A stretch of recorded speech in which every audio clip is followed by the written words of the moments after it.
TNT on the go, and it was a playmaker from yesterday, Kalina Burke. She just got bumped out of touch, and she's got big energy. Kalina Burke from the Sawa RFC.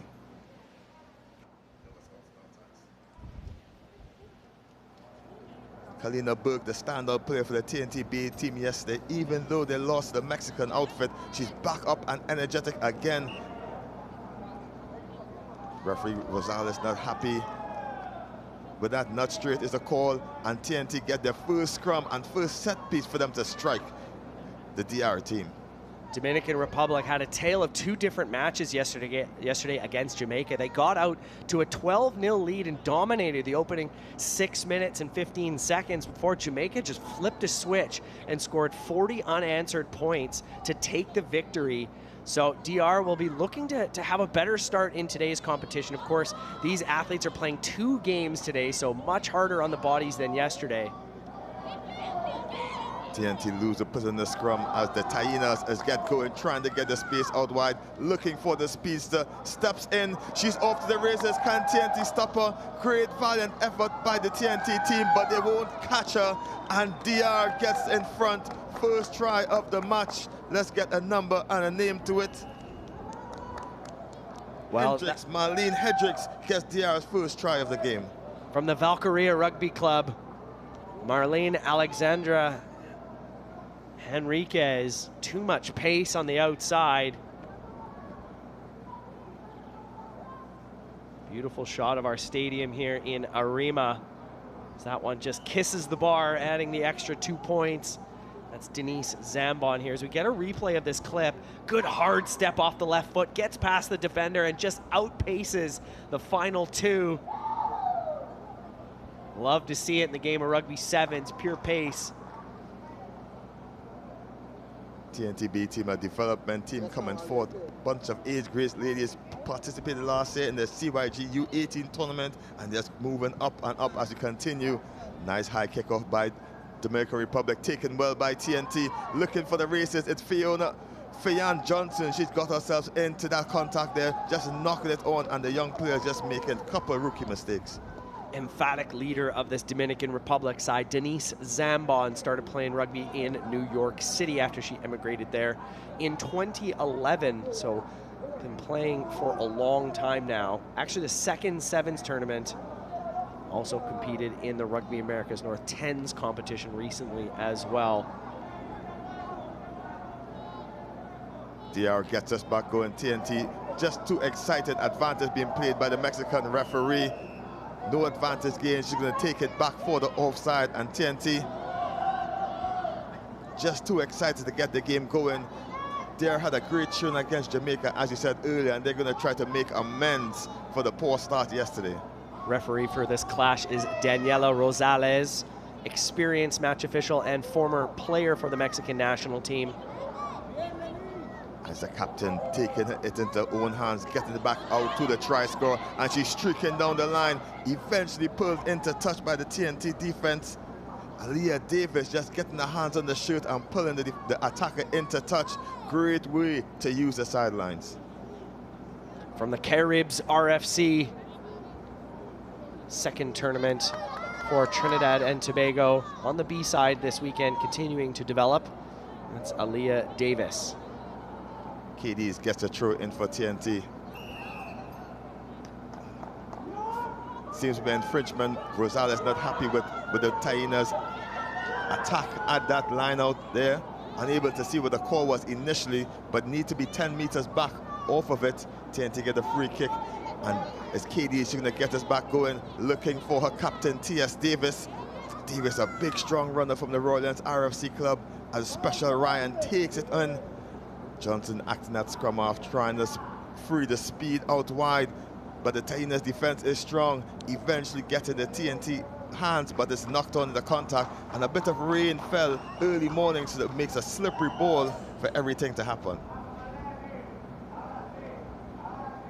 These weekends are tough for athletes playing 6 games, 5 to 6 games over the 3 days. Some of these younger athletes that haven't had a chance to really play too many weekend competitions getting used to having the late nights, early mornings, taking care of the bodies. This is the first game of the day, so these athletes have been up for a couple hours, trying to mentally and physically prepare themselves for a competition like this. Every match matters in the women's competition to try and get yourself into a good competition on the Sunday. As you see, they who's pushing forward, driving it, and high tackle signal by the referee. TNT just trying to pull by the colors as the captain Zambon gets us back going, trying to get the ball out wide. They are doing a great job to spread in the pitch, shows and goes, but TNT eventually takes the tackle just about 2 meters short. They pick and try to go wide, but TNT is meeting them solidly there. Huge overlap on the right if they can use it. Zambon with the ball, she doesn't need it, she shows and goes, and try time for DR.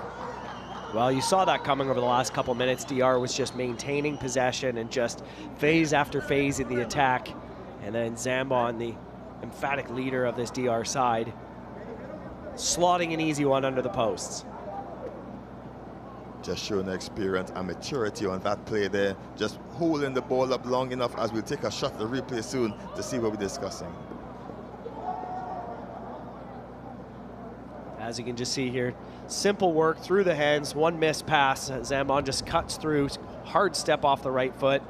Trinidad and Tobago B's defense was out of line. You saw the defenders stacked one behind each other. In rugby, whether it's 7s or 15s, the defensive line needs to be strong and it needs to be flat, not creating any gaps.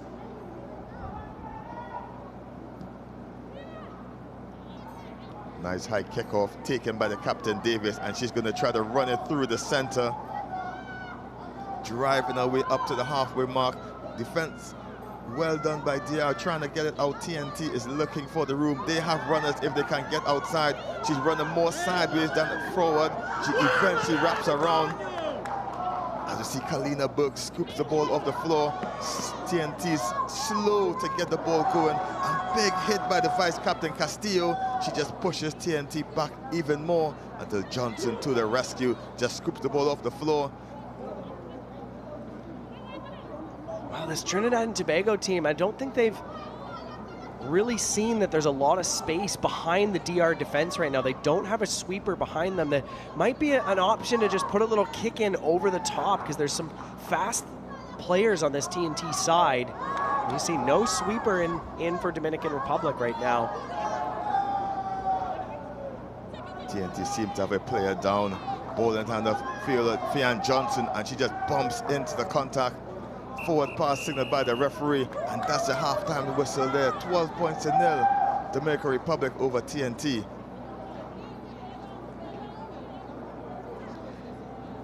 First time for myself visiting this beautiful country, Trinidad and Tobago. As you see, a great shot there of Larry Gomes Stadium. Kelson, for those of us that haven't played rugby down here or been involved in too much, I know Trinidad and Tobago rugby is a 100+ year history, lots of clubs on both islands. What club did you play for, and what are some of the clubs that have been growing the game here? Well, I'm from Royals RFC club. Since 1965 established, but there's older clubs, Northern's RFC, Caribs RFC, Harvard's rugby section. There's about a dozen or so odd clubs, male, and half a dozen female clubs in Trinidad and Tobago. During the pandemic, obviously, there's loads of participation drop, but as we continue to go forward and seeing these exciting tournaments come back to the island, we're going to get more and more young people coming back out. And talk to me about some of these athletes. They're probably pretty new in the game, especially on this Trinidad and Tobago B side. How important is it for them to, get international experience against the likes of Jamaica, Mexico, Dominican Republic? Well, the transition, as I said earlier, from the Commonwealth Youth Games that we hosted last August. So they moved from the age grade, and they got an opportunity to transition from age grade to senior team. So it was a great opportunity to have a second team, so they can have a first-hand taste of what it needs to be an international athlete. We do have an injured player on the field, so we're going to likely be a little bit delayed kicking off the second half, folks. And we just attest to how hot it is out there. All the players, ice packs around their necks. It's the first match of the day. 9 a.m. and it's a scorcher here in TNT. But excellent conditions for running rugby. Don't want too much slippery balls out there, but the rain, the rain tends to get the ball a bit slippery. But vacation type weather here, when you finish here, you can go to the beaches, have a time, enjoy a bacon shark at Maracas, and explore the country as best as you can. I don't think many of us in this tournament working as officials and commentators will have the ability to do that. A lot of rugby over the next 48 hours here at Larry Gomes Stadium. 21 matches today between the 3 different levels, men's Tier 1 and Tier 2, and the women's competition. As we get a shot of Quenisha Oliver from the Seapost Rugby Club, new rugby club that formed last year, 8th grade teams. So you can see lots of development going through. The score coming into the second half, DR 14, TNT nil, TNT B team, sorry, nil.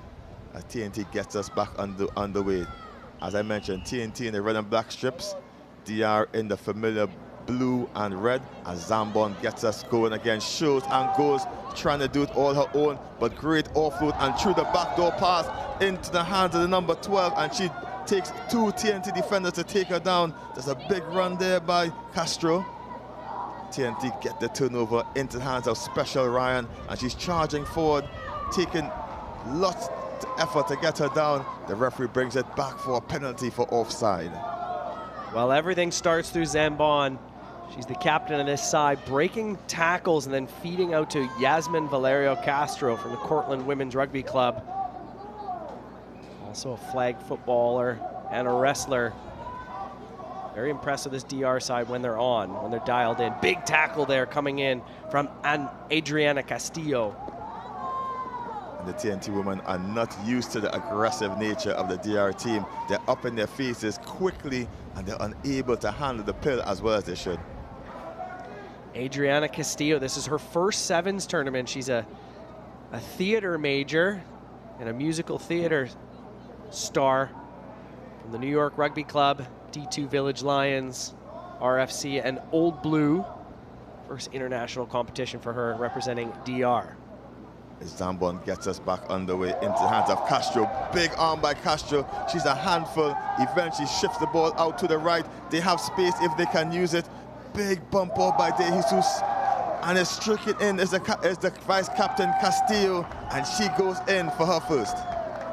Well, take a bow, Ileana De Jesus. That was a brilliant offload if we get a replay on it. That's the number 4 jersey if you keep your eye on it coming up here. Setting up Adriana Castillo. Brilliant play here from the Dominican Republic.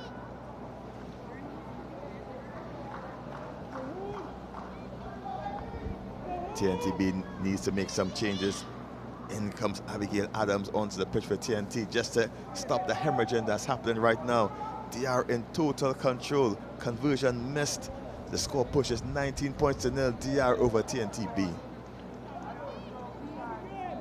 As we catch the replay here, watch the offload there. That's from De Jesus on the outside to Adriana Castillo, and she's got too much pace getting around Faye Ann Johnson of Trinidad and Tobago. Yet another score here for DR.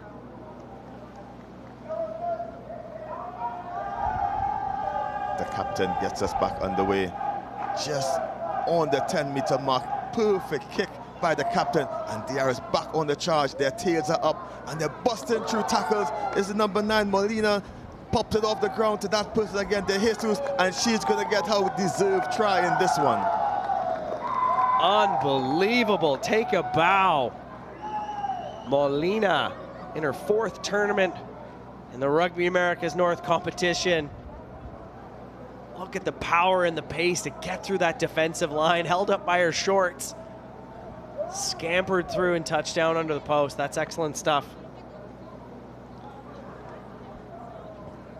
from the Vipers Rugby Club star.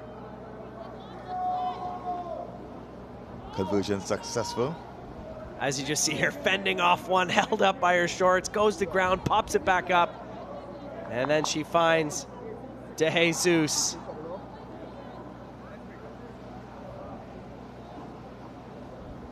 TNT needs a bit of possession to get themselves going, get their confidence back. They are totally in control right now, just starving them of any ball possible. Nice high kick. TNT unable to gather. The advantage being played, and the Hyenas are on the prowl once more into the hands of the captain. She's shooting the ball out wide. One bounce into the hands of Cruz, and a couple of bouncing balls coming in, but great effort by the substitute who came on, Abigail Adams from the Rollins RFC club. She's just trying to stop this with her aggressive nature.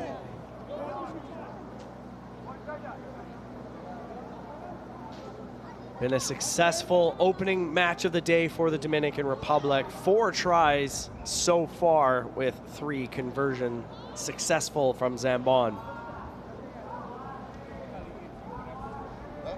KD's to put the ball in for TNT. Yet one of the prospects for TNT, young player from the RFC club.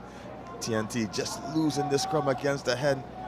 Diao pushes the ball out wide, trying to get another score on the board. It's De Jesus. She's pushing and probing.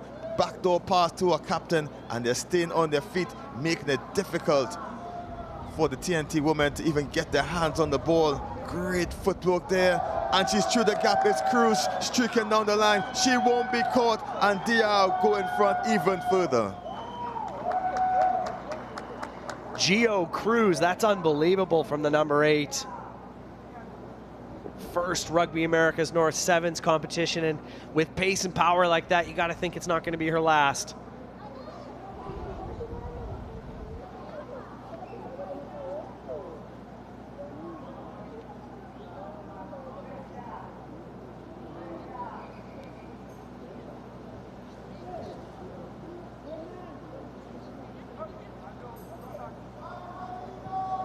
This is the first match of the day for both these sides. The conversion attempt successful.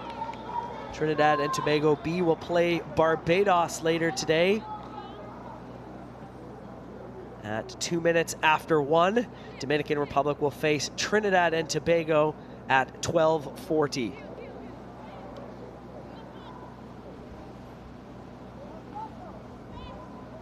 Great replay there. Unbelievable try from Cruz.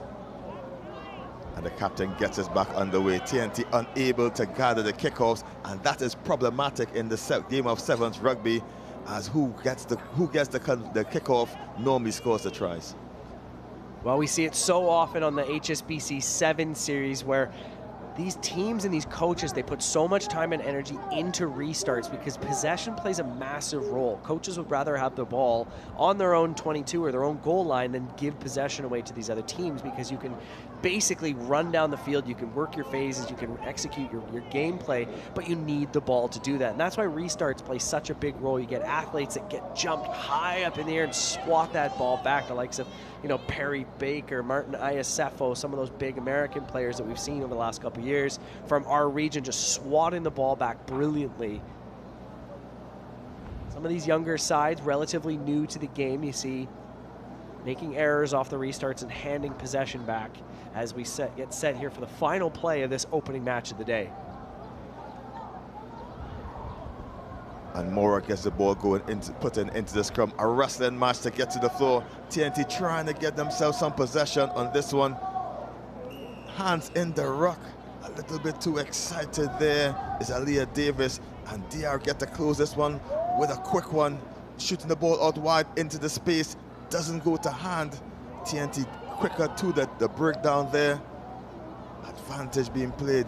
Not 10 is a call. Heartbreak for TNT. They thought they had a bit of possession, but as they are on the strike with the try scorers Cruz, she's going to try to shift it out wide to the captain, and it shows and goes the big runner there of Castro. She cuts back in looking for space. No one there. TNT over the ball. Unable to see what the call is by the referee.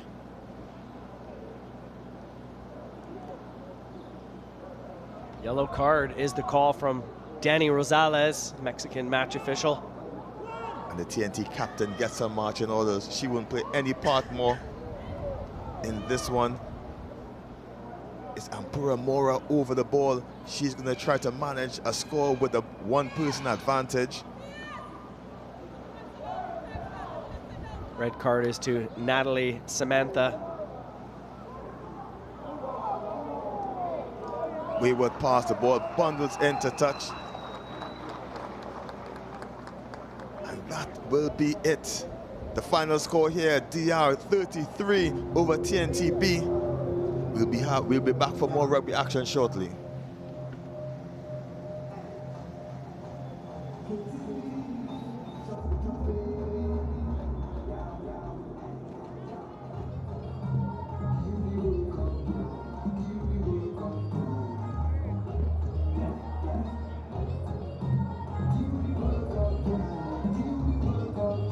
Trinidad and Tobago being not able to hold the pace around the outside, and it would set the tone for the rest of the match here. DR touching down under the post there from Alexandra Henriquez, and we saw Zambon cutting hard off the right foot, touching down for another try. Watch the offload here from De Jesus. She finds Adriana Castillo for a score in the right corner. Little stutter step in the midfield, gets past one, gets past another. That finds De Jesus again.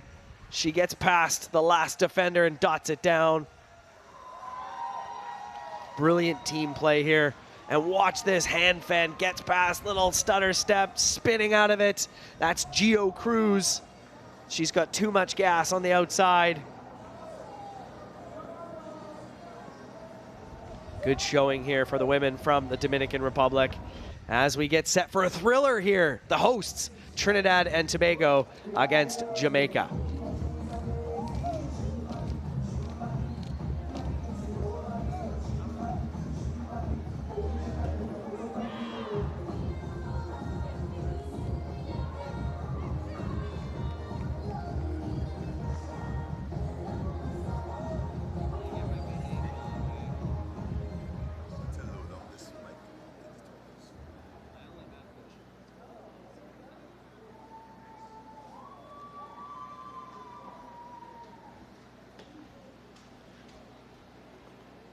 And we're back here for more women's action here at the Larry Gomes Stadium in Arima. It's TNT versus Jamaica. I'm Kelson Figueroa alongside Katie Wurst. Katie, what can we expect from this kickoff?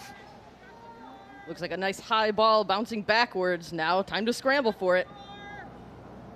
And Jamaica put in 40 points on DR yesterday. TNT super aggressive in the contact is Panto popping it forward into the hands of the captain Kintiba, and she is a handful. Jamaica is driving down. I see Veronica Blair trying to get it in. Nicola Panta into the hands of Monroe, and TNT is going to have the first score of the match. Kitara Monroe gets TNT on the board. Monroe making a statement early on for Trinidad and Tobago, but fantastic work by Nicolette Panter. We've said her name many times before in past tournaments as well too. Just an absolute star for this program. And Trinidad and Tobago have stunned Jamaica early on in the first few minutes.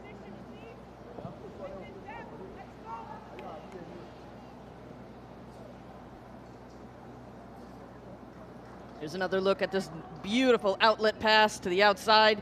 Fantastic wraparound as well, too, to make sure that there was space. And Trinidad and Tobago are feeling it early on in this bright, shining morning for RAN 7s in day 2.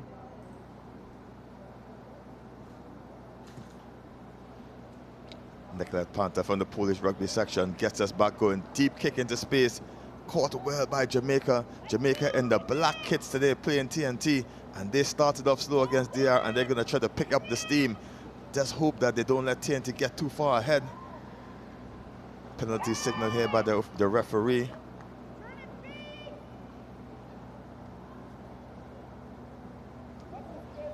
Penalty is something they definitely have to look out for, Trinidad and Tobago. It's been an Achilles heel for them in the past. Referee for this one, Emma Gallagher from Canada. As the spin move by Jamaica does well, gets them in. It's Blair shifting the ball out wide, looking for room, but Kanisha Vincent from TNT is super aggressive in their tackle, just too high. And a quick tap and go by Jamaica. Mercedes Cole gets them back underway, looking for the room out wide, gets it to teammate Talbot, and they're looking for space. TNT just shepherding them into the corner, and TNT just pushes out Shea Morris into the touchline, and TNT get the put in to the line out. Beautiful work on defense in terms of what they can work with, right? They know that Jamaica has speed, so that jockeying defense, constantly moving them towards the outside, making sure that that sideline is your friend. If you can get them outside, they definitely aren't going forward. First set piece for TNT today. Let's see how they can manage. Nice bright weather, nice hot weather. They need to manage themselves better, but that one didn't seem to go straight from our eyes, but the referee seemed content. Into the hands of Monroe, and she's off the race again. No one will catch her. Monroe is streaking through the line for her second try of the match. Katara Monroe, beautiful work to use that outside, trust her speed, and off of a well-worked set piece, that option to go deep, right? There wasn't that much coverage from Jamaica, so essentially caught them taking a nap for a second, and it paid off. Trinidad and Tobago are absolutely making a statement early on in this match. TNT with a rapid-fire start, kick to come. Unsuccessful, the score remains 10 points to 0, and we really need to take a look at that highlight. Qatar Monroe from the Defence Force Rugby Club. And here is the speed for days that Monroe's been utilizing. Excellent pace. Looks over the shoulder both for two options, and she absolutely feels that one. Panther gets us underway. Deep kick, unable to be gathered at first, eventually taken. Looking for the room out wide. TNT trying to pounce on it. Jamaica pinched and deep into their 22-meter area. TNT super aggressive, trying to pin them in. Aggressive line speed by TNT. Big left foot step inside. TNT trying to get them to the floor. In the hands of Blair. Blair pops it off, stepping on the inside, looking for the loop-in pass, but Monroe is there for the defense, just pulling Veronica Blair into touch. And TNT, great work to spin the Jamaican counterparts deep in their half. Yes, Kelson, absolutely relentless defense from TNT, just making them work for it. It's high risk as well too, though, trying to get around the corner, and right there we saw that ability to scramble back and push the captain, Blair, to the outside.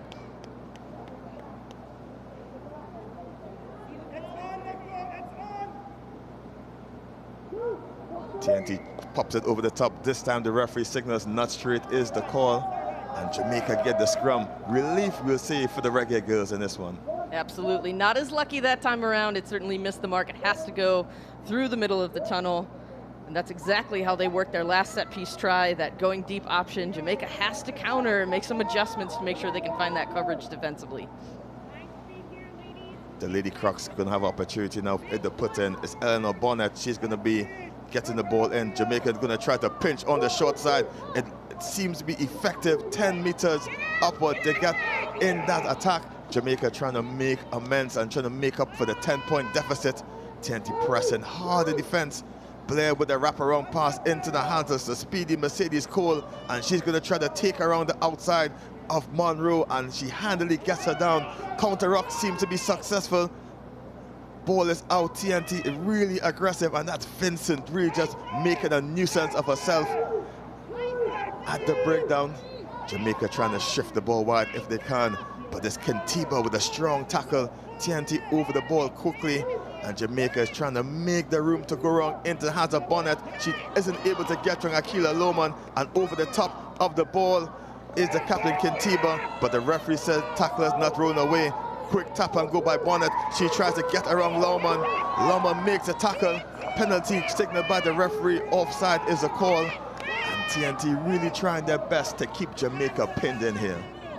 Absolutely, TNT playing aggressive defense, wasting no time applying pressure, bucket loads of it. Finally got pinged for the offsides, just getting a little too overeager. Shea Morris gets us back underway. Big run by number 3, Lauren Walker. And Jamaica shifts the ball out wide. Looking for the room. It's Panther with the excellent cover tackle, just stopping that defense. A wraparound play by Jamaica, looking for the room out wide. This can TNT on the outside at first, but Monroe is there to catch her. Great tackle by Monroe, taking down Talbot. Sideward entry is a call by the referee. TNT not getting around enough, and Jamaica are now in TNT's half. We're in referee's time right now. Can Jamaica get the score before the halftime whistle? into the hands of Walker. She shows and goes, but Panthers up for it. The offload goes to floor. Eventually taken in by Bonnet, looking at the captain Blair. She stops and she goes. She tries to get around her counterpart captain, but knocked on in the pickup. And that'll be halftime there. TNT going into the half with the lead over the Lady Crocs, 10 points to 0. Kelson, you can see the exhaustion there. So much defense they played in the much better from Jamaica to finally put together several series of phases of play. It's Trinidad and Tobago absolutely just playing valiantly on defense, doing everything they can. They are maximal effort. The question is going to be, can they consistently maintain this level of energy and aggression throughout the second half? Well, the Lady Crocs are sleeping giants, and this was the exact situation yesterday against DR. We're just going to take a look at what happened so far in the first half. Trinidad and Tobago taking advantage of the overlap right here, being very mindful of the space towards the outside, and really just stunning Jamaica, as we said, straight away. Getting those early points makes such a big difference. Here's another look at it. Look at that excellent effort. Monroe has been absolutely on fire. This is her first of 2. And second right there. And Jamaica getting brought into touch there, but look at that physicality and that aggression. And some quick feet from Tanika Talbot as well, too. And getting very active in that breakdown is what Trinidad and Tobago has been really crediting their ability to keep possession or maintain and make those turnovers happen. TNT leader the break, 10 points to 0 over Jamaica here at the Larry Gomes Stadium in Arima. You're watching Rugby Americas North here on SportsMax. And it's a beautiful day. Day 2 is when some of the sort of fatigue sets in a little bit early on. You get the idea that you can play multiple matches in a day, so it's really about managing just the fueling of what you need, as well as making sure hydration is a critical component of it. But what I love to see so far in this women's competition is they are bringing the energy and the aggression straight away right into the fire for the first matches of the day.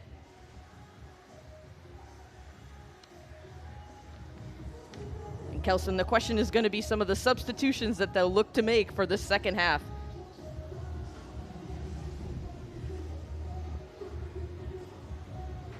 As we go and take a couple shots of the beautiful Larry Gomes Stadium here in Arima, one of many stadiums here on the island and named after stalwarts in TNT sports. Larry Gomes, a formidable cricketer in his days for the West Indies cricket team. Kelson is correct. He's known as Mr. Dependable, right? So about showing up and making sure that we can do it. And we can say only that about the volunteers that have been involved from the home union, Trinidad and Tobago. They've been putting in the hard yards and long hours and showing up with a smile on their face at any moment. We're back on the way for second half action. Jamaica in the black strips, TNT in the red, white, and black, holding a slender 10-point lead. That's not a big lead in the game of sevens. Anything can happen in the first couple of minutes, and what's going to be vital, Katie, is that first kickoff. Yeah, certainly. I've heard you say before, it's about really like who wins the kickoff wins the points usually. So making sure they can snatch it out of the air and maintain that pressure, that level when they are on defense that they've been doing so far in the first half. Shea Morris gets us back underway into the hands of Kentiba, into the hands of Teresita Dillon. She seems to be on the pitch. TNT gets the ball just too far in front for Afia Glasgow, and the ball goes into touch. TNT make the first error, and they'll need to keep the maintain that pressure if they're going to keep the Lady Crocs out from scoring. Yeah, certainly you see some of like the battles of maintaining that defensive pressure and aggression. Fatigue sets in, and you make those errant passes. Excellent set piece. The underarm works well, underarm throw looks well as Shea Morris gets it in the hands of the captain, but the step back inside by Jamaica, they're keeping it a bit narrow on the attack.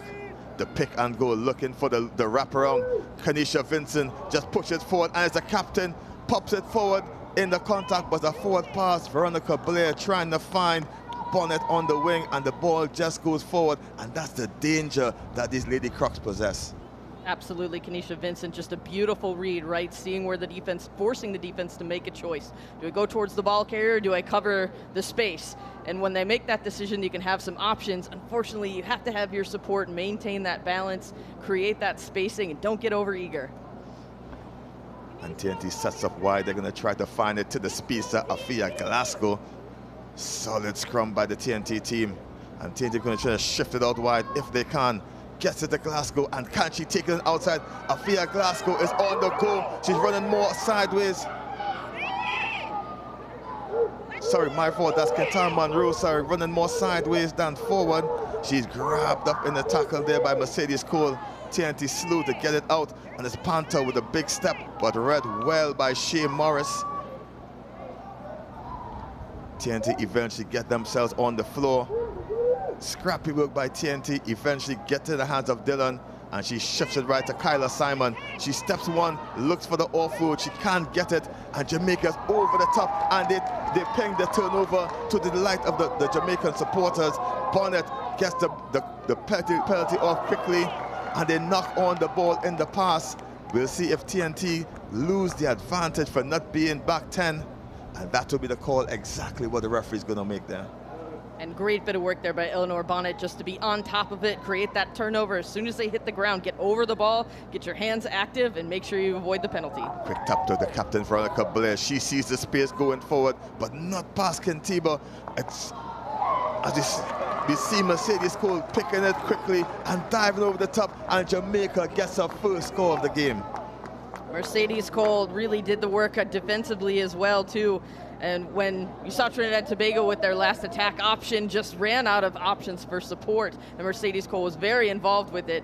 And she just went barreling across the line, making sure to just finish the job for her team. The conversion successful.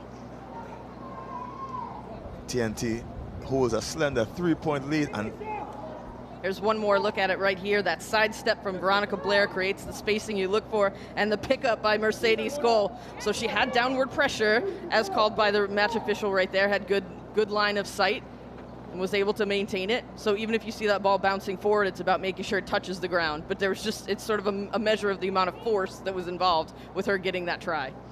Gordon gets us back underway for the Lady Crocs, into hands of TNT, looking for the room out wide, into the hands of Afia Glasgow. She stops, she checks, she goes back the other way, eventually taken down by the swarming Jamaican defense. As the ball whips out wide into the hands of the captain, Kintiba. She shows and goes, but she holds her feet nicely until the support comes. And it's Dillon shifting the ball out wide into the hands of Maris. She gets it into the hands of Kyla Simon, and she's wrapped up a bit high by the Jamaican defense, but trying to squeeze the ball out is caught up under her, and Jamaica get another penalty, and it seems to be that TNT are now living in the same spot that Jamaica was in the first half. Certainly get the sense that this conversation at halftime was around contesting the ball at the breakdown. Walker just driving, going forward. TNT the better of the two, on their feet trying to play the ball, and TNT gets the penalty just on their 5-meter line. That was an opportunity for them to take it quickly and go, but Jamaica just slows it down, and TNT going to have to run about an odd 95 meters if they're going to score this one. Yeah, certainly ball carriers on both sides. It's time to pay the piper in terms of running away from your support. You have to make sure that you have some options when you go into contact. If you don't, it's going to create a very difficult situation for you to maintain possession. And as we start to see, it really has been a tale of two halves as well, too. The energy is certainly shifted towards Jamaica, and some substitutions will hopefully for Trinidad and Tobago will make an impact. TNT playing deep in their half of the pitch. Aaron pass by TNT. A bit wild to try to run out of your try area, and TNT was ambitious, as we see Alicia Fields unable to catch that one, but TNT really running in a dangerous position, and Jamaica get an opportunity now to strike goal. Right, that was a tough move for a substitution coming in straight away to be at the end of that line. And again, just the very high-risk decision-making, and now we have ourselves a set piece as Jamaica's going to make a tactical substitution right now as Maya Walker-Humphreys is going to come in. You get the sense, Kelson, maybe it's about, creating fresh legs into this set piece. Maybe they can try to bowl them over, get closer to the line, and just draw in that defense so there's space towards the outside as well for Jamaica. Jamaica impact subs are doing the do for them, and they try to pick and go on the outside, and she's over for the try. Jamaica take the lead. I love that from Jamaica. Eleanor Bonnet says, I'm just going to take it myself. No need to draw that defense in. We're absolutely going to just go up to that short side It's very tough. It's that coverage is so important. Anywhere close in the danger zone, you've got to make sure that they're not going to sneak to the outside. And tough one for Trinidad and Tobago, who's been fighting hard all game, but Jamaica now pulls ahead. And Jamaica, the sleeping giants in these games, starting off slowly, but the impact substitutions are doing the do for the Lady Crocs. They hold a 2-point lead with the kick to come. And here's another look at this breakdown. You can see that short side completely open, no coverage there. Very tough call. Latifa Carliste, you've got to make a decision to make sure that coverage is there, or you have to have one of your, front three break off, but it's almost impossible to get there that quickly. So really good heads-up play. Ball kick directly in the hands of Leah Kintiba, and if anybody can make something happen, it's two big fenders by Kintiba. She's just walking away. She'll take her time and goes to the floor. TNT need a score now. This is the last play of the game as Maris tries to get herself out of danger, but the pocket is picked by Reyes, and Jamaica have the possession. All they need to do is kick it out. The ball is knocked on. We're in the referee's time right now. TNT get an opportunity with the scrum. And a big scrum it is. This game is too close to call for any errors in this remaining seconds into referee's time. What's going to happen, Kelson? Certainly going to be a nail biter to the finish. TNT with a put into the scrum. Jamaica just making a mess of things for them. Maris gets the ball out to Kintiba. She's looking for the substitute fields, and Veronica Blair comes in high on the neck. Kintiba attacks it quickly. TNT on the attack into the hands of Maris. Maris 2-on-1 into the hands of Field. She knocks it on in the contact. Jamaica survived the TNT onslaught, and jubilation for the Lady Crocs. TNT lose out this one. Slender victory, 12 points to 10. Absolutely heartbreaking for Trinidad and Tobago, and quite a comeback for Jamaica. Certainly they're happy with this result in the end, and Trinidad and Tobago, they'll take a lot of lessons learned from this one. Final score here, Jamaica 12, TNT 10, as we look at a couple highlights of the end of this one.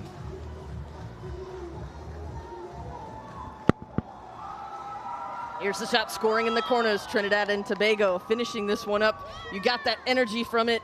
Certainly there was two halves with this one. Trinidad and Tobago getting the work done. An excellent effort by number 8. Katara Monroe, double try scorer in this one, and then Jamaica's second half, it was their time to shine. Had some conversations about contesting at the breakdown, and just look at those fancy feet. The ability to stop on a dime is something Jamaica's absolutely known for. And you just feel the energy, Kelson, into that second half for Jamaica. It was all theirs. And that's it. Up next is Mexico versus Barbados in more women's rugby action here at the Round 7s 2024.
Kickoff comes through straight away. Mexico in the white and green.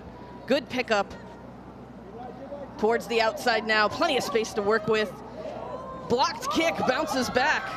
Falls into the hands of Barbados. And quite a contest we have here. Barbados women in Mexico. Mexico, a typical standard program that does successful here. I'm Katie Wurst alongside Brian Kelly here for the women's sevens competition. What a game we just witnessed. Unbelievable stuff between Trinidad and Tobago and Jamaica. with Jamaica pulling the victory out 12-10. But now we've got Mexico against Barbados. Fantastic to see the Bajans with a women's rugby program after a couple years back in the Rugby Americas North Sevens competition. They're up against one of the heavy favored Mexican sides. Kickoff day 2 here at Larry Gomes Stadium. Barbados with ball in hand now, carried by Shania Mayers.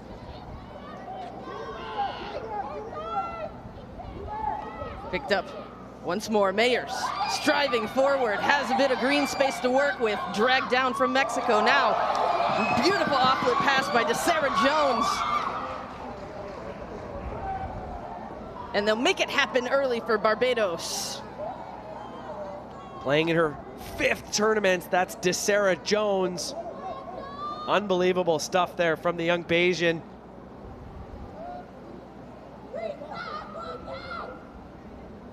Actually, unfortunately, it was called back, so the score is still 0-0 early on in this one.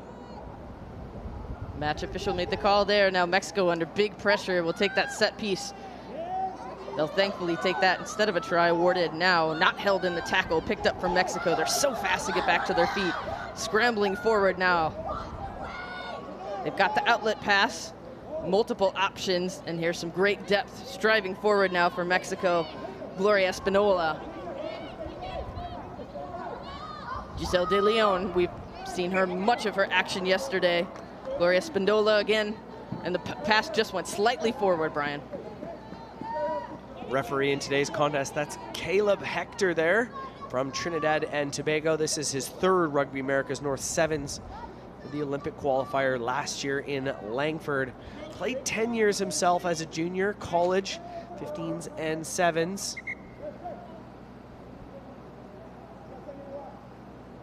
And set piece now, referee will take a moment. Make sure just to do a bit of counting, make sure everyone's on the field that should be, or addressing potentially a medical issue. Referee wasted no time getting back into the fray. Caleb Hector managing the game. Emily Trotman, the captain, will look to do the honors to place the ball. And the put in now. A lot of movement on that scrummage. They'll have to go ahead and reset it.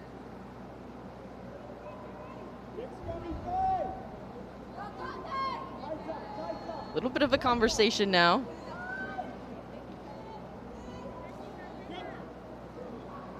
And we'll have one more go at it, Barbados. Trotman, the captain, places it in. Lots of pressure coming from Mexico. Out wide now. The Jade Adams.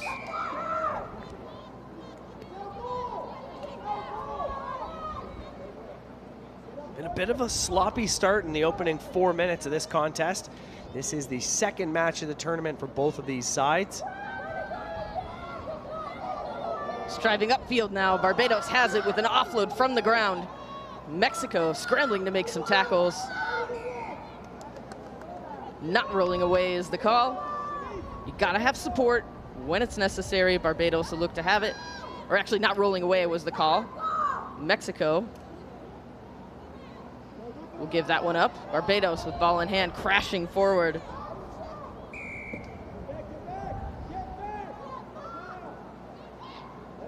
The penalty again, it's been tough for Barbados so far, trying to put something together, and penalties given away.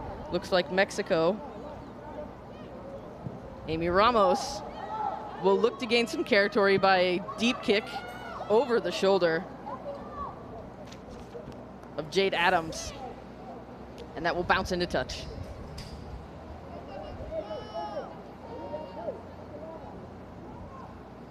Getting set for the line out straight away. Amy Ramos will look to take the throw. Amy Ramos plays for the Berkeley All Blues, San Jose State University, getting her master's degree in biomedical engineering. This is her 3rd tournament for Mexico. Had a chance to talk with some folks from the Mexican Rugby Union before this competition, and a lot of turnover in recent years, a lot of new faces in this squad. Amy Ramos gets the outlet pass deep, has plenty of space to the outside. Mexico will make it happen, and Gloria Espindola, who's been all over the pitch all day for Mexico. Well, she took the hard yards to get that one down. First score for her country, Gloria Espindola. In the waning minutes of this half, it's really been hard work for Mexico to be able to do it, but they clearly had the overload there. Barbados just trying to do their best to scramble on defense, and not much you can do if they're really working that hard to overlap, as we'll have the conversion coming up.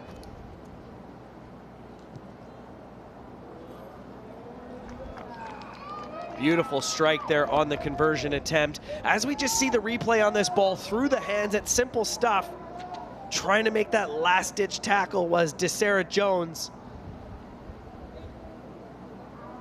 First score for Mexico, nearing the halfway mark, 7-0 against Barbados. Ramos on a deep kick, sending Barbados backwards. Howell have to turn around and charge upfield as Jessica Durrell pulls in several defenders, but quick to get to their feet to try to contest. Now stomping over the opposition. Barbados still going forward, trying to get those extra inches and moving downfield. Quinella Weeks, the ball carrier. Half time. And that'll be the whistle for halftime as we're into injury time. I'm Katie Wurst along Brian Kelly. Quite a half we've had so far. Yeah, as I said before, it was a little bit sloppy between the sides, trading possession back and forth. No one really being able to grab this game by the scruff and take the advantage of it early on here. Beautiful conditions at Larry Gomes Stadium as we see the wide angle shot here. Wonderful conditions. Mexico leading Barbados 7-0. Had the pleasure of living in Barbados for a few months back in 2022, and I can tell you they have a fantastic rugby culture on that beautiful island. Played with the Old Boys Touch group every Saturday for about 3 months and loved it. They're a great group of people. Nice to see the women's program back in this level of competition. I know they're putting a lot of work since COVID to get this women's program back at this high level. They have 4 women's players competing in the United States as well. I don't think they're here competing for Barbados right now. Yeah, but gotta love the global flair and component of players looking for opportunities to make sure that they can develop themselves, and really everybody's bouncing back from the global pandemic, from COVID, and great to see the people are out playing in this beautiful weather that we're having here. And Larry Gomes Stadium has welcomed us with open arms. Local fans are out in droves enjoying themselves, and this women's competition has absolutely delivered so far. High energy, high aggression. It's been good to see. But what are some of the adjustments they'll likely look to make? Or if you're a coach, Brian, and these conversations they're having right now, what would you look to do? Keep it simple. Keep the ball in hand. Go sideline to sideline. Work the phases. There's a little bit too much jittery. I'm an ice hockey player from Canada, and sometimes we like to use the term squeezing the stick too tight. You're too jittery. You're too fired up. Just calm. You've been on the practice pitch. You've been getting ready for this for months. Just go through the phases and get into a groove. This opening few minutes in this first half was just too many errors between these two sides. I'd love to see Barbados get to some of their speedsters, whereas Mexico, on the other hand, a few more experienced bodies like Isabella Gonzalez, who's featured in PR7s and competitions throughout the United States in recent years, played all around the world. This Mexican team has competed in the Challenger Series in recent years, the World Cup Sevens back in USA. So they do have some experience, and they need to lean on that despite having some younger faces in the roster this weekend. Referee Hector, a fantastic job on this contest.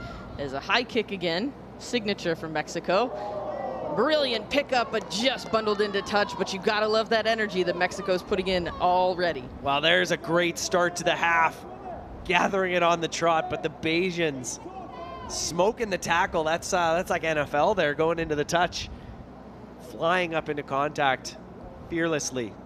Yeah, you gotta love that conversation to say, if I can keep it high, this could be your option to win it back, to maintain possession. Now, nicely well-worked line out, but bouncing ball backwards. This is dangerous for Barbados.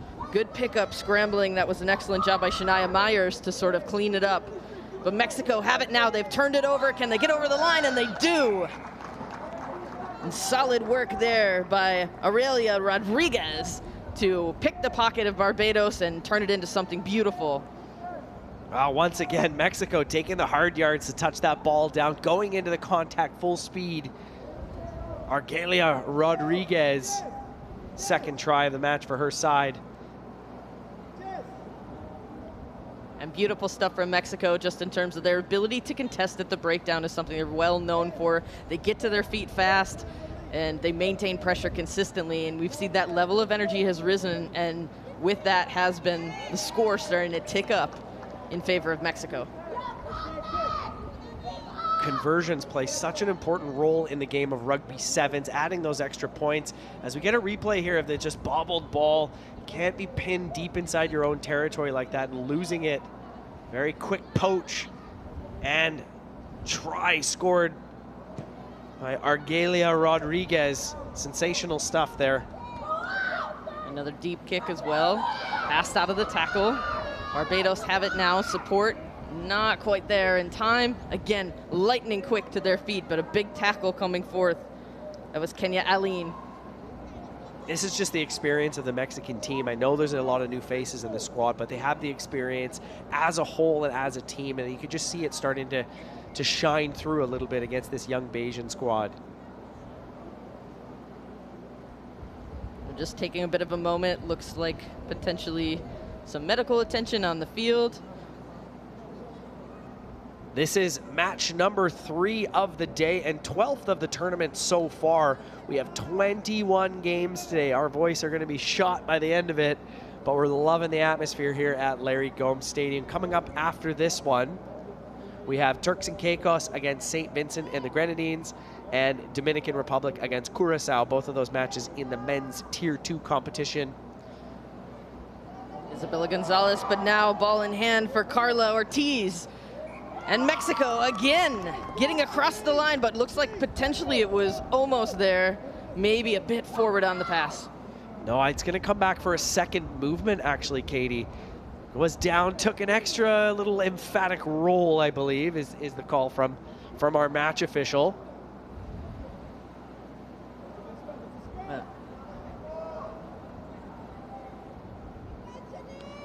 Alessandra Cruz will enter this competition. A big scrum here.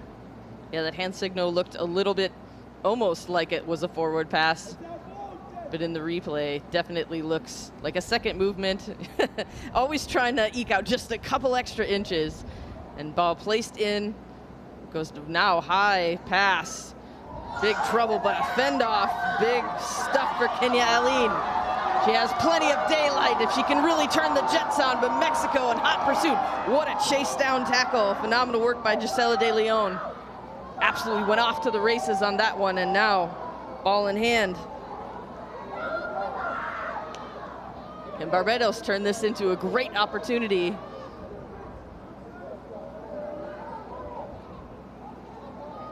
They have space on the outside, but bouncing ball now, just missed. That one went begging by Jessica Durrell. Does she have the gas to do it? She's got players in support. What a hand bend there. Unbelievable stuff. Isabella Gonzalez reaching for it. She's done it. Well, that is breathtaking stuff. 60 meters one way and then 60 meters back. Had just enough gas in the tank there. Gonzalez gets across the line for Mexico. Tough for Barbados as well. They have to run all the way down the other end as well. Just quick turnovers. That's the beauty and the heartbreak of sevens. 1 second you're about to score, the next second you're defending with your life. Kenya Allen from the Bayesian Pride Rugby Club. She was the one that started that and got the 40-meter line break, but Mexico just calm under pressure, made the tackle from De Leon. And what you see here, Isabella Gonzalez. She's an experienced campaigner with this Mexican team. Hand fend hard against Shania Mayers and just gets past the last one, dives over the line, and just puts her head down. Exhausting stuff. Full credit to Myers as well. Try not to give up after you've got that fend. How tough that is to keep on it, but just a little bit too much Mexico is at this point.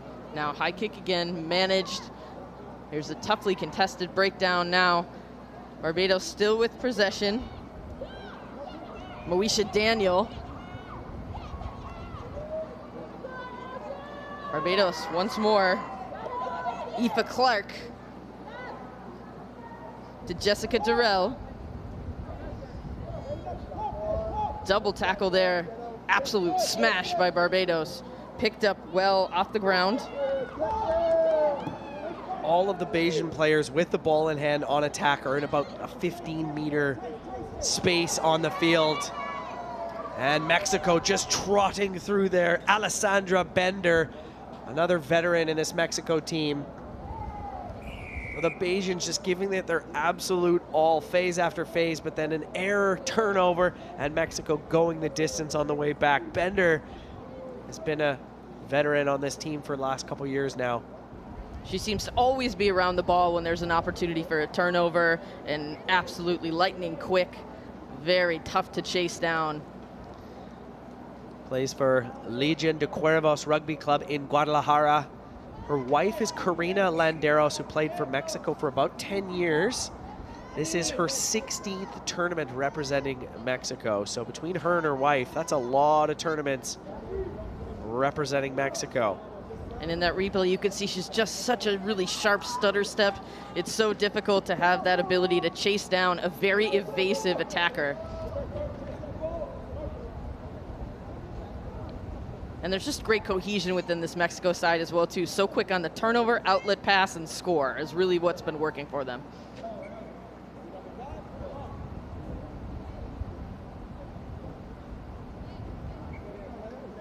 Bender looks to take a breather, take as much time as you have. We're into the injury time. Tried to maintain possession. Barbados still have it now, but Mexico looks to contest.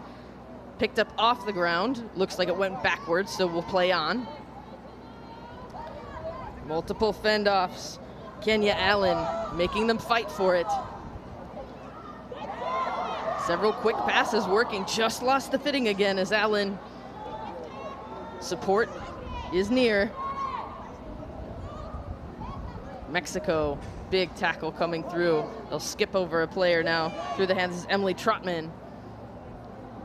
Couple of quick passes. Durrell wants to move the ball quickly to Allen. Picked up from the base. Again, still moving forward. Barbados really working to get those extra meters, and they'll draw the penalty. Not rolling away, as Mexico will step back 10 meters. Every second that ticks into the red here, see at 124, 125, this is a big weekend of rugby. There's a lot of matches to be played, and every extra minute you play means you're going to be even more exhausted as this tournament rolls along. Alessandra Bender now has it. Created another turnover. Mexico trying to dig the ball out. They do well. Alessandra Bender, now they're moving crossfield, plenty of space to work with, but she'll take it herself through the gap. Isabella Gonzalez misses one defender. Wrapped up, now has an outlet pass and plenty of options for Mexico, and Laura Bernal will do the honors. Well, clinical stuff there from the Mexicans. They poached the ball on the other side of halfway line. I was saying there's extra in the extra time, but they just calm, cool, and collected and just worked their way down the pitch. Yeah, certainly clinical in their attacking ability. Create a turnover and then go for it, and they always have multiple options and support. That score line is now 31-0 for Mexico, and we'll tack on a few more. As that looks to be the final whistle. We'll have one more look at these replays. Gonzalez just starts this thing off, gets past one defender and sets the offload around the attack. And here's Bernal, gets around the final defender, puts the icing on the cake there. Laura Bernal sealing the victory here for Mexico. 5 tries, 4 conversions for this Mexican side in the victory. A lot of smiles between these two sides. Happy to be back competing here at Larry Gomes Stadium. That is the final match of the women's competition in this early round of games. They all will compete again later today, but now we're going to switch over to the men's Tier 2 competition. We've got lots of rugby here today, 21 matches altogether. That's a lot of games here, folks. As mentioned, let's take a look at the schedule of matches here today. This is the second day of competition in the 2024 Rugby America's North Sevens.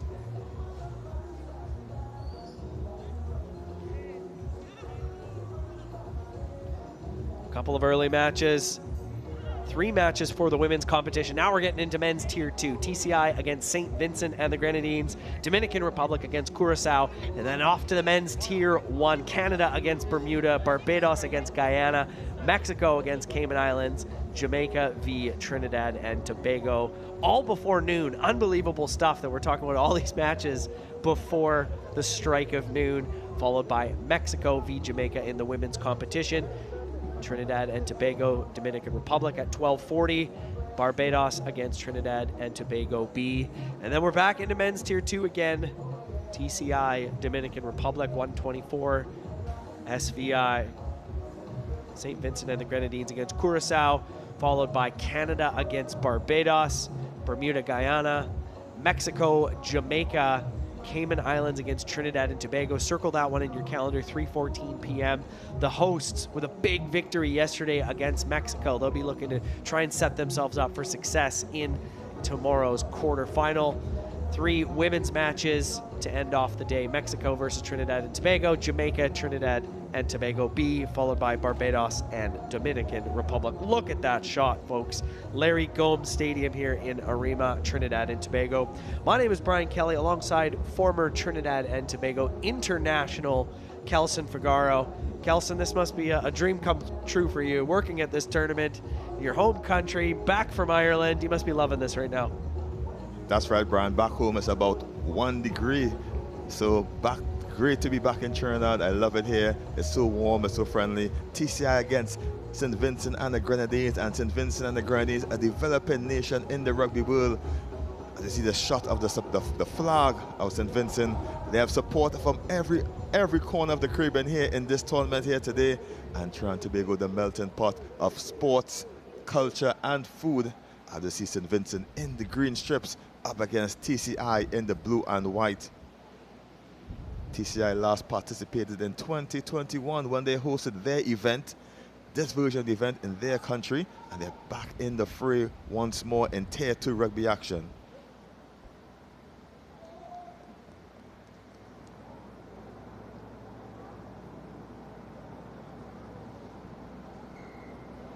Referee in the middle for this one is Sybil Levine from USA. As St. Vincent gets us underway, scorching high kick into the hands of the captain, Katie Simons. A knock on in the contact there. St. Vincent get the penalty for the offside. When you knock the ball and the player is in the wrong position, it's offside, and St. Vincent taps and goes just behind the referee there. So referee Sybil's going to bring it back. And we see number 4 for St. Vincent going to get us back going, Dimitri Samuel. He's going to get us back going here, looking for the room out wide. Pop and big strong run by the boys in green, charging away towards the line. A sea of blue follows as they try to stop the inevitable, it seems, but wrapping up in the contact. Great work, just too many numbers, and there's going to be an overlap out wide if they can get the ball, but it's a strong muscle game going on by St. Vincent and the Grenadines. Advantage being played by the referee as the ball eventually spills out of the breakdown. Courageous stuff by the boys in blue and white. Big collisions in the opening minute here of this one. Now keep your eye on number 3, Richard Morris. Big rumbling run here. Some big bodies. Paul Kirby steaming his way through, picks it back from the ruck, and he's over for the line. St. Vincent get their first try of the game. It's Kirby, number 12, for St. Vincent. The big roster from St. Vincent gets it going. Wow, that's Dougal James, the captain.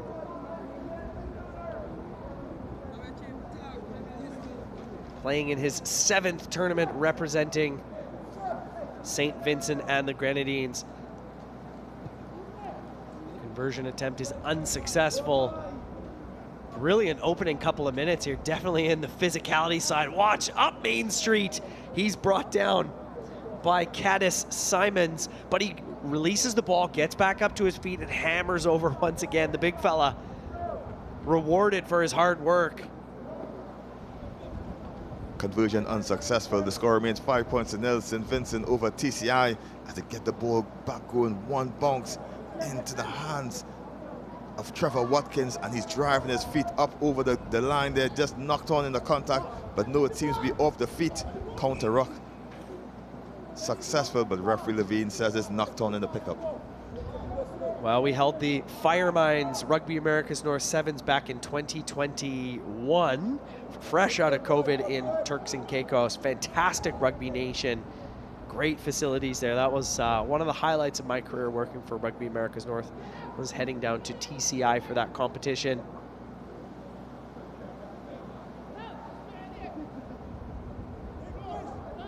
And the boys now packed down for the scrum. It's Samuel gonna get this one going.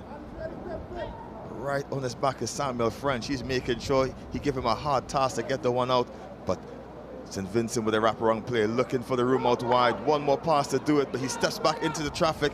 He's pulled down by the shirt, back into the hands of Samuel, and a wayward pass eventually scooped up in the end by Brenton Nanton. But TCI is over this one, looking for the room out wide. They have the overlap if they can use it. He may not need it. It's a quick feat from TCI, just running out of room. That's Therese Smith just showing what he can do. Love the way both these teams are playing. Hard-nosed physicality up front, but lots of speedsters on the outside for both of them. He can't beat the touchline, unfortunately. SVG still holding on to that 5-0 lead over Turks and Caicos early on here. Still 3 minutes to play in the first half. And men's Tier 2 action. The winner of this tier moves up into Tier 1 action if it's possible. Let's see what can happen here with the boys in green. St. Vincent and Grenadines hosted one of their first regional tournaments this November. The title was won by one of the Bajan clubs, but we can see the development of the nation being able to put on an event and eventually grow the sport in their home country. Over the top is a line on quick pick. TCI just a bit quicker at the breakdown, stolen at the contact, and they're going to try to use the big body, as you see, the big bump from Jed Dorville. He is a machine. They're unable to get the ball away from him, eventually shifting the ball out wide. Turks and Caicos, one more pass can do it into the hands of the number 25. That's Wesley Cherry, and he's streaking down the line. He won't be caught. Wesley Cherry for TCI. Well, take a bow, Cherry. That's fantastic pace on the outside. TCI answering one back.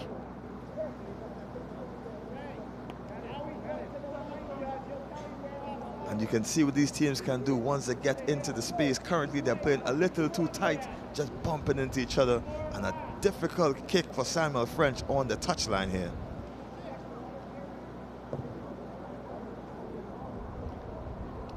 Not on the marker. As we get a replay of this shot, hard step off the left foot there by Therese Smith. He finds the pace man on the outside. That's Wesley Cherry. Pins his ears back. Love the bright colors of that TCI uniform. Look at those socks. You don't see socks like that very often in international rugby. Look at those bright babies. TCI level the score. And Brian, just a point to note, it'll be a difficult angle to kick from the left-hand side of the pitch because they're traditional northeast winds here in Trinidad and Tobago. So you're only going to be successful on the further side.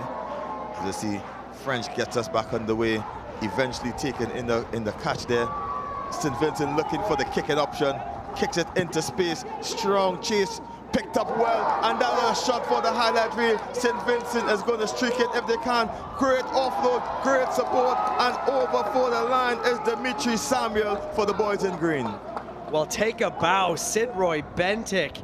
I didn't think that was the right option kicking. They had no chase on. It seemed like it was just an attempt to just push it downfield, but the bounce, I feel like that hung for about 4 seconds in the air before Sidroy Bentic leaped over Samuel French, has the height advantage, and he had the pace advantage, and timed it brilliantly before finding Samuel to dot that ball down. Check the replay here. That thing hangs in the air. He's got the basketball skills with the vert.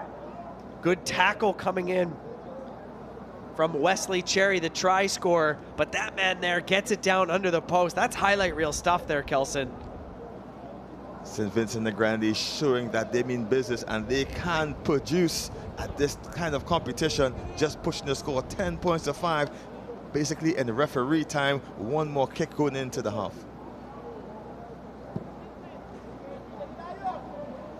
That one sails into touch, so it will not end the half that way. So a free kick here for TCI. And the wind that I mentioned earlier, Brian, it blows across the pitch. You just need to put it in the air and the wind will take the rest. TCI get the tap at the center into the hands of French. He shifts it out wide, looking for the room. If they can use it, shows and goes, looking for the offload. Pops it over the top. Backward, says the referee. Cherry just fumbled that catch. Looking for the room as TCI get in the hands of Talbot.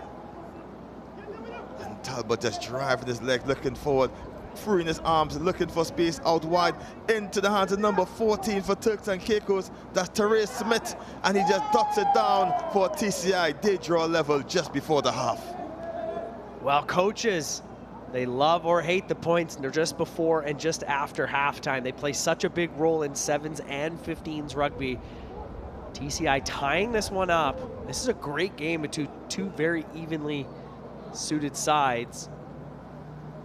French with an opportunity here off his right boot. Kelson, you mentioned that wind will likely be in his favor from right to left here.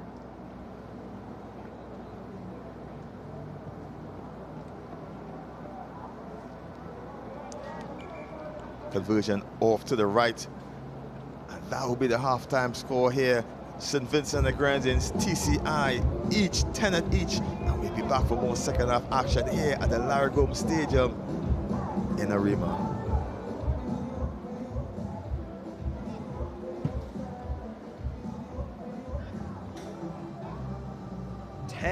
All is the score at halftime between these two sides, Turks and Caicos against St. Vincent and the Grenadines.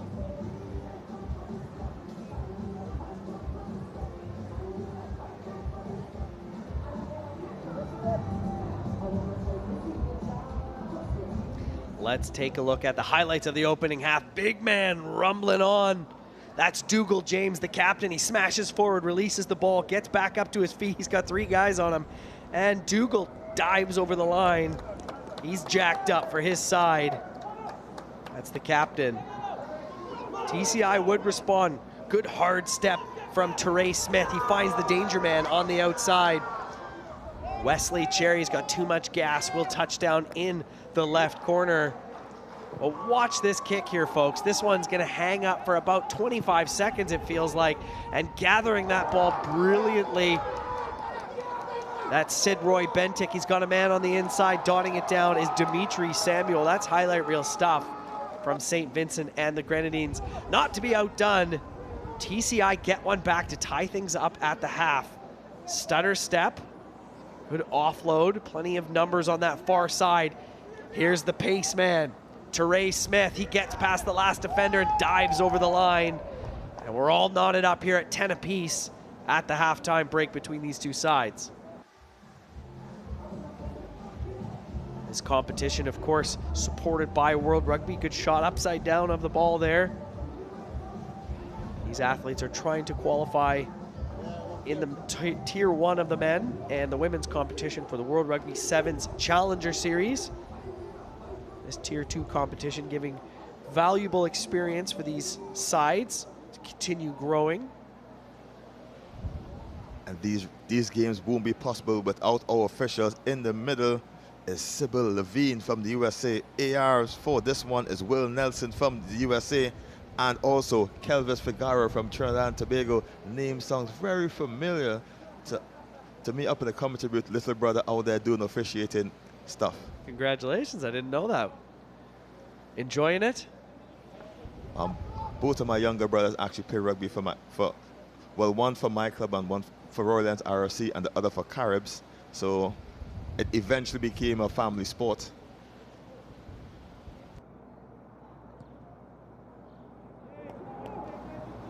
Don't forget your wife as well. Dr. Dalia is well known in these Rugby Americas North Sevens events. I'm sure she's got one eye on this tournament back from Ireland. As we get us back going for second half action, St. Vincent win the penalty. And And they're going to try to get themselves a stronger hold of this one.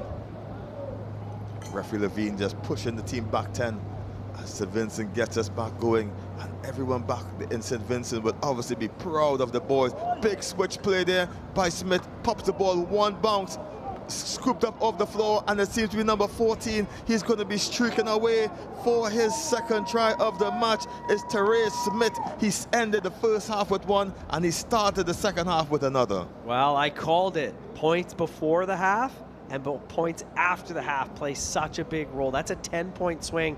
Referee having a discussion with the AR, and the try is awarded. So that's a 10-point swing. Right before halftime, it was 10-5 for SVG, and now it's 15-10 with the conversion attempt to come here for Turks and Caicos. Here's French. But he's missed it. I don't believe it. Having a rough day off the boot there is French. But watch the replay here. This ball trying to go with the offload, going to ground. Oh, could have been a knock on there. Referee's not seeing that one. TCI dotting it down under the posts.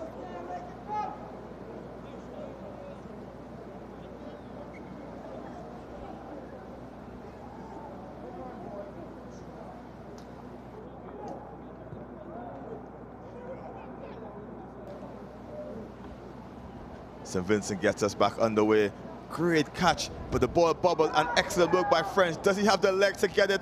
Eventually scooped up by Smith, and Smith is going to expertly clear his lines. Dangerous, dangerous time here for the boys in green.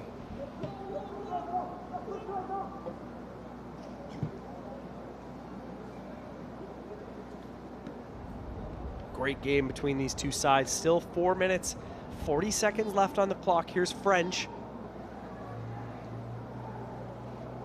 As we see the familiar hand signal to say, I am toast, as his hands keep circling to know it's my time to come off. I'm dead in the water. That's Samuel telling his coach, I'm done. Please, please, he's begging. Get me off. Coming up after this one is Dominican Republic against Curacao, followed by Canada against Bermuda. Canada opened the tournament heavy favorites. Defeated Guyana 26-0. TCI really turning the tables on in this one, answering back and eventually taking the lead. And that's what Rugby Sevens is all about. It is that exciting. Lead switch so quickly. And these Tier 2 teams really putting on a show here on day 2 of the Rugby Americas North Sevens tournament here at the Larry Gomes Stadium.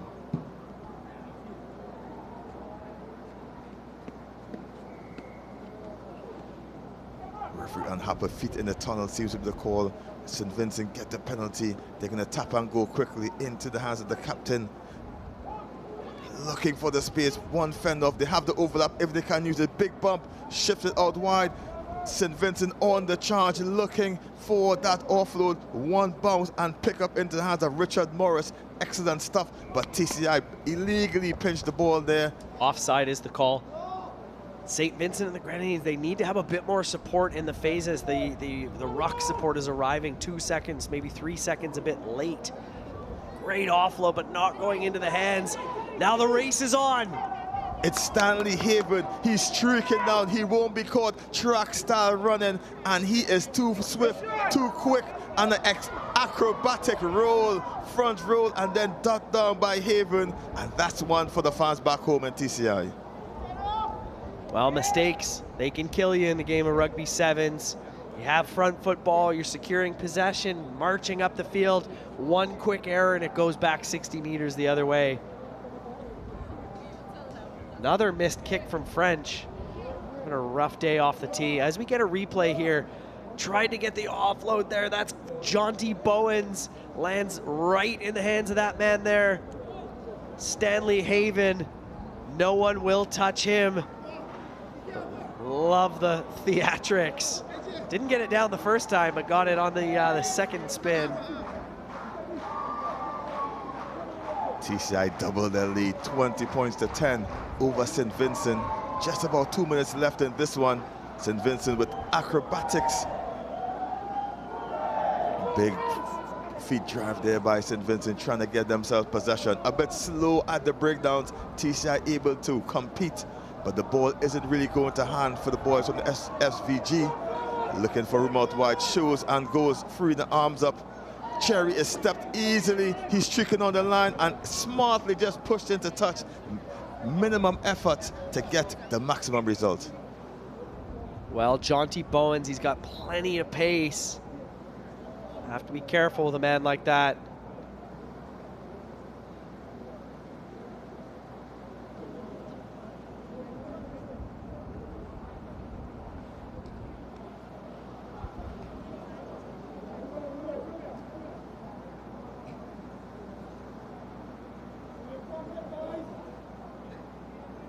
More Tier 2 action up next. Dominican Republic take on Curacao, and that will cap off Tier 2 action for a moment before we shift across the Tier 1 action.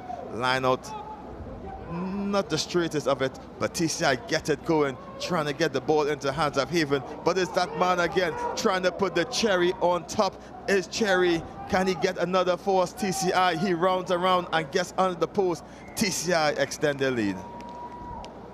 Wow, clinical stuff from Turks and Caicos. A simple win the line out, go through the hands, pace on the outside. That's Cherry. Second try of the afternoon, or the morning for him, excuse me.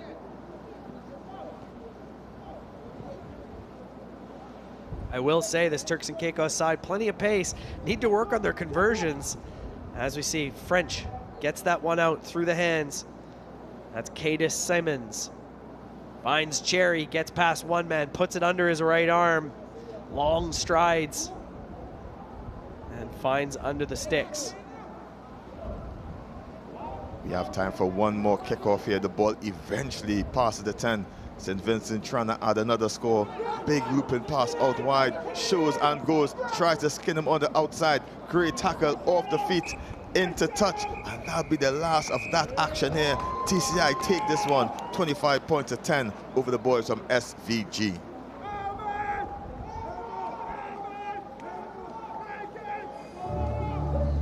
St. Vincent and the Grenadines will next face Curacao at 146. Turks and Caicos will face the Dominican Republic at 124 in men's Tier 2 competition.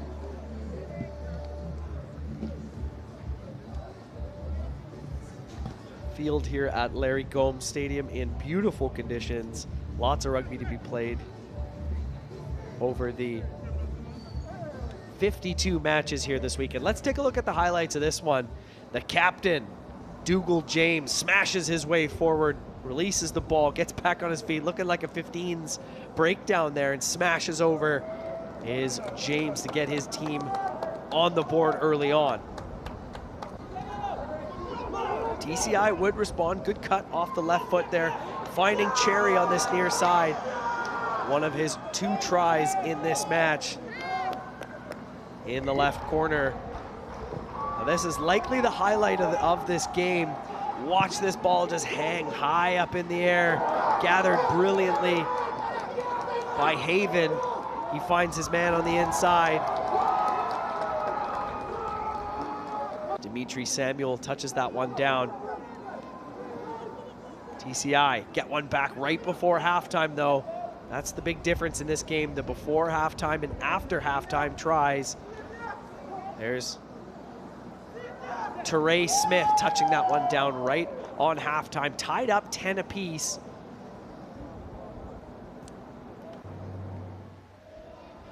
Good shot there of the Trinidad and Tobago Rugby Union, Rugby Americas North and Trinidad and Tobago flags. You see the wind starting to pick up here. I think the athletes are totally okay with it. Brian Kelly alongside Katie Wurst. Got another game right away here. Curacao against the Dominican Republic. Yeah, straight into the fray here, coming up with more men's T2 action coming up. Dominican and Curacao. Dominican getting set for the restart. Referee Fernandez from Mexico. In a high ball, Dominican Republic in the red, well contested, taps it back. And Curacao looks like a quick end, not releasing. The tackled player now coming up. Dominican Republic have it now. Luis Alvarez probing, looking for an option. Gets the outlet pass. John Rodriguez scampering around towards the outside is David Hightower. Flips the ball back to Rodriguez. Rodriguez still going forward, has an outlet pass. Plenty of space as he splits the defender, and he'll touch it down for an early score for Dominican Republic.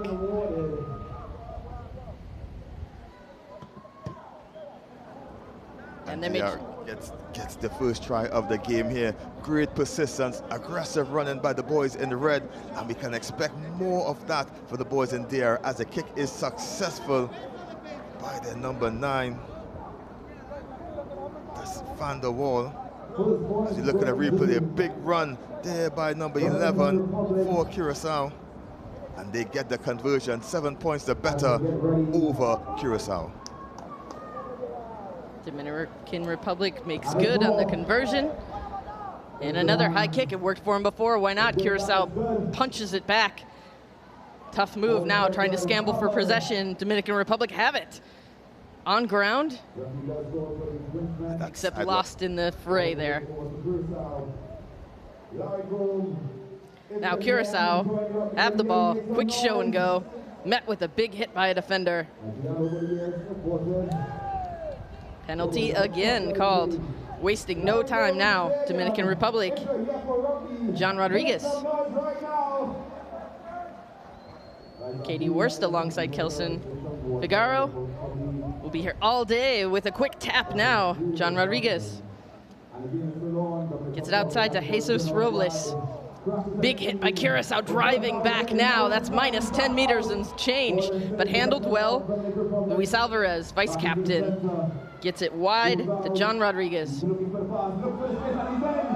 Just missed in the footing. That's the try score, Justin Lopez. Ball tapped down now, and Dominican Republic, again, absolutely on fire for this competition. Big play so far. Most of the possession has gone the way of the Dominican Republic, and they look exceptional in their uniforms. A big sponsor from Dominican Republic is Crea Pro, their premier rugby uniform provider based in Tijuana, Colombia.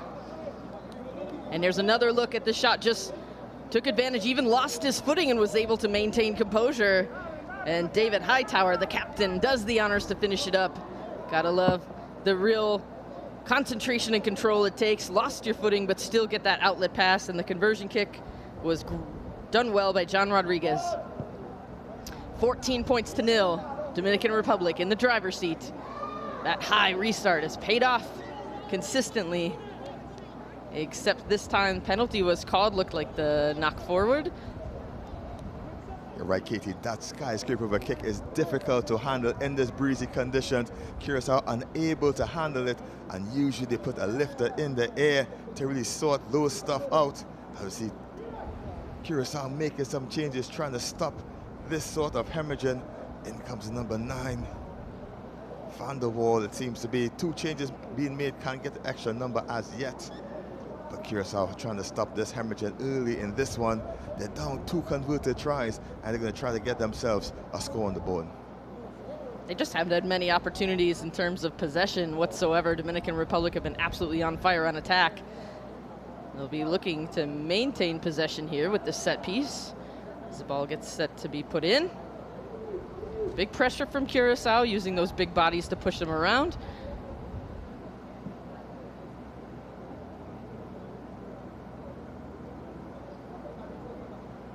A couple of substitutions being made. Nico Blankenvoort is going to be entering the match, along with another substitution, and reset Dominican Republic on the put-in. Luis Alvarez. Pickup, sneaks around the side now to John Rodriguez, who gets the ball out wide now, and the ball carrier, Darren Fernandez, will touch it down in the corner as he skips to victory here.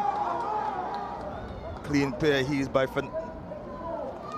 by the number 7 there, Fernandez. He really just showed his speed there, just taking out the scrum cap, the aerodynamic red scrum cap there that made it so elusive to get around the corners and get another try for DR. Former player for American International College, White Plains.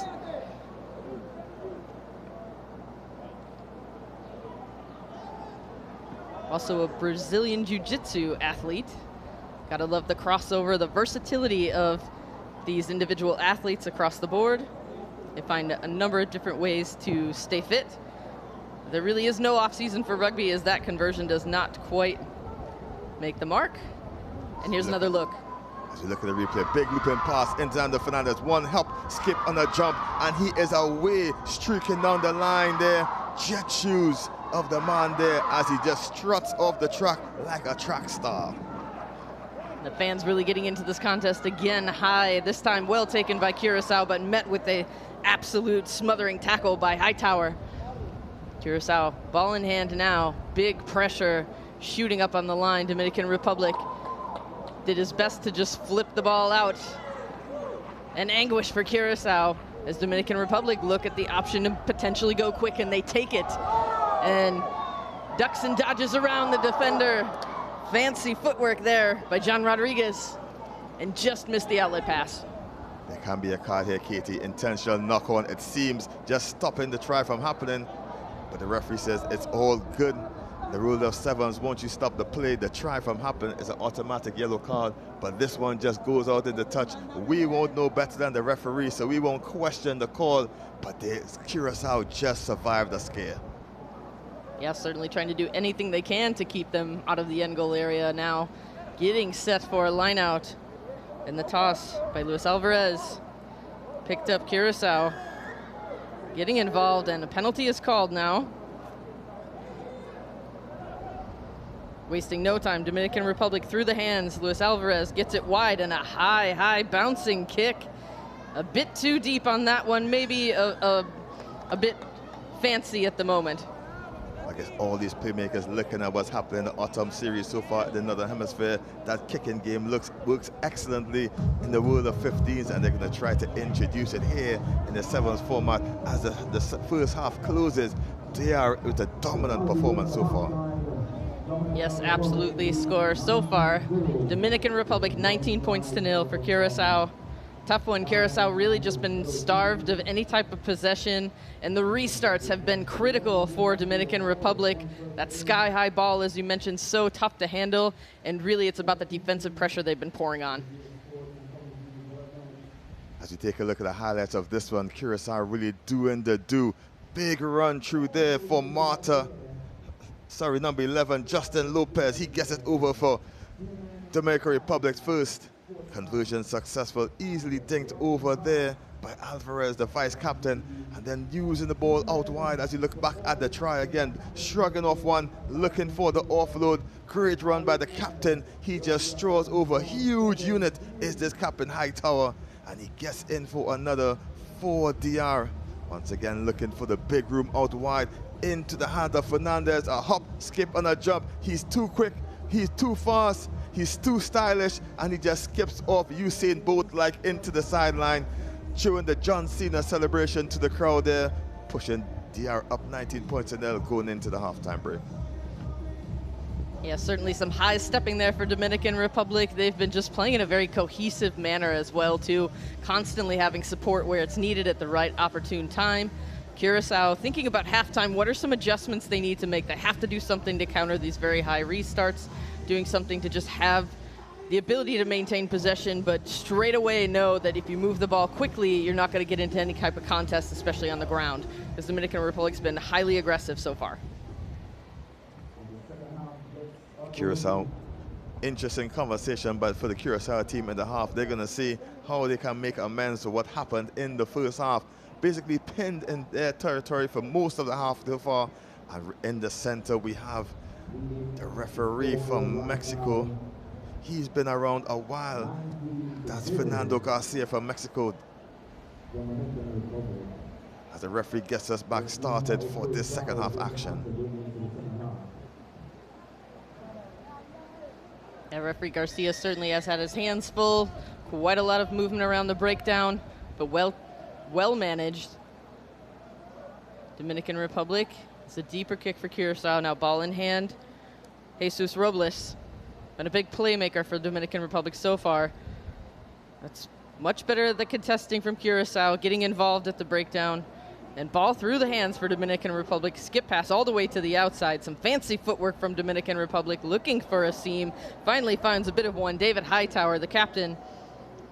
Ulysses Cavalier, third. Gets it out wide. Julio Tonabel smashes into some contact there. Body's on the ground now. Looks like the penalty is going to be called. The captain Hightower used his get out of jail free card there, just stepping a couple of people, using his height and size to get themselves out. And DR forced the penalty by Curacao, unable to even answer the call so far. Curacao ready to step deep, and famously no Rob Perry, former player and now coaches, is there trying to get these boys going, and he's been a stalwart in the community for those Curacao boys so far. Garcia stops the clock for a minute. Looks to be some movement potentially on the sidelines, making some tactical decisions here. Going to be critical for both teams. Curacao have to inject some type of energy into this half, as it looks to be Emerson De La Cruz will enter into the fray. And we saw De La Cruz yesterday, big strong runner, big stiff arms, and we're going to see lots of that again as the Lions is pinched by Curacao. Curacao wins that set piece. Daniel Vanderwall gets it. Gets an outlet pass, but penalty is called. And Dominican Republic have it once again. The traffic signals was mixed there by Curacao, unable to know what they wanted to do. And they up for the scrum, smartly pulling in a lot of the Curacao boys so they can have the room out wide. And Curacao seems to be a different team than we saw yesterday. They seem a lot more confident and fluent off the ball, and they too seems to be a different team, a different kettle of fish out there. Looked like John Rodriguez made the call to elect the option for the scrum, as Luis Alvarez in the scrum half role. Some conversation around managing or maintaining that mark. Referee Garcia will move to the opposite side. Have another look at a different angle here for the set piece. Maintain a fair contest is the goal. Ball's being placed in. Lots of pressure, but somehow bounces back to Curacao. Dominican Republic now have it. Ulysses Cavalier. Tempers flaring out right there. Spicy contest here. Curacao trying to get themselves in it, and you're going to expect that adrenaline from these men out there trying to put their best foot forward, and sometimes tempers just flare up a bit. As you see, DR make some more changes, just trying to make sure that they cement their 19-point lead over Curacao. Luis Bueno entering the match. Making some decisions here. Maintain fresh legs, keep that pressure on. Put in now for Curacao. Curacao have three substitutes lined up, waiting to come on. Can they make the effort? Big backdoor pass by Curacao. Let's see what can happen. Johan Butlig just skipped that one out wide. Timothy Martha, the ball carrier, dodging defender after defender, finally brought down, drew in several on the attempt. Out wide, Butlig goes to the boot, looking for any type of option to get some go forward happening. Will kick it to touch. Well, trying to free the big runners from yesterday. Couple of standouts they had yesterday, and like Leroy Kirsten had a hat-trick yesterday, and they're going to try to get him back in it, as well as the Medema boys seem to be a bit quiet as 3 changes come on for Curacao. In comes Nafis Brewster. Atura Medema comes on to grace with his brother Andre Medira. You see, trying their best to keep things going and try to get something on the board. DR also makes some changes. In comes Adames, number 6.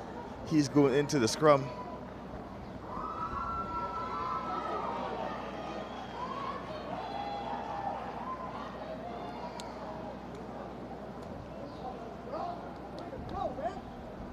And ball handled from the set piece now. Dominican Republic has it. Swimming over a defender, has plenty of options as the outlet pass, the goose step, and they'll look to change directions. Dominican Republic, Ulysses Cavalier, quick to move it into the middle of the field.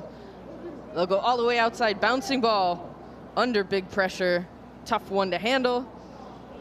Will look to go one way and then change his mind. Julio Tonabel now has it.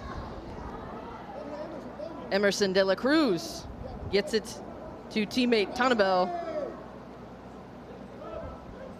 Making an impact here, Dominican Republic. Now, well handled by Hightower. Gets it out wide to the outside. Cavalier, one pass away. He'll fling it back. Dominican Republic have it once more.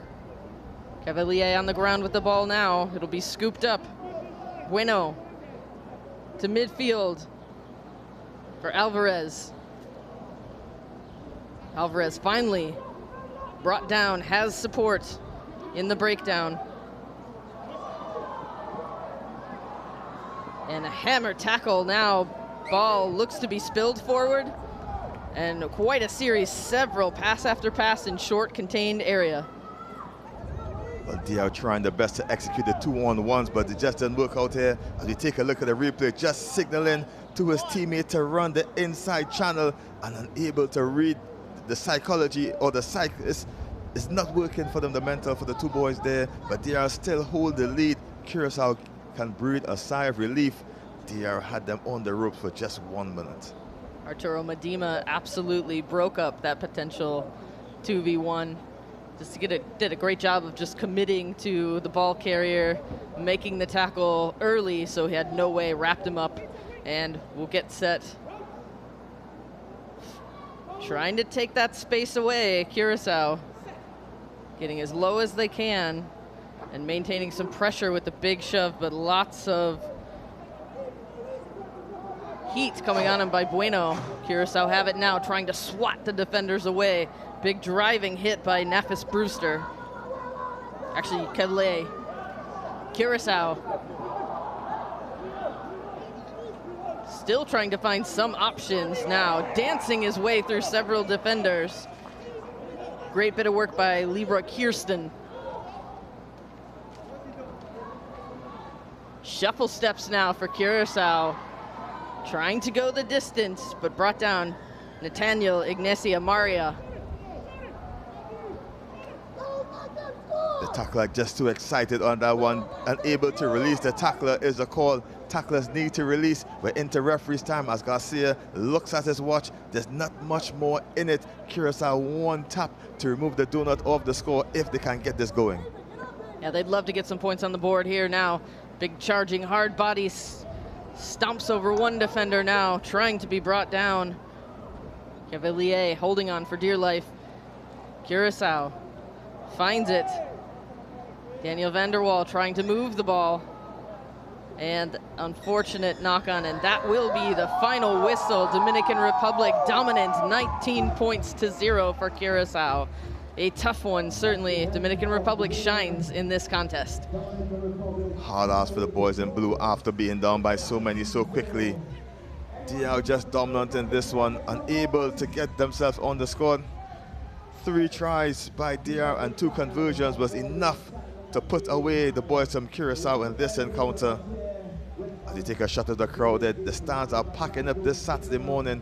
Lots of here at Larry Gomes Stadium in Arima. Go ahead and take a look at these replays here, Kelson. As you see the big Berlin run here by Dominican Republic, it's Lopez. He bumps it over before giving it to the captain, Hightower, the big unit, the number 4 Hightower. He gets himself going, and then off the set piece, big pass off to Fernandez. He looks at, size up his defender, takes him for the run. He beats him to the line, and then he does the excellent John Cena celebration in the crowd. You can't see me.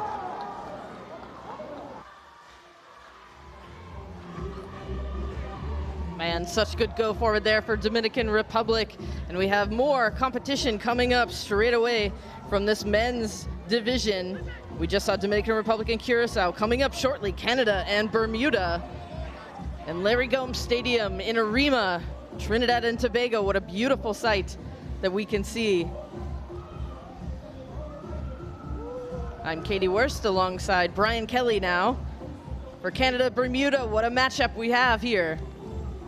Yeah, it was a bit of a rocky start for the Canadian men, although they did have a big victory against Guyana. Had a quick chat with Sean White, head coach of Canada's men's sevens team, just a few minutes ago, and he was saying too many mistakes in that victory. Yes, it was good to get the win, get your feet under you in this international competition, but they need to be better. They need to have a better strike rate and a better success rate with ball in hand. They know that the opposition here is a lot of teams that they have not played quite regularly, and there's a lot of new faces in this Canadian roster, but they need to stay the course. And this Bermuda team, they definitely have some athletes that have been around for a while now. Good young players as well, feeding in through the system. Rugby is alive and well in Bermuda. No doubt about that. So they'll give Canada a good run here. This should be an exciting contest between these two sides. Yes, certainly Canada has been an exceptional program here. They have made a few adjustments, you get the sense, about how they can do day two, really learning the lessons from day one. As we'll get set to get started here, Canada in the red, Bermuda in the pink. High hanging restart. The Canadians just swatting that one back. Plenty of new faces in this Canadian roster. Numbers on the far side, an early 2-on-1. Pace on the outside, a little grubber kick. This is an interesting option. Who's going to get their hands on it? And Canada look to have gotten it down. Referee gonna go to the AR. I think Katie got around the outside. Yes, right away. Look at the positioning in terms of the AR. They're gonna have that conversation. Canada on the front foot, getting it started straight away. We'll have another look at it. Richards finds his man on the outside. Little grubber option. That was Alex Russell. No try is the call. Touchdown by Bermuda.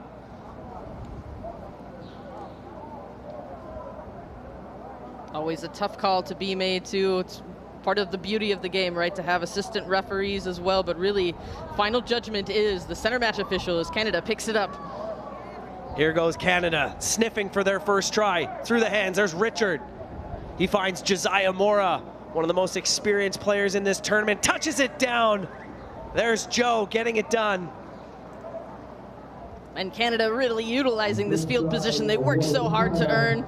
You know, it's about that. When you get a try called back, it's maintaining still that composure to just keep your eye on the prize, work something different, find some new avenues, see what you can do to just spread the field and make the defense work.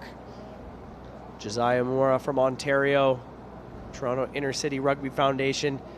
He has been a stalwart on the men's sevens team for last 5-6 years. He's also featured in Kingsley Jones's 15 squad in the last couple years.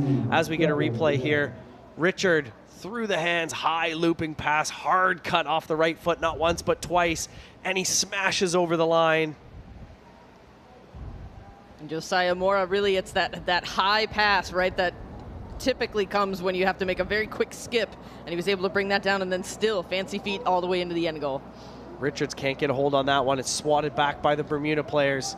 Their first crack with ball in hand. Good offloading up the guts here. Those pink jerseys, numbers on the far side, through the hands now. Tackle made. Penalty, not releasing is the call. Here goes Russell. Called back here by the referee, not happy with the placement. That's Alex Russell, McGill University, British Columbia epilepsy ambassador. This is his 33rd tournament for Canada's men's sevens team. Good shot of our referee there. That's Clifton Garrett from Guyana. Refereed at 6 Ran sevens tournaments leading into this one. So this is his 7th, played for Guyana at the under 19 level. Good shot there of the mullet man. Thomas Isherwood plays for West Shore. Rugby Club on Vancouver Island. Looping ball, can't get a hold on that. That one out of the hands of Cooper Coates. Coates is one of three players, that flew into Trinidad and Tobago from Romania. Canada's men's 15s November tour. Last weekend competing against Romania in Bucharest. Before that, lost to Uruguay. And fair play to Bermuda for making a really hard stick tackle, trying to make that wraparound pass and just a little bit forward. Chile, pardon me, was the loss for Canada before Romania. Now back underway over the halfway line here for Bermuda. Not releasing in the tackle is the penalty against Canada. Opportunity for Bermuda just to slow things down here. Definitely some experienced players. Hadley Tucker, Jamie Baum, Janico Francis, Alex Doyling, and some younger bodies. Desuri Gill has that ball just going out the back. Well, that's an unforced. Can't make mistakes like that. Yeah, Tucker, I think he was trying to think of a plan to see if he could just sort of sneak past the line and utilize some speed to the outside, but just a little bit too far. But still, again, looks like we'll bring it back. Hadley Tucker plays for Midfield School in the University of Arizona. Father is an ex-Saracens player. Isherwood places it in. There's Coates through the hands now. Here's Josiah Mora, has one try, tries to get around the outside. His classic hand fend, he's still going. Two Bermuda players bring him down. Canada on the front foot. Coates to Isherwood, he cuts back. Bermuda player sliding into second base, Mora not needed. Up into contact there, David Richard 3 meters out. Isherwood secures contact. Canada earning a penalty. Bermuda not rolling away as the call. Coates has two players on this open side. Here's Russell. He's got the captain. Can he get it down? He's done it in the corner. That's Elias Hancock with that scrum cap. Flowing hair touching down in the left corner. Canada furthering their lead in this one. Yeah, Hancock's been absolutely dominant and from day one carrying over here into day two. I mean, he is a big man running around at full pace here in this hot sun, making it look easy. Isherwood so involved all over, creating havoc for Bermuda as he'll get set for this kick. Hancock is a graduate of the University of Ottawa. Hometown club is the Bytown Blues in Ottawa. 9 siblings. Pretty incredible. This is his 16th tournament for Canada. Watch this play here. Canada with the penalty, just going through the hands. Simple stuff, find space. Russell cuts hard off of his right foot, finds Hancock in the corner. He will not be denied here at Larry Gomes Stadium. There's Cooper Coates, recently signed with NOLA Gold in Major League Rugby, so he'll be heading down south in the new year, down to Louisiana. Recently announced schedule for Major League Rugby, another year. Back to Hancock on that try, just did a great job of understanding exactly where he was in field placement. Just run away from the defender, pin your ears back and get to the corner. High looping pass finds Coates. He smashes the line. Hancock secures that one. Through the hands now, Isherwood. Richard to Mora. Over the 22, steps hard. Good tackle there from the Bermudan defender. Quick recycle here for Canada. Russell, Hancock. He's got Coates on this side. Will he use him? He goes himself. The double try here for the Canadian captain. He had his man with him. Cooper Coates, but not needed. Touching down here on the stroke of halftime. Elias Hancock, coast to coast, from one corner to the next. He gets the job done for Canada. It's a bit of deja vu for Bermuda, just seeing them work the ball through the hands. They've been exceptional, creating great depth, so that it's so tough to make a tackle when they really have a full head of steam. Canada looking very strong here in this Tier 1 competition.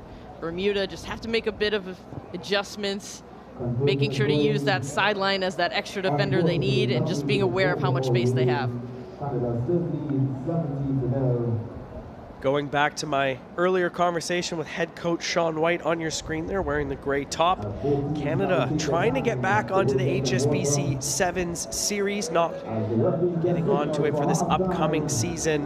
They lead Bermuda 17-0. If they win this, or whoever wins this tournament this weekend in Trinidad and Tobago, will qualify for the HSBC Sevens Challenger Series. We'll have to try and get back onto the top series. Let's take a look at the first half highlights. Josiah Mora, too much space. You can't give that man a sniff as he dives over the line for the opening try. Showing the big smile there for the man from Toronto. Isherwood, good for the extra 2. The flag goes up. Clinical stuff. Captain of Canada, Hancock, would score another one. Watch this one quickly. Hancock will get his second of the half right on the stroke of halftime. He gets past the tackle of Jamie Baum. A one-way traffic, Katie, in the opening 7 minutes. Oh, certainly. Cooper Coates was even towards the outside, but Hancock just took it himself. He knew that it was, light work. He could get across the line. But that's exactly sort of the tale of what's been going well for Canada, is about the way they utilize support, the fact that they've really created no turnovers at the breakdown. They just keep, utilizing ball in hand, making the ball do most of the work and just sort of forcing Bermuda to run and chase them. 3 tries and 1 conversion in the opening 7 minutes here. We are in Arima, Trinidad and Tobago. Beautiful conditions for rugby here. Weather starting to turn back home in Canada. Happy to get down here, enjoy a bit of beautiful sunshine here in the south of the Caribbean. Canada's women's sevens team, heading off to start their series in Dubai in, I believe, next weekend. Exciting to see the silver medal winning team. Head coach Jocelyn, first tournament at the helm. Excited to see a lot of new faces in the Canadian women's squad.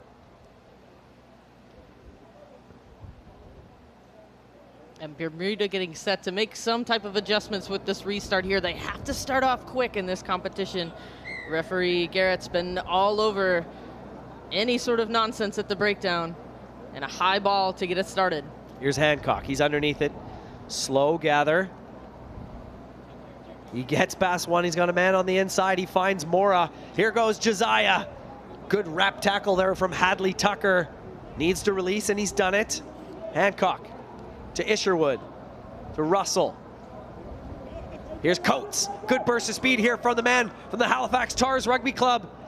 Just has to tiptoe, and he finally gets it down while the chase was on there. Too much pace there from the former high-level soccer player. Also plays for the Privateers Rugby out in Atlantic Canada. And just a thing of beauty there, Brian, his ability to accelerate when he saw the gap straight through. There wasn't much that Bermuda can do.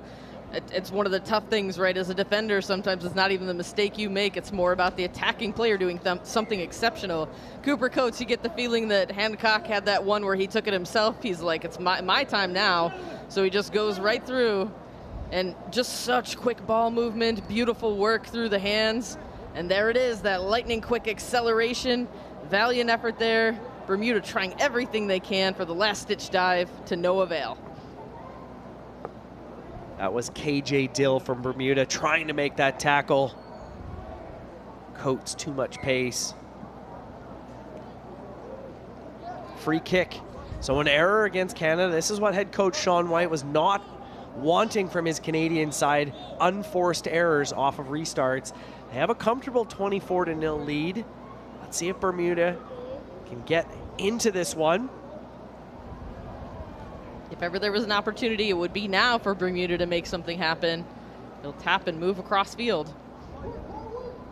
Through the hands now. Good stutter step. That's Hadley Tucker, hard into contact. Hancock tries to poach that ball for Canada, unsuccessfully. Sloppy play here from the Islanders.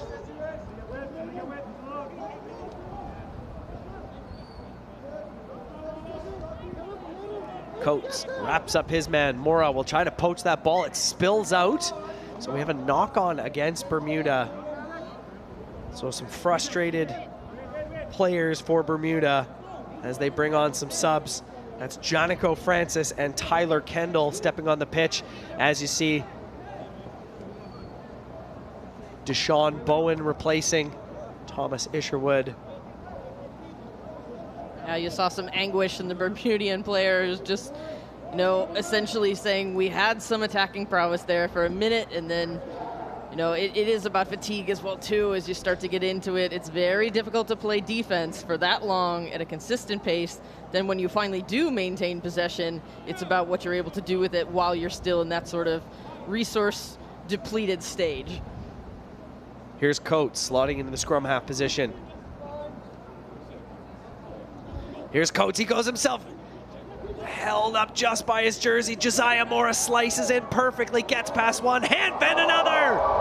That's a huge hand fend from Mora. Take a seat. That's truly this is what magic is made for sevens right here, that ability to fend off while going full pace and still maintain possession of the ball under immense pressure, but it's also the thing you just love about this game, right? So creating that separation in that space is really going to make it happen for you, and Canada is looking strong. Josiah Mora, nearing almost 10 years with Canada's men's sevens team, started the program as a youngster alongside the likes of Nathan Hirayama, Harry Jones, John Moonlight, back around that Olympic squad. As you see, Mora cuts hard off of his left foot. Take a seat!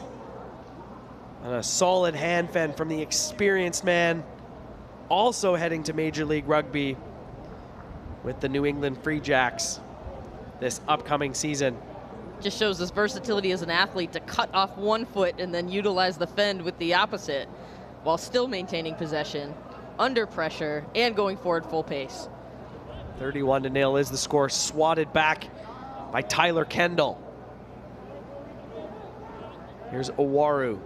Coates sees some space on this near side. Switch ball now to Mora. He finds his man on the inside. This is blinding speed now. That's Ethan Hager. Well, Canada just running riot now. The man from the University of Victoria, playing in his 8th tournament for Canada. Canada just utilizing their ability with ball in hand. It's truly, the ball handling skills are looking so sharp here. Also just creating some misdirection as well, using switches, looping around, constantly on the front foot. There always are gaps opening up, but it's the hard work they're doing to create those opportunities, and these are just parting for them at this stage. Here's the replay. Mora finds Hager on the inside, pins his ears back, diving to make the tackle is Kendall, but he can't do it. Ben Green for Bermuda tries to stop it, but too difficult. This Canadian team running riot now, up 38-0 over Bermuda, and they want more. Hager can't get that one. He knocks it on. Knock on is the call. 1 minute to play here.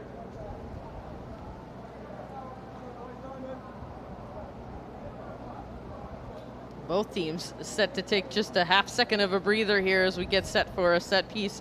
It's been fast action, constantly making adjustments. There's been 6 tries scored, all from Canada.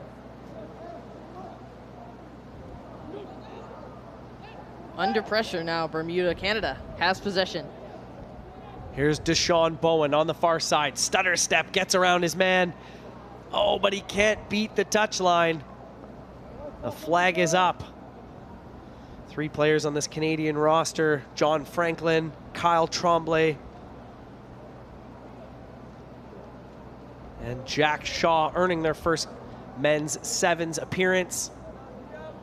Good shot of Noah Bain there, back in the sevens outfit, after being in Major League Rugby the last couple seasons. Better job defensively from Bermuda to get him to touch. Final play of the game here, and it's been spilled by Hager. Good defense there from Bermuda, ending this one off on a positive note. Well, referee says we have time for one last play here.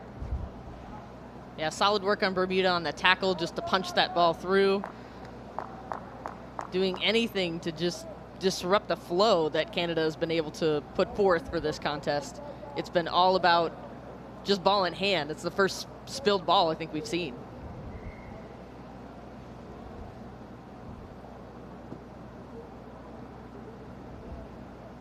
Reset on the scrummage now. Bit of motion between both teams. Here's Bermuda, working the far side. Have to get around Bowen. Good pace. Going to the boot. This is an interesting option. The chase is on now. Coates gets back and secures it. And he's had enough. Sends that one onto the track. And we are done here. Canada securing their second victory of the 2024 Rugby Americas North Sevens. That man right there scoring 2 tries. That's Josiah Mora. 38-0 is the score. Clinical performance. Let's take a look at the highlights. Canada scoring early and often. Here's Cooper Coates. He gets twinkle-toed down that far sideline and secures his own conversion, tough sideline attempt. And here comes Coates once again. He finds Josiah Mora. He's gonna cut hard left off his left foot and hand fend huge. As you hear the groans from the crowd, they loved it. They're definitely putting on a show, Brian. It's been just all Canada here. Here's a bit more of, creating those gaps is what's been so critical. And then the ability to accelerate right through this one. That was Ethan Hager touching that one under the post, the man from the University of Victoria Vikes. He as well slots his conversion attempt.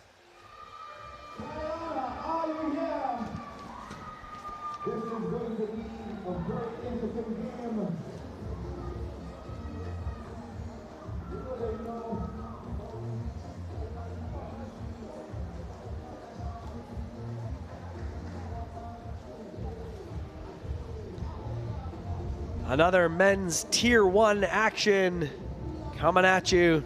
We have Barbados against Guyana. Brian Kelly alongside former Trinidad and Tobago international Kelson Figaro. This is going to be a great game, Kelson. That's excellent. As you said before, Guyana, 8-time Caribbean champs.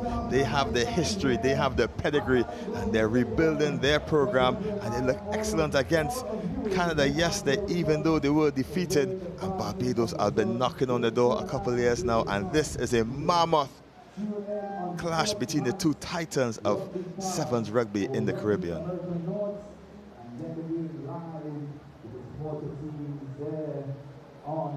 A couple of stalwarts on the team for Barbados. We have the ever so present in the, he's been there forever on the team. That's Sean Ward. He's been the stalwart guy for the team, but look out for Mikael Walcott, number 12. If you see him, short dreads, he's been the nippy scrum half all so far.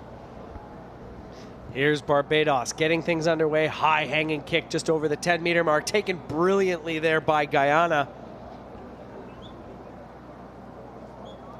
Deep passing here, really working sideline to sideline. Hard into contact, big tackle. Through the hands now, recycling it back the other way. That's Matthew Talbot. Rickford Cummings. Good pace early on from both these sides. That's Talbot once again. A little stutter step in the midfield. Great pace right up the middle, and he's through. That's Lionel Holder. He's got his man on the inside. This is Lionel Holder. Will he get it down? He's done it. That's the vice captain, Lionel Holder. Sensational stuff from the man from the Police Falcons and the Caribbean Kings. And Holder do it all himself there. The Police Falcons went to the St. Lucia's tournament earlier this year, losing just in the finals of Misfit Club from Canada. And Jamaica and Guyana, get their first points in the game there, as Prescott's going to try to add the extra 2 points to put the Green Machine further in front. Off the mark there from Prescott. Plays for Lindenwood University and Old Blue Rugby Club. As we look at the replay, into the hands of Holder, he gets to the gap. He had Prescott next to him. He didn't need it. He showed and good, and he just skinned him on the outside, unable to get the tackle in. Was Phillips. Leonard Holder just too strong and just too fast for his Bajan counterpart. Prescott gets us back underway. That's a brilliant kick, hanging about 11 meters. Bit of an awkward restart, collision in the air, so referee is gonna head to the pocket. Referee for this one is Stephen Kinisevich from Alberta, Canada, heading to the bin. Fallon Adams, a big unit, number 13 for Ghana there, just hitting the player in the contact. His 2 minutes in the bin starts when he hits the seat, and he's taking the scenic route around. That's gonna hurt Guyana in the long run. Don't know why he just didn't exit on the shorter pit. The referee wouldn't have started the game until he was off. He's making that scenic route around the track. Well, that's just inexperience in international competition. Here's Barbados now, through the hands. Here's the danger man. Couple of slips in the last couple of games. But a penalty in from the side is the call against Barbados. Guyana, an opportunity to slow things down here. Slowing things down isn't a thing you want to do. Is a thing to do with a man short, just try to eat up some clock. But handling errors is the issue right now for Guyana.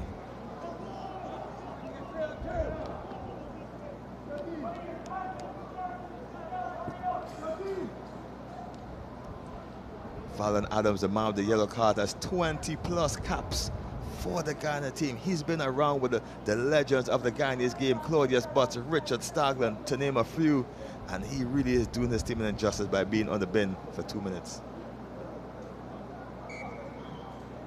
Referee not happy with this one.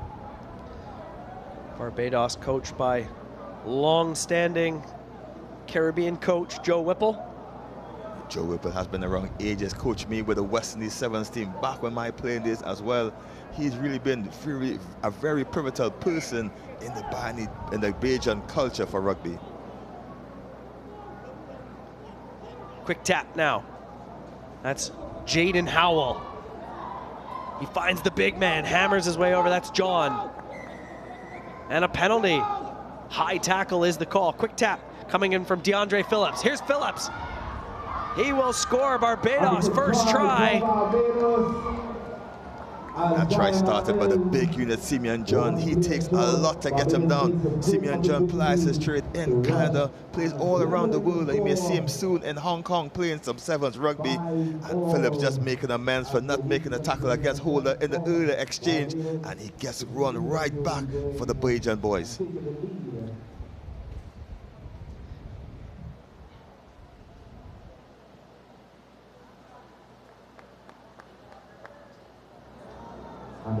As we take a look at the replay, quick tap and go by Phillip. Does the dirty work. He's really recently says he always smiling. 6 tournaments so far for Barbados, and DeAndre Phillip gets it in for Barbados. One player left on the field with a few more minutes. Guyana is wearing as we get ready for the next kickoff.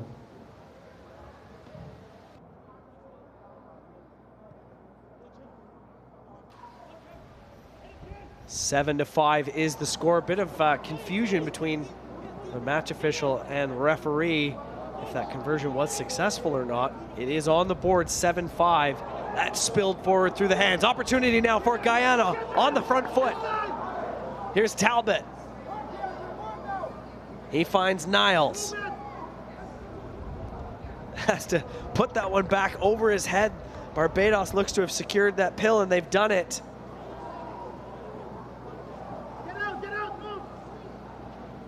Here come the Bajans now. Little stutter step, Phillips.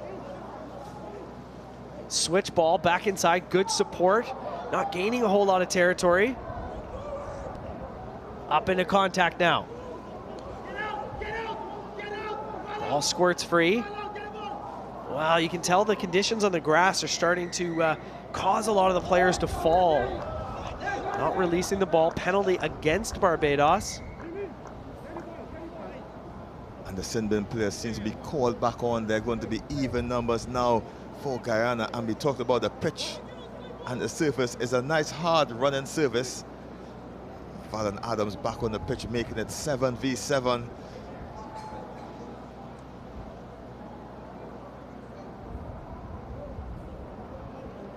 Valen Adams played for Monmouth Rugby Football Club.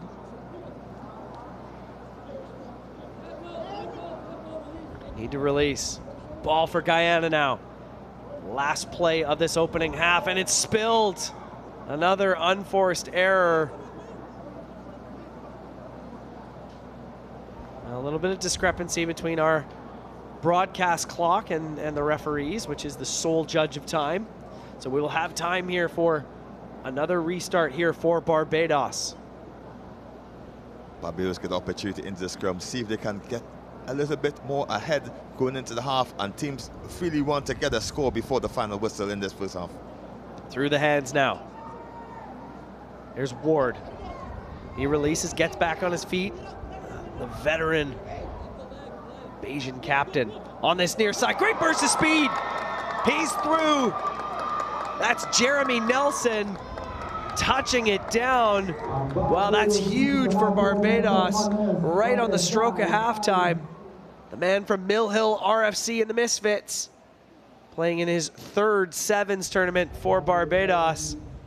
And his love for motorcycles means he has a love for speed, and he showed lots of it there, breaking the gap, and that's what he wanted to do just before the halftime break. Really stick the dagger into the heart of the Guyanese team, just push it into the half there as we may take a look at how that just happened. As we enter into half time, Barbados leads 14-5. Wind picking up a little bit here at Larry Gomes Stadium, but beautiful conditions nevertheless for international rugby here as part of the Rugby Americas North Sevens. Big shout out to the Barbados Old Boys watching from back home. Had the pleasure of playing touch rugby with those guys for a couple months while I lived in Barbados back in 2022. Some great people, great love of the game. Big shout out to them as we get highlights here from the opening half. The opening score coming in, that's too much pace from Lionel Holder. DeAndre Phillips couldn't bring him down, but Barbados fresh on the attack.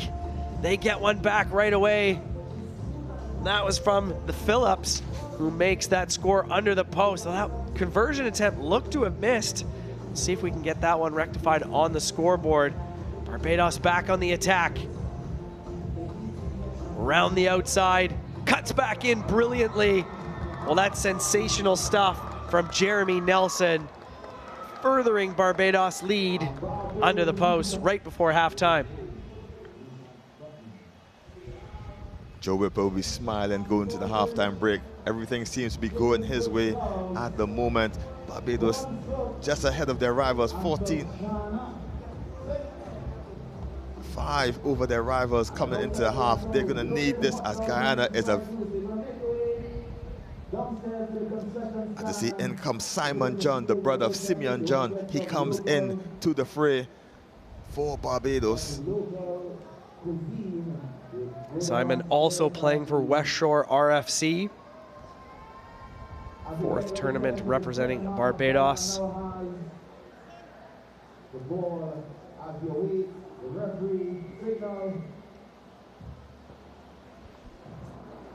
Prescott gets us back underway for Guyana. Barbados taking it in, but it just bundles them out into touch. And this is exactly what Guyana needs to get themselves back in this one. 14-5 is the score now. Lots of time left on the clock here. And Brian, I'm loving that multi-patented Guyana outfit. I really need to see if they have an online store to get myself one of those. It's really aesthetically pleasing. Love to see it. Here's Guyana now, through the hands. Godfrey, Polidor, he's on the outside. Here's Polidor. Cuts back, he will not be stopped. That's Godfrey Polidor, sensational, the big number 6. Plays for Old Blue, New York. He's a track and field superstar, sprinting and long jumping. First cap in sevens. Played a couple of times in the 15s game as well for the Green Machine. That is brilliant. Godfrey Polidor, no stranger to breaking hearts. He did it to Trinidad and Tobago in the 15th version of this earlier this year in the Hazy Crawford Stadium in Port of Spain. Last gasp effort that stopped Trinidad and Tobago from getting the victory, and he is speed in a bottle. As you look at replay there, just in and out, unable to get himself going, is Barbados to stop the powerful running of Polidor, and he gets Guyana back into this one.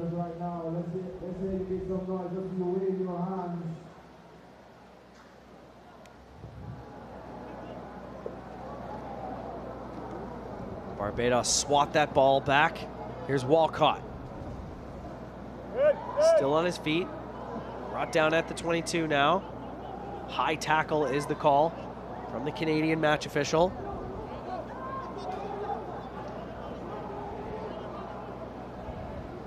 Barbados have opportunity to clear their lines. They're going to try to boot this one down. Sean Ward just giving the instructions. He's going to put it to the boot. Just going to give themselves a bit of purchase lower down the field, just on the halfway mark. Just trying to thwart the Guyanese comeback. And Barbados are excellently coached and excellently drilled, and they have loads of speed, loads of fitness to really get this one done.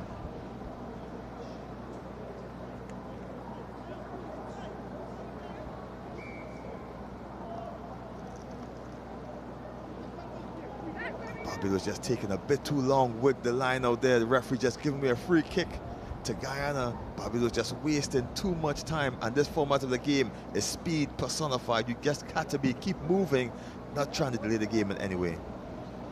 Through the hands now. Here's Guyana. Here's Polidor, the try scorer. Gets the offload away to Holder.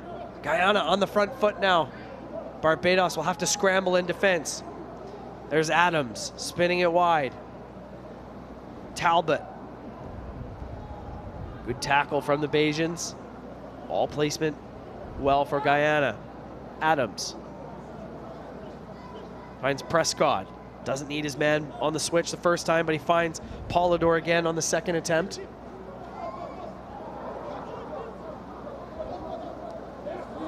Walcott has stolen that one. On a huge clear out in from the side. Adams flirting with danger, got a yellow card earlier. That's almost a yellow card offense once more, and he can see red in this tournament. That will be heartbreak for the Guyanese team. They need the stalwart player in, and he needs to control his discipline.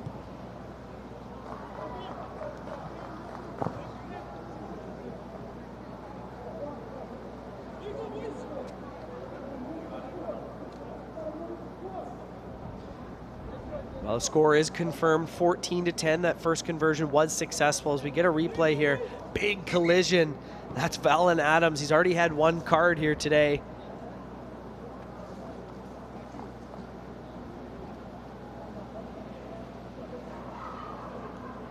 Couple of changes being made there for Guyana. In comes Kelvin Grant. Sorry, number 5 is Odida Douglas. He's coming onto the pitch there to just continue to add the pressure onto this Bajan team. Walcott, he finds Ward. On the outside now, he gets past the last defender. The chase is on. Great tackle on the far side by Lionel Holder. Here's Ward, gets back up on his feet. Barbados, wow, this try would push them 9 points ahead. Here's Walcott, can he get it down? Who has their hands on it? Held up is the call. It'll be a goal line dropout for that held up over the line, and Walker just trying to be David versus Goliath in that one. Saw the two defenders in. Actually a scrum back on the 5. Referee was saying it was in the hands of the Guyanese player and taken down, therefore a scrum 5 for Barbados. Well, the referee is the master of the rules out there. We're just speaking about it. So back on the 5-meter line, Barbados get put into the scrum. Another bite of the cherry, and Barbados ready to get another score on. Yeah, if Canadian possible. referee Stephen Kinisevich, after this weekend, heading off to Dubai. Second, World Series event after Vancouver earlier this year. Man from Edmonton, Alberta.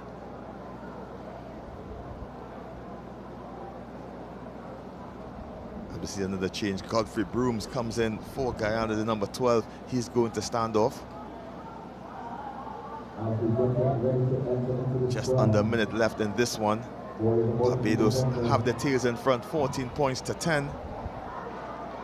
Brooms very experienced. Here's Walcott. Finds Ward under all sorts of pressure. Who had their hands on that? That was bounced off the knee of the Guyanese player. Who's got their hands on it now? Well, this is bouncing around like a ping pong ball. Knock on against Guyana. Well, that's heartbreaking stuff. That could have been the game winner for Guyana. Godfrey Polydor unable to catch that ball by the bootlaces. That would be a tremendous skill if he could have picked it up on the go.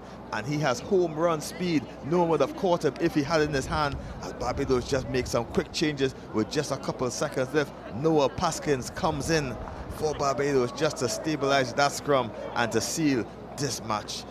4-point lead. From Queen's University of Charlotte. Went to high school in New Zealand. This is his 5th tournament representing Barbados.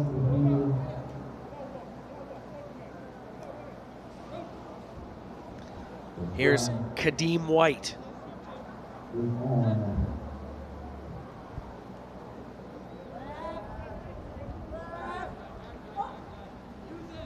Kadeem Knight, excuse me. Here's Walcott.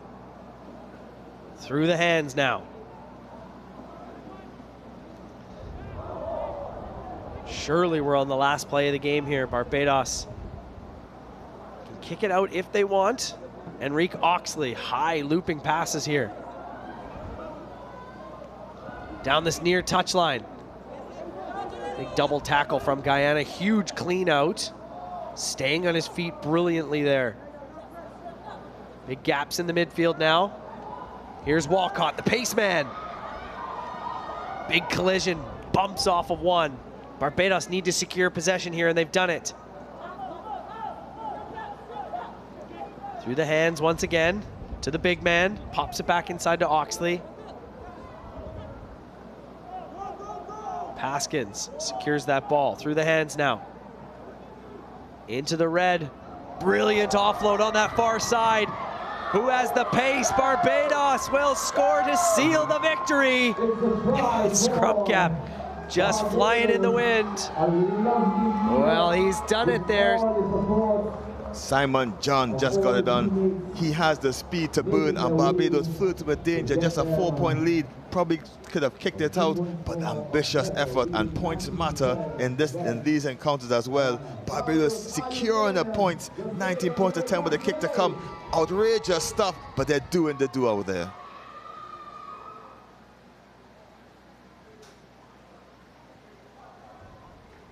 Conversion attempt is successful. And that's it. 21-10 is the score. Barbados with a big win against Guyana. 3 tries, 3 conversion for the Bajans.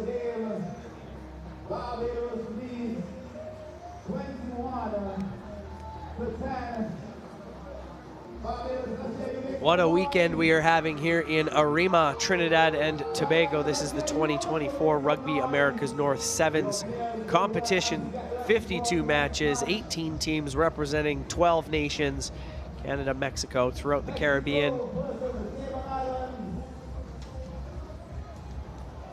As we take a look at the highlights of this one there, streaking through, Barbados getting their first try of the game there.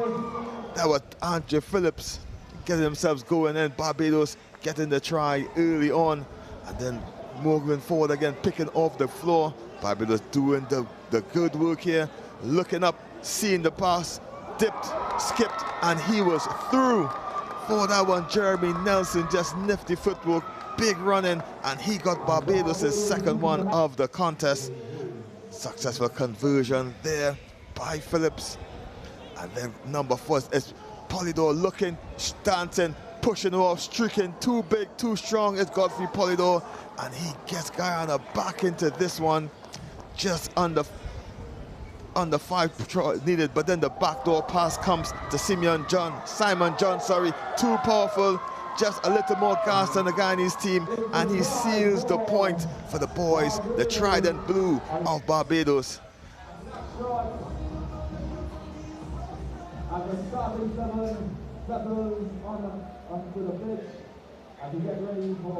Up next, Mexico versus Cayman Islands. As we await the signal from the referee, the game is on.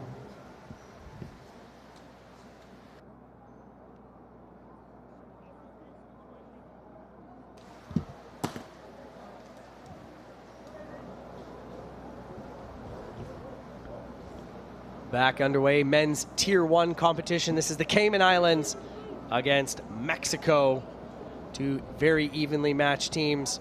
Mexico losing to the host Trinidad and Tobago yesterday. Cayman Islands losing by just 1 point to Jamaica in a thriller. Sloppy passing deep inside their own half here, but a card handed out to the Cayman Islands. They're swatting that ball down. This is Brian Kelly alongside Katie Wurst. This could be a great game, Katie.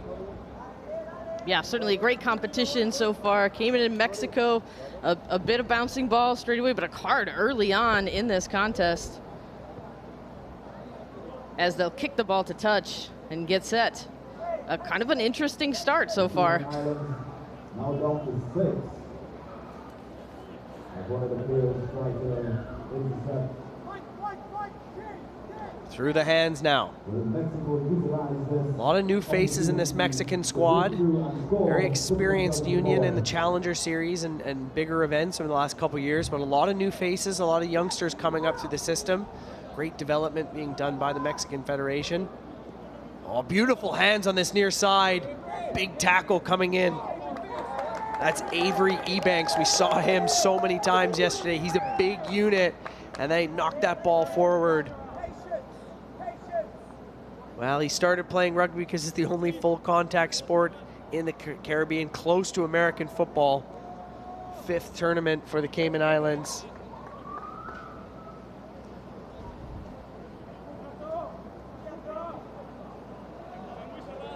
And a scrum about to go down here. Stringer going to be the man to put the ball in.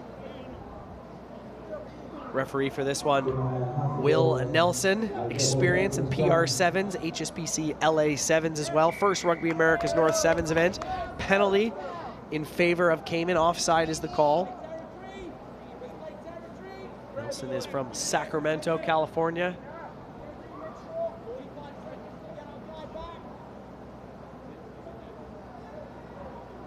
Cayman will take their time with this kick, create some opportunity for territory. Ball goes into touch. And we'll look to have a line out.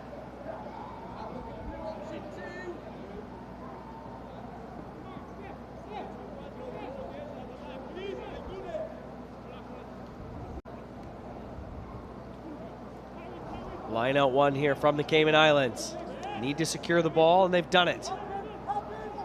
There's the big man smashing forward. That's Ebanks. On this near side, going for a grubber kick. The chase is on. Who's going to get their hands on it? Mexico regather that ball. A couple of big tackles from the Cayman Islands, but it's spilled forward. Wow, Katie, we talked about it yesterday. When you kick when you're on the front foot, coaches either love it or hate it. You being a coach yourself, I guess if it gets back into your hands, you love it, right? Right. It's the moment where you hold your breath and just hope it works out. You look like, well, I taught him that. I'm a genius. Unless it does not go the way that you would like it to. But Thomas Vesey really worked hard on that one for Mexico. And now we've got a scrum again. Here's David Stringer from the Wolfhounds Rugby Club. He's got 3 older brothers that also play rugby. Brother Peter played for Ireland, now retired. There's a stat for you. Hard up into the attack now. Here come the Cayman Islands, and they touch it down. They've done it. That's Harry Clark. Cayman Islands scoring the first one here in the right corner. And great stuff from Cayman Islands to really put an exclamation point on the start of this contest, doing some good work, and they've been rewarded for their efforts. 5 points up. Cayman Islands finds themselves to Mexico.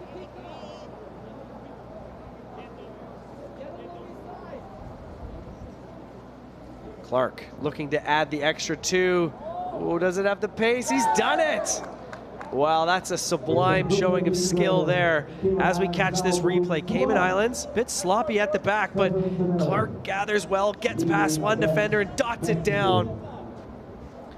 Jose De La Torre cannot make the tackle for Mexico. And Clark paid the price on that one. Looked like he fell on his shoulder potentially, but still had the wherewithal to finish off with that conversion. 7 points. Those conversions are so critical in close contests. Mexico, of course, coached by legendary Frenchman Terry Bourgeois. Longtime stalwart on the HSBC 7 Series for France. See him on the sidelines, watching his troops. Now, down this near side. Into the hands. Oh, booted forward. Good showing of skill there by Thomas Vesey. But the ball is in the Cayman Island hands. Good tackle there coming in from Falcon of Mexico. There's Robson. He gets it out for the Cayman Islands. Up the middle now. Here's the half gap. Can he get past the last defender? And he's done it. The race is on. Oh, tackled brilliantly there by Diego Sanchez. Ball is free. Who's got their hands on it now? Mexico. They have it. No sweeper here in the back for the Cayman Islands. Now the race is on back the other way. Oh, does he have the gas? The big man, Heriberto Trevino. Oh, he's done it. Unbelievable. Energy sapping stuff there from Mexico. And it's a try for Mexico.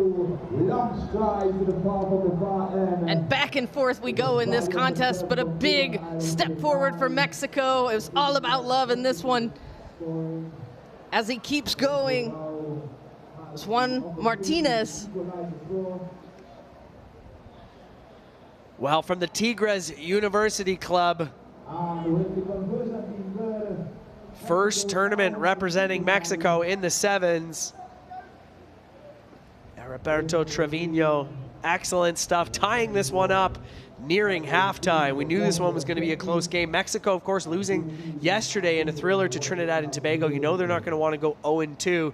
Conversion attempt here is successful. That one's off the boot of Andres Rodriguez. Time for one last play here. Swatted back by Mexico, played off the ground. Referee says play on. Here's Christopher Cole. Up into contact now, Andres Rodriguez. Here's Cole once again. Thomas Vesey finds his man on the far side. Through the hands now, Andres Rodriguez. Tries to get past him. He's done it once again. Wrapped up. Finds the ball back inside to Falcon, who finds Cole. Through the hands. This is a great showing of skills here from Mexico. Vesey cuts back inside one more time. Over the line now. That's Diego Sanchez. And Mexico scoring 2 right on the stroke of halftime. Beautiful bit of work there. Exceptional effort to just carve through those defenders, create some great space, and Mexico loves it in the dying seconds of this half. Certainly what they're looking for.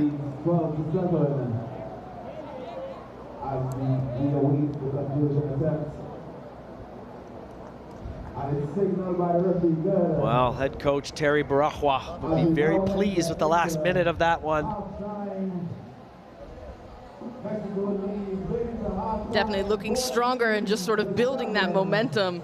Mexico, good with ball in hand and really working hard together. 14 points to 7, converting the tries as well.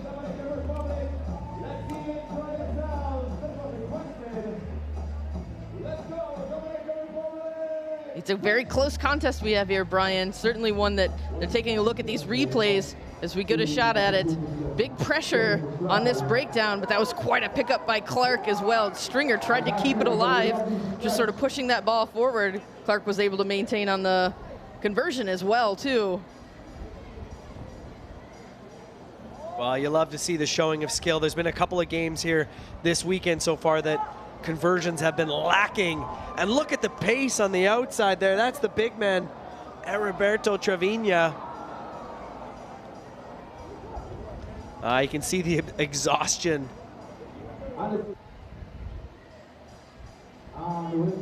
And the conversion, and more to the opposite end we go now. sidestepping past defenders with a little fend and some. Diego Sanchez.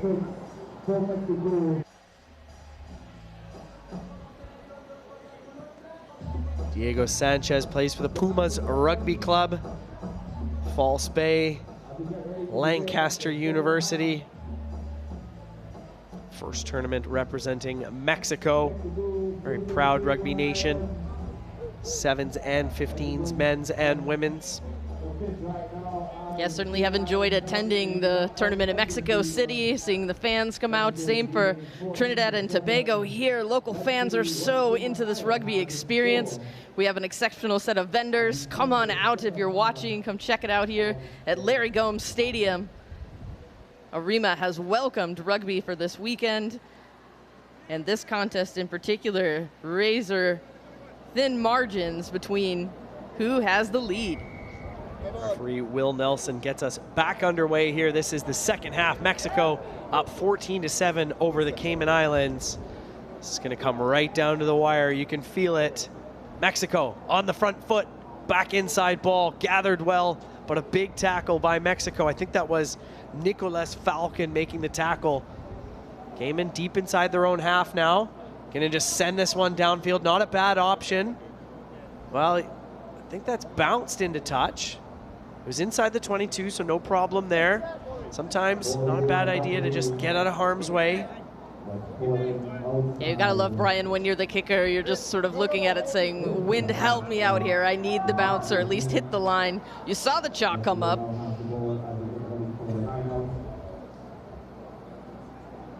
Mexico will have a line out. Looks like potential some changes to be made. Fresh on the pitch now, Diego Ramirez and Alejandro Revilla. Mexico up 14-7.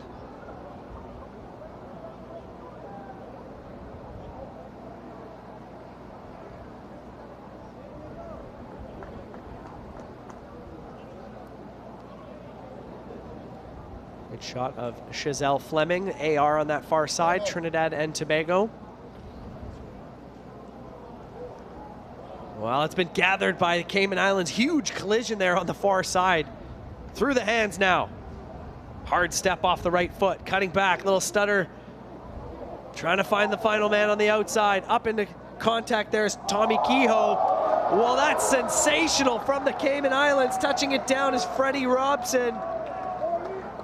Lovely bit of skill there from the Islanders. Yeah, fantastic bit of support there as well, but Tommy Kehoe, just wonderful, stepping off 1 foot, changed the ball to opposite hand so he can keep it away from the defender, and then was able to get that offload pass, so beautiful bit of work. And Freddie Robson is the benefactor of that extra effort. Thomas Kehoe, parents, sister, everybody in the family has represented the Cayman Islands as we catch the replay here. And there it is, right? Looking over the shoulder, the one-handed pass.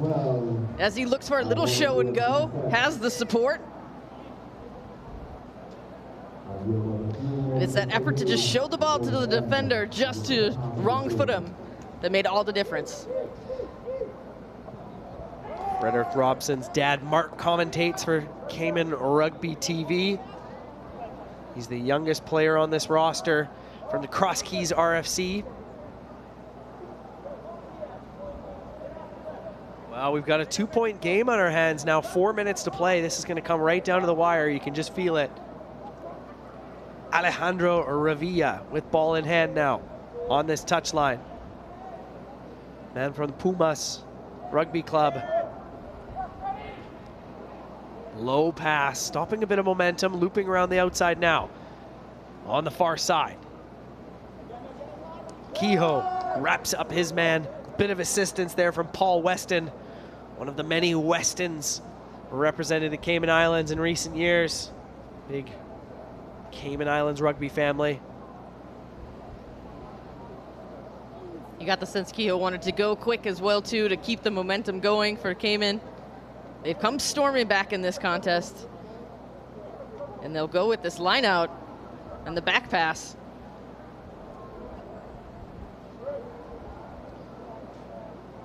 Sloppy but gathered. I think that's Clark has his hands on it now. Kehoe on the far touchline. Little stutter step and a hop. Sloppy breakdown, and it's been won by Mexico. Well, he had his hands in the ruck on that one. Big no-no, the penalty going in favor of Mexico. A lot of tired bodies. That opportunity just went begging for the Cayman. You can see going to ground, and Mexico gets over quickly. A bit of a barrel roll there as well, trying to get his hands on it. But really, it's all about contesting and just showcasing to the referee that you need to make the ball available.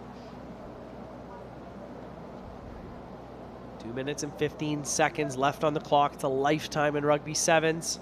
Mexico slowly sauntering up for this line out. No rush.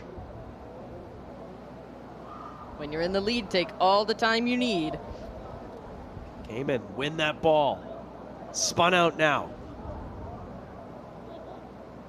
Cutting hard. Here's a gap now. I think that's Weston. He's over the 22.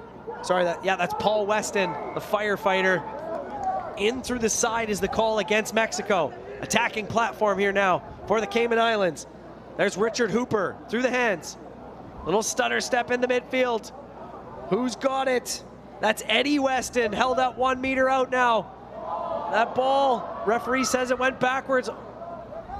Big tackle coming in by Diego Ramirez. Mexico trying to poach this, and I think they've done it. Penalty in from the side is the call against the Cayman Islands. Well, that was your chance. Weston knocking on the door, 1 meter shy.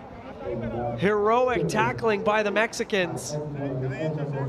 You've got to love their heart just to scramble around and make it very difficult. Any pressure that they're applying is going to force that turnover.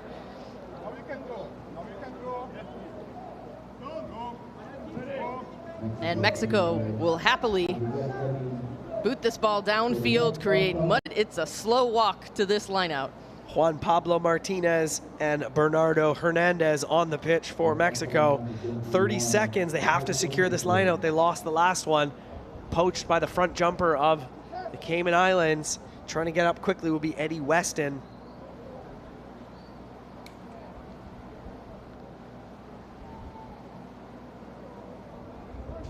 One of the 8 siblings of the Weston family. And the penalty goes to the Cayman Islands. Wow. Nearing the end of this one, trailing by 2 points. If there was ever an opportunity needed, love that they checked with the match official to see what time was left. Just missed touch, though. I don't believe it. Opportunity to secure the win, and Clark misses the sideline on an easy kick. That is heartbreaking stuff. And Mexico are back on the attack now. Isolated up towards the halfway. That's a big tackle in the midfield. High tackle, though. So now Mexico will just likely tap this one and send it into the bleachers. You got to love the prop taking the minute to say, what is the time on the clock? What's the next move here? And Cayman, absolutely just an unforced error, one that you thought for sure, almost like it was, they thought about what was next before the first thing had to get done, which was really kicking the touch. Well, that's heartbreaking stuff for the Cayman Islands. You got to hit touch on those, set the drive. And Mexico happy to just slow things down. This is Christopher Cole just running back, toying with the Cayman Islands players, sends this one into the upper deck. And there you have it, Mexico overcoming the Cayman Islands 14-12 in a nail biter. And you got to think from a Cayman perspective, that's heartbreaking. Yeah, certainly Mexico absolutely escaped with this one, but they earned it as well. Just hard work done by both teams. Too close to call. Mexico 14-12 against Cayman Islands.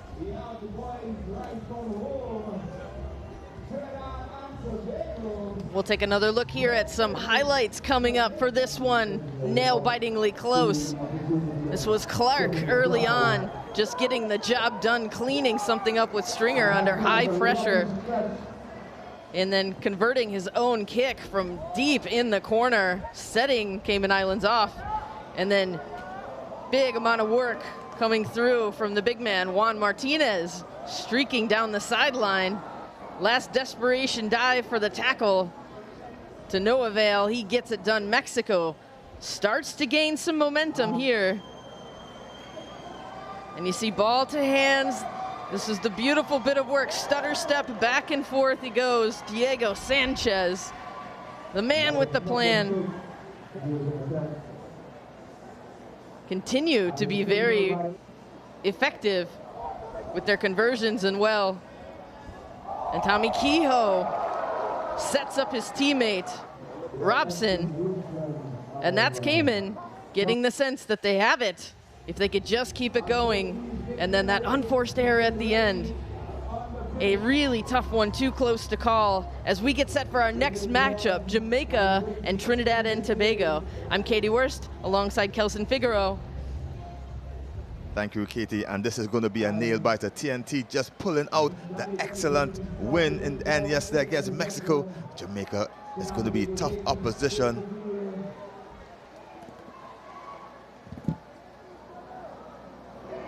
As Jamaica is going to get us going.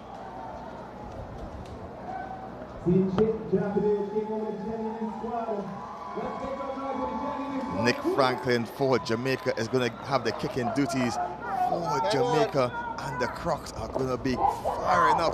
Look out for Rondelli Fraser. He'll be a handful as Isaiah Smalls for TNT gets smashed in the pickup. He tosses it wildly. Jamaica's on the front foot, playing off the TNT era. Trinidad and Tobago getting back the penalty, just making amends for the crazy start. And Rory O'Farrell is going to put the boot on for TNT and try to get his way into touch.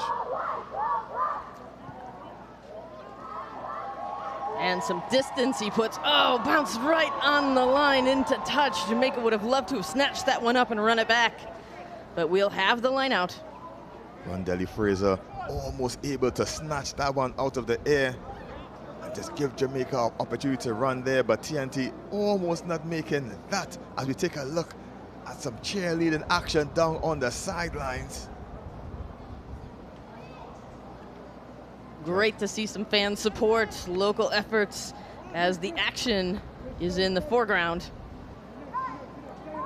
Abula Silverton just mesmerizing the Jamaica defense. Rory Farrell popped it over the top. TNT unable to snatch it, but on the advantage is Jamaica, and streaking down the line is Presley Nongo. He gets himself far in, but he knocks it on. TNT on the advantage. Abula Silverton into the hands of Keyshawn Walker, and he can do something. He steps inside, freeing his hands, looking for the runner. Abula Silverton wants to beat. He steps inside, looking for support. He needs the offload.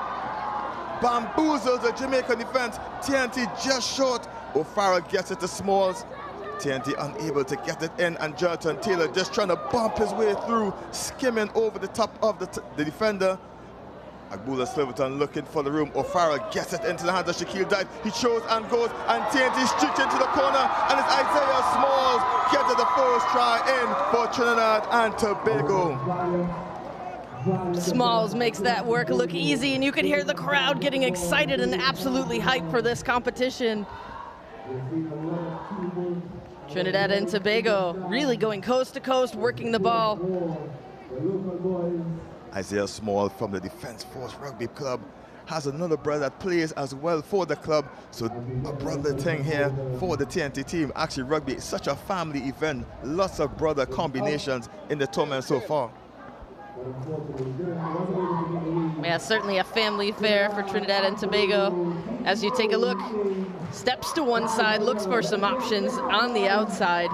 Dite now has the help all the way to the corner. Small, playing very big at this moment. O'Farrell gets us back under a deep kick taken by Fraser, looking for the outlet pass. TNT tried to press the defense. Franklin unable to catch it, but he taps it backwards, and TNT has a lot of work to do to stop them from going out. Brush it off one tackle before he's taken down on the 22-meter line Jamaica just stretching the ball and stretching the TNT defense, and it's Fraser trying to get the offload. It doesn't go to hand. TNT tried to pinch this ball there. It's tight over the top, and penalty by the referee. Says sideward entry is the call, and Fraser taps and goes quickly looking for the big runner. TNT snatching him by the ankles. That's Aaron Lowe, but TNT wasn't back the required 10 meters, and Jamaica gets that opportunity to slow the ball down and take a big gulp of air. Referee Garcia will bring it up. It's a great pause in the action for both teams, just playing absolutely feverishly, as we see Nick Franklin will utilize his ability to clear the ball, and that's going to have them march upfield. Getting past the half is going to be critical for Jamaica, who needs to get back into this in terms of the scoreboard. To take a mention of the officials, Fernando Garcia in the middle from Mexico, assisted by Clifton Garrett from Guyana and Kevin Figueroa from Trinidad and Tobago. Line out time for Jamaica. Good contest. TNT putting loads of pressure on Rondelli Fraser. Eventually gets in the hand of Franklin, and Jamaica gets the loop around play. Big contact in the end. TNT trying to get the ball out. Ball on, says the referee, and the ball is bouncing around. TNT making loads of effort in defense, but Jamaica with a big overlap on the near side. It's a foot race, and Dyke gets the big tackle, and TNT try to pinch this one. Jamaica recycled it very well. McIntosh gets us back on the goal. Back into the hands of the playmaker Franklin. He steps one, he steps another before losing his foot on the overlap. TNT pushing wide, big switch play coming in by the big number 11, Scott Young. And he back out on the outside is Presley Nungle, and he's trying to get himself free, but Jamaica unable to do the do. As the referee just has to hold play for an injured player. And TNT's defense is holding up well against Jamaica with just under 2 minutes left in this first half. Certainly Jamaica trying everything in the kitchen sink to see if they can create some gaps and make some space, but Trinidad and Tobago doing very well to connect and move forward, applying more pressure on defense, as we see Jamaica getting some medical attention. Take another look. And that's a low body position in the tackle. And then came in, it was the secondary on the contact. That tackle assist, just a bit danger there on the head of the player as he go back to the scrum. Rondelli Fraser to get us back on the goal. It definitely looks like a stinger there. You can just sort of feel that feeling in the shoulder, as any player has. Jamaica, Ronald Denny Fraser, a lot of movement before the ball's actually put in there. Referee Garcia is going to establish exactly where the mark is. And Jamaica hosting a couple of youths as well. Mateo Chiraku, brother Kian Chiraku, played on the senior team and in the Challenger Series, just 18 years old, and Chiraku's waiting to make his debut out here and really show what he can do for Jamaica as they try to ship it out wide. The referee says that one went backwards, but Jamaica busting through a couple of tackles, eventually assisted by the AR on the far side. Knock on is the call, and TNT get the put in to the scrum. All subs. Yeah, great teamwork there by the match officiating group.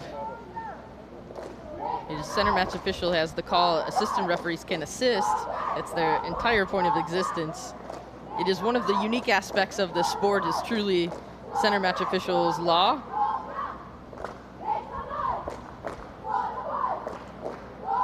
As we can hear cheerleaders in the crowd there. Strong scrum by Jamaica. Turn it over, and it's Franklin on the go. Big pop, one more pass to do it, and Shaquille Dyke has lots of work to do, but the Jamaican player is just so quick. But Shaquille Dyke is even quicker, and he smashes the defender to the delight of the crowd. And Captain Courageous Shaquille Dyke just saves the try for TNT with just about that amount of time on the game clock left. Cahill Green thought he absolutely had it into the corner, and then Dyke comes out of nowhere. It's that extra effort that gets the job done. That's what a captain does. Takes care of business for his team. And Green tried to make that bump off, but the sideline was not his friend. Shaquille Dyke just saved it for TNT on the half. TNT going to the break, 5 points the better over Jamaica, thanks to that try-saving effort by Shaquille Dyke from the Harvard Rugby Club. That's legendary stuff there, right? The captain just taking care of business, still keeping the big 0 on the board for Jamaica through some defensive heroics. Trinidad and Tobago have the narrow lead. And you'll see the fans just absolutely thrilled with this so far. Kind of a bit of a nervous energy too, because it's only 1 try up they are. If it's any indication, Jamaica women came from behind earlier this morning against the female counterparts, and they did do 12 points to 10 over TNT. And now can Jamaica pull it back and do the same? Down by 1 try, Jamaica gonna go back to the drawing board and really pull together to get a victory in this one. Here's some replays, some quick goose steps we've seen, but look at that, sacrifice your body for the tackle. Ronaldinho Frazier getting nice and low. But Trinidad and Tobago working it, getting all the way to the corner, and some heroics by Isaiah Small straight away. Just stunning the crowd, getting everyone excited. For Trinidad and Tobago, there's only been 1 score so far. As we see the cheerleaders hyping up the crowd for the home-time team, Trinidad and Tobago, making some noise. What an awesome opportunity for them to cheer on their team who has the narrow edge.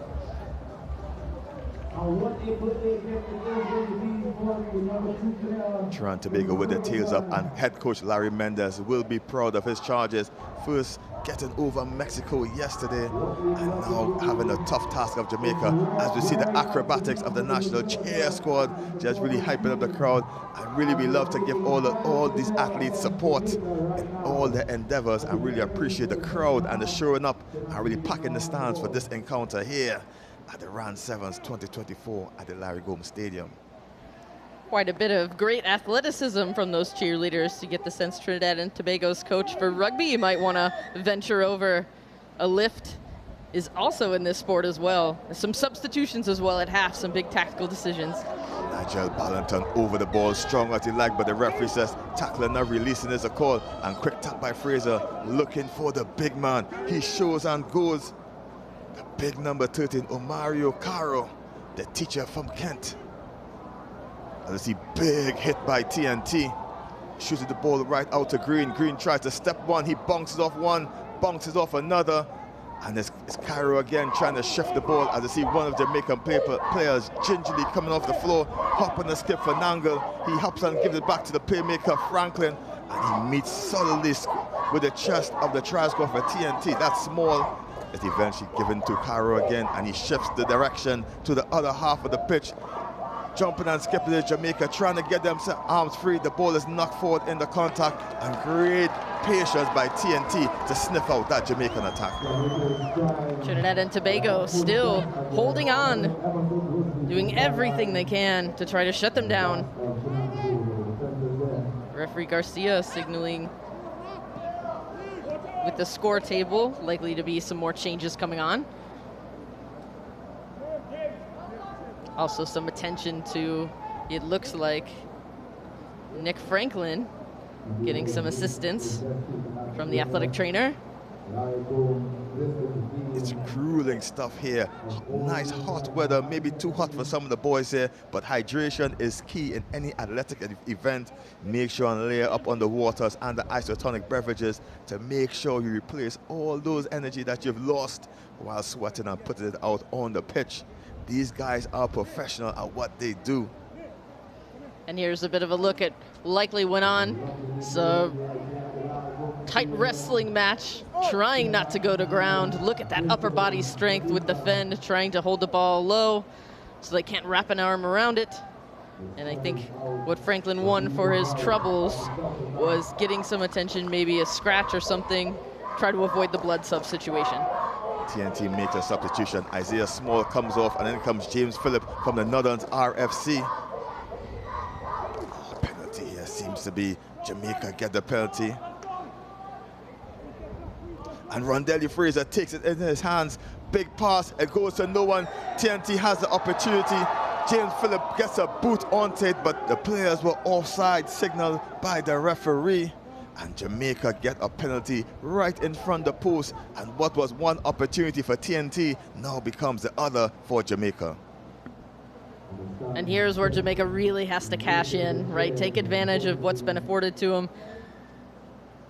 They haven't been really given too much of a platform as well, and there's no more ideal situation than the one they have in front of them. Looks like clock is off for a second, and they'll go right back to it. Big looping play by Jamaica. The man overlap if he needs him. He doesn't seem to need him, and Jamaica get the score. It's Aaron Lowe from the Stockport RFC who gets the try for Jamaica. And Aaron Lowe, you love that little, just show the ball, make sure that you can sort of get the defense to move and shift over with just enough space. And then his just acceleration was beautiful.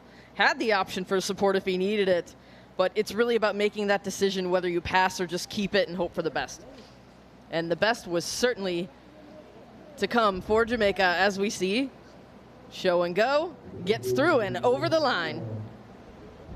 Conversion unsuccessful. The score remains 5 apiece. As the try scorer claims that he's a role model of Beanie, who is Rondelli Fraser. So they have some sort of relationship between the two as Fraser gets us back on the way. One bounce, unable to claim it, is James Phillip. Jamaica retain the kickoff, and that could spell danger for the local team as they try to attack the short side.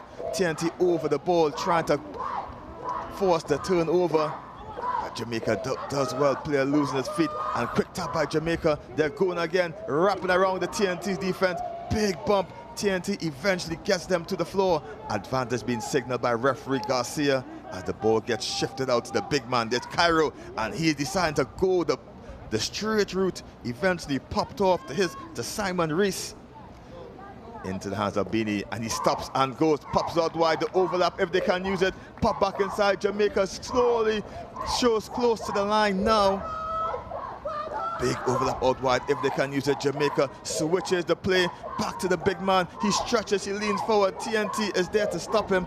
Forward pass is a call by referee Garcia, and TNT will get the put-in to this scrum. Nigel Bollington was in on that defense. It was so close to the line. You gotta love the relief from Trinidad and Tobago to see when they saw that the call was forward. They'll take a scrum, but still not out of the woods yet.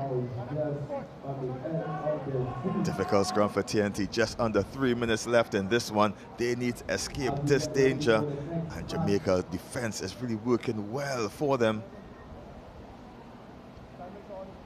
Big moment in the set piece here for both teams, but definitely Trinidad and Tobago have to maintain possession, then make a tough call, right, depending on the amount of pressure that Jamaica's going to pour on. Yes, they add the death. Agbula Silverton wanted for TNT. Can he do it again today? Difficult pass by TNT, just threw the ball away. One bounce and out, and the referee will confer with his AR if that's a penalty-worthy offense or not. But TNT just under loads of pressure with that 5-meter scrum. Yeah, certainly more than a less than ideal situation for Trinidad and Tobago. You just got to field it cleanly. The pass has to hit the mark.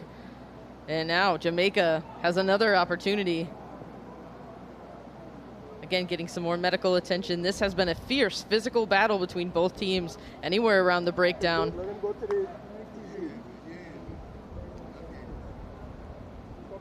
A lot of big men in this scrum as well, Kelson, too.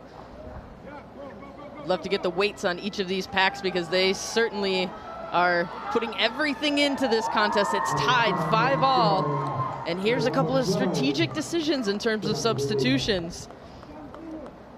As you see, Roman Priestley-Nangle coming on. And TNT also make a change. In comes Dante Hazard to replace Jonathan Taylor. And this is defense time for TNT. They need to dig deep to get out of this one. Rondelli Fraser with the put in for Jamaica. Jamaica would love to get a shove just to put them on their back feet.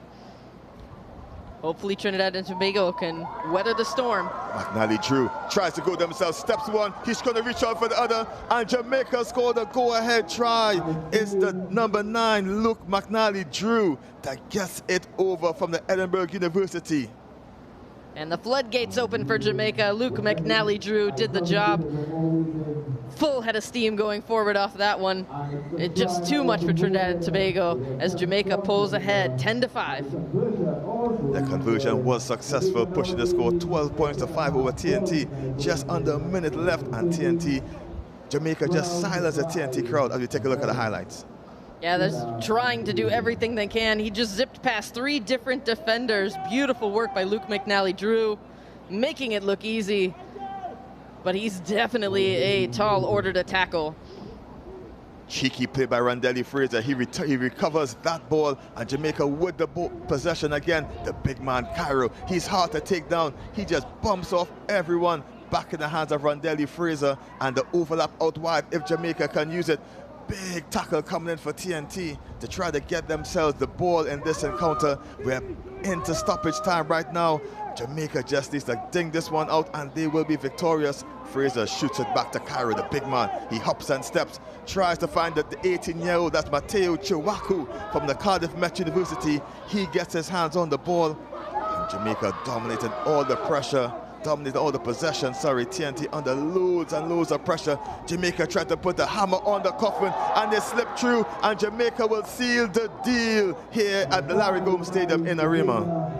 And Roman Priestley-Nagel gets involved here to finish it off, and that's the exclamation point on the sentence for Jamaica, and absolutely coming alive in the last few minutes of this contest.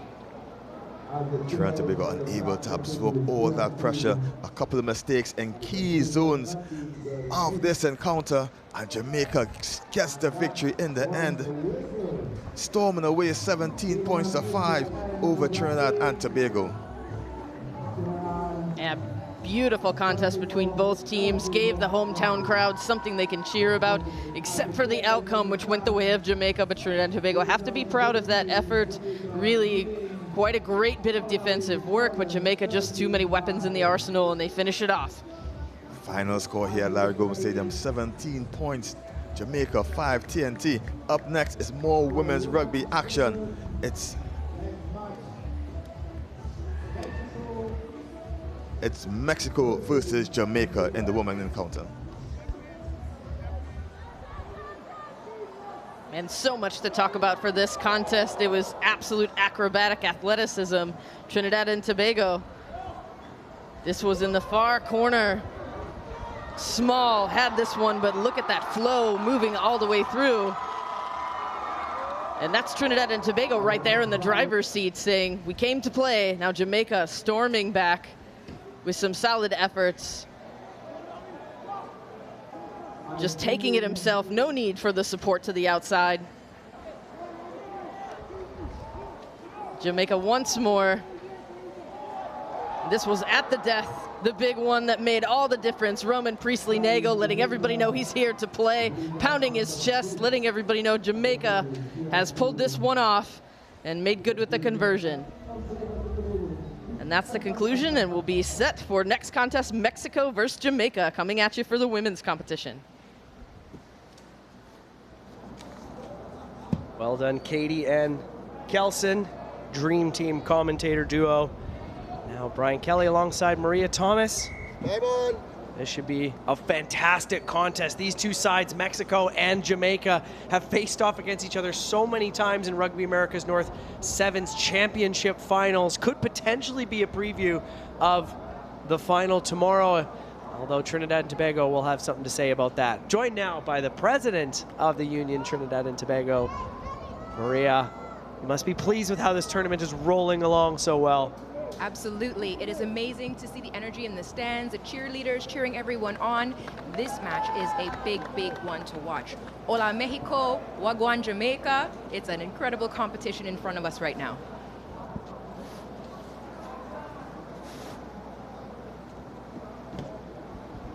Here come the Mexicans. Line out. Gathered well at the top there in the front jumper, Gloria Espindola. Through the hands now, looping ball on this near side. One player over the top, not able to go to hands there. That's Laura Rodriguez. Opportunity now for Jamaica. Nearing this touchline, up into contact there is Tahinka Talbot.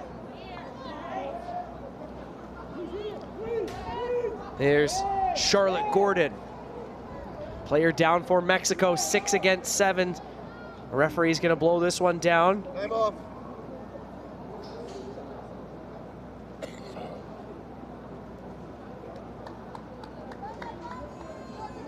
Tale of 2 different games yesterday for Jamaica, trailing the Dominican Republic 12-0 close to halftime, and then they just turned on the gas, scoring early and often as they took the victory. And now big game coming up here against Mexico. Jamaica is welcoming 8 new women into their program. Great rugby experience from their international development, and it's showing that they're finding their legs and their team synergy on the pitch.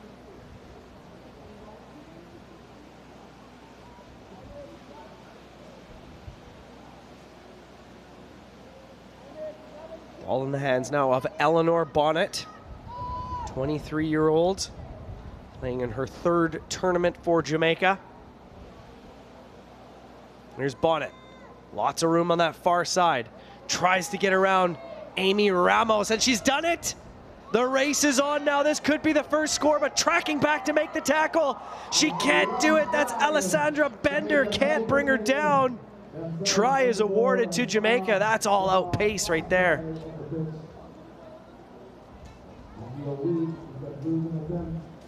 The Mexican women, sponsored by Iberdrola, it is a renewable energy company, and we're seeing renewed energy, and they're going to definitely be calling that in as Mexico gets ready to restart the game.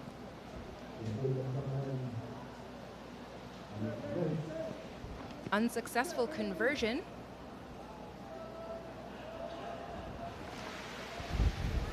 Here we see the replay. That is number 7 for Jamaica, Eleanor Bonnet, and she has just turned on her engines. Unbelievable, touching that down, fending off Bender. And now Jamaica back on the attack here. Conversion unsuccessful, 5-0 the score for Jamaica.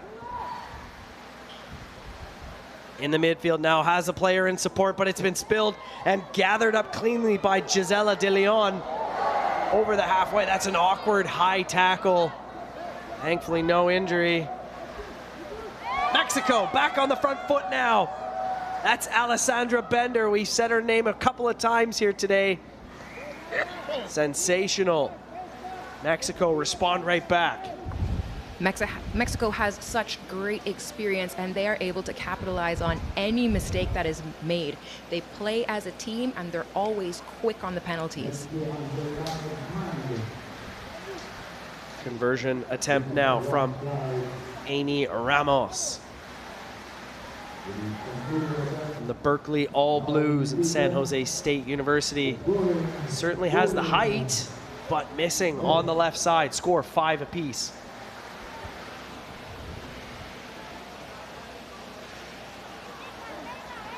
High tackle from the Jamaican player, landing awkwardly, but gathered up quickly. Alessandra Bender just takes a quick tap, splits the defense right through the middle. Nothing that Tahinka Talbot can do. Very experienced Bender, playing in her 16th tournament.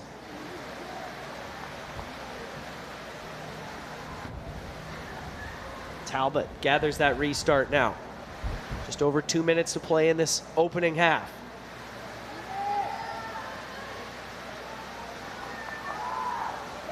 Talbot. Well, here she goes. That's Charlotte Gordon. We saw her score a couple of electric tries yesterday. She's got plenty of power. She breaks through the defensive line. Here's Lauren Walker. She scored an unbelievable try yesterday as well. Slow ball here for Jamaica. Advantage, knock on against Mexico. Here's Veronica Blair, the captain. She can't gather that one. And now we're away. That's Tahinka Talbot. Off to the races. Mexico making a crucial error. And then Talbot just capitalizing. Amazing try there for Jamaica. Just finding the space through the defense of Mexico. Mexico is great at defending. They often have 2 defenders on each player. They're very consistent with it, but we saw there Talbot just breaking through that line and tapping down right between the sticks. Let's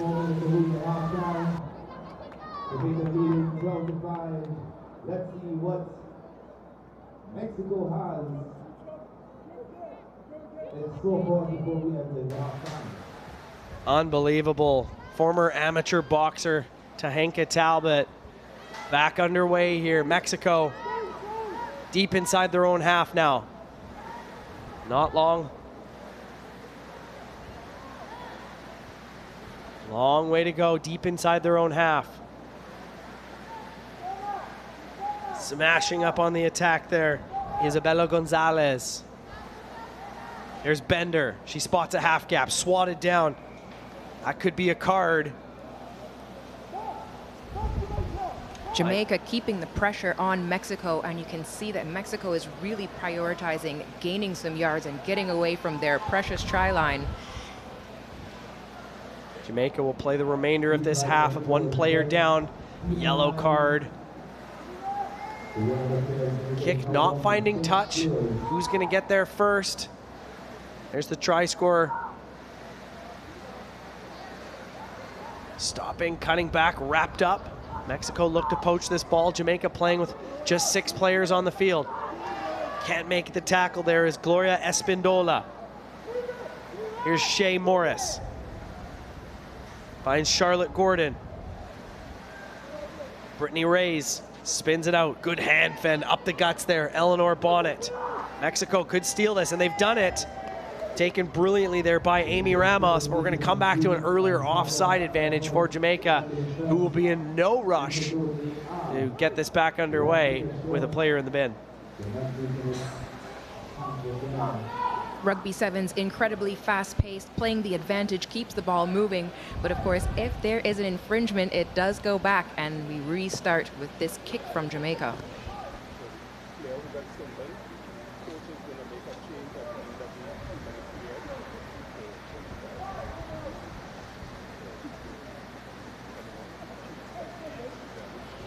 Jamaica leading 12 points to 5 over Mexico as we approach the halftime of this game.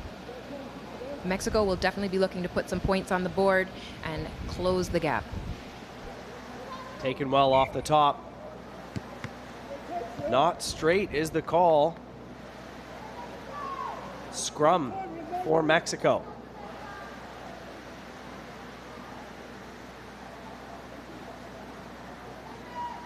Opportunity now for Mexico. Player advantage here. No time left on the clock in this one in the first half. Trailing 12-5. Here's Amy Ramos. Ramos finds Bender. Good tip ball. Hard up into contact there. Jamaica up to the challenge on defense. Spun out by Gonzalez. To the last player on the end. That's Gisela De Leon. But it's a forward pass. While De Leon was arguably off to the races. The referee bringing that one back.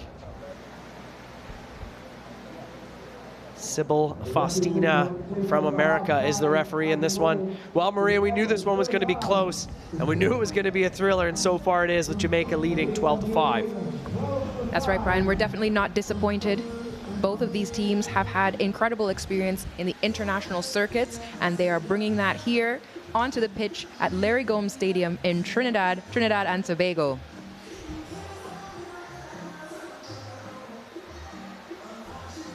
I'd like to send a big thank you out to SportsMax, broadcaster for this International Rugby Sevens competition, and a great partnership with Rugby Americas North to broadcast these fantastic events throughout the Caribbean and nationally and globally around the world. Let's check out the highlights of the opening half.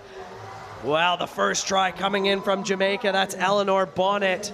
Touching down, pace in the corner. Bender can't make the tackle, but Bender would get one of her own right away. She gets past Tahenka Talbot, just showing her experience playing in her 16th tournament for Mexico. Hands on hips, calm, cool, and collective. Bender can't secure that ball, gathered back by Mercedes Cole. And here come the Jamaicans once again. through the middle, up the guts. That's Tahinka Talbot. Look at the pace and the stride and the determination in her eyes to score that try, taking a 12-5 advantage into the break.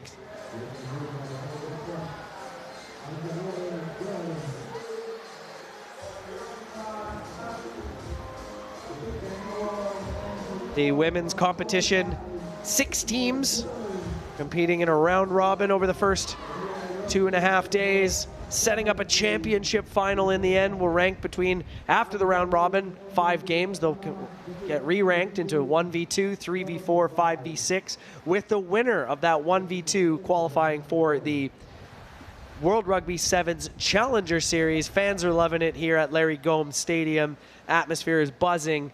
Everybody's enjoying themselves in Arima. The winner of this men's and women's competition qualifying for the Challenger Series is a shot to get back onto the HSBC Sevens Series. Jamaica will start with 1 player in the bin. That's Mercedes Cole. Brittany Roy's on the pitch wearing number 5. Likely about 30 seconds left in this yellow card. Mexico will have the advantage. Well, pinning Jamaica deep inside their half. Shot of Chazelle Fleming there. AR from Trinidad and Tobago. Sipos Rugby Club. This tournament is such a great opportunity for our clubs and youth and our schools to come and see rugby at this international level. The Rugby Americas North Regional Sevens is such an incredible tournament for them to be present at. Not straight is the call, while Mexico on the attacking front here. Jamaica back to full strength, 7v7.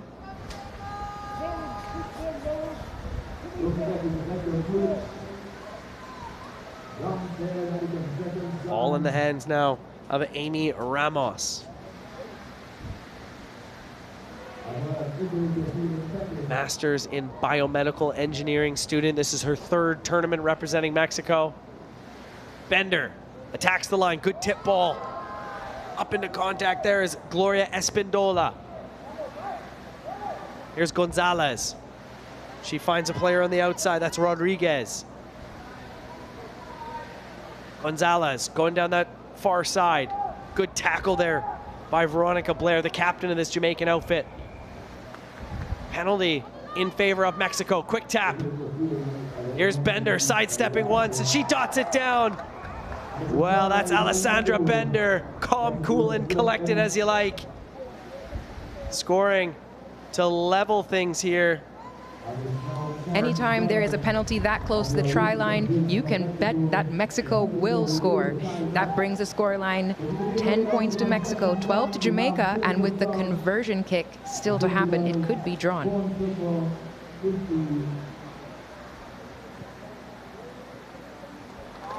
And the conversion is good. 2 more points to Mexico. This game is drawn. 12-12.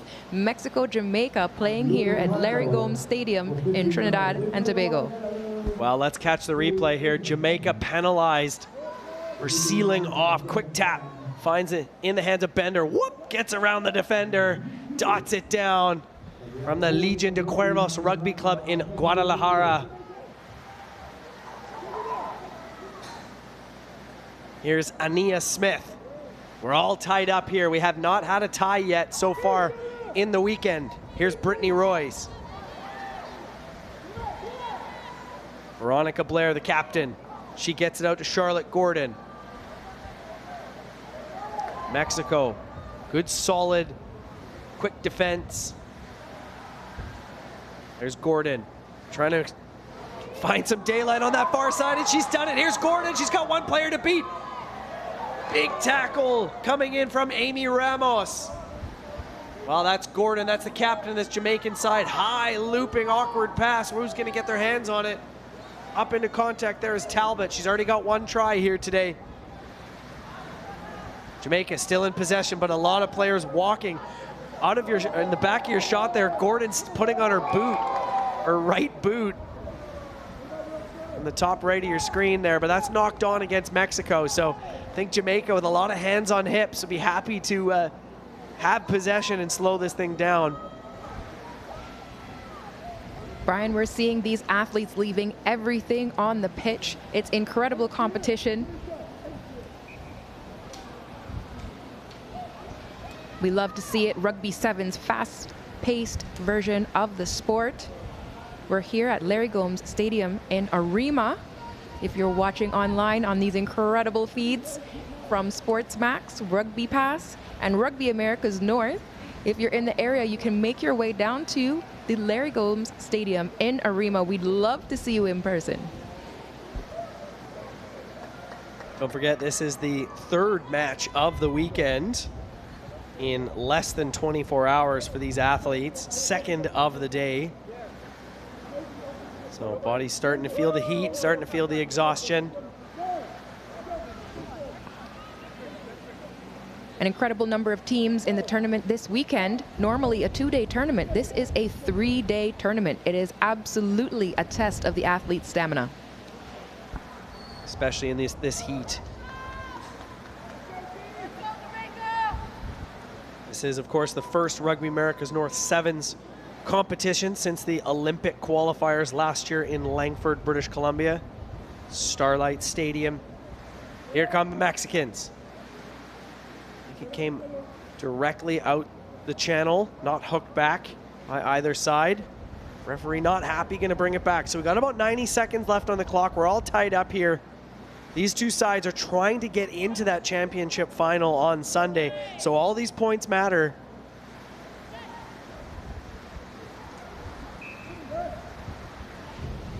There has been incredible support from each of the unions of these countries. A little behind the scenes info, there are a number of networking meetings going on. Rugby America's North, a region that is making sure to stay connected and work together as we elevate our rugby.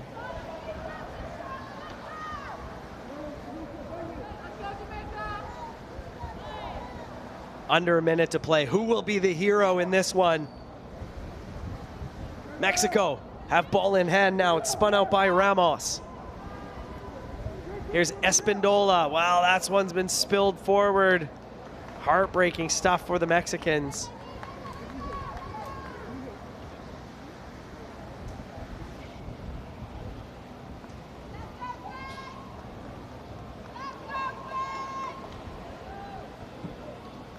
Subs on the pitch now. Here's Faith Williams as we get a replay. That ball just awkward body positioning. Trying to catch that off the offhanded shoulder. Could potentially be the last play of this match. Tied 12 apiece. I wonder what this will do for the overall standings in that women's competition. Top two teams facing off for a spot in the Sevens Challenger Series up for grabs. Jamaica with ball in hand now. Here's Walker. To Williams. She's tackled at the halfway. Ball's out. Walker grabs that one. All sorts of pressure coming in from Carla Ortiz. Spilled from Eleanor Bonnet. Advantage here for Mexico. Well, who's got their hands on this ball now? Mexico could win it. Good clean out. Double tackle. Williams tries to poach the ball. Still in the Mexican hands. Here's Espindola.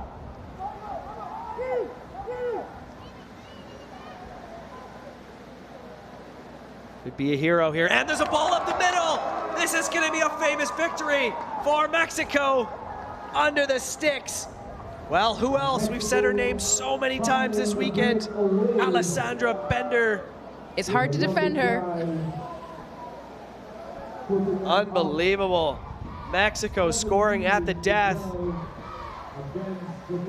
We knew it was going to be a heated battle between these two familiar foes. 3 tries, 1 conversion so far for Mexico, with another one to come off the boot of Amy Ramos. Jamaica with 2 tries and 1 conversion, and the flag is up. It'll be another victory for Mexico. 19-12 is the score. Pretty exciting stuff, Maria. Absolutely. What an incredible match. This is what we like to see. Teams challenging each other, having great competition on the pitch, And of course, congratulations to Mexico. This is a great win. We've seen Jamaica definitely making sure to score a lot of points, so Mexico needed to come out on top of this. Well, we'll see if these two sides meet again in the championship final tomorrow. Still have plenty of rugby to go here today. Great game between two top quality women's sides in our region. Mexico winning this one 19-12.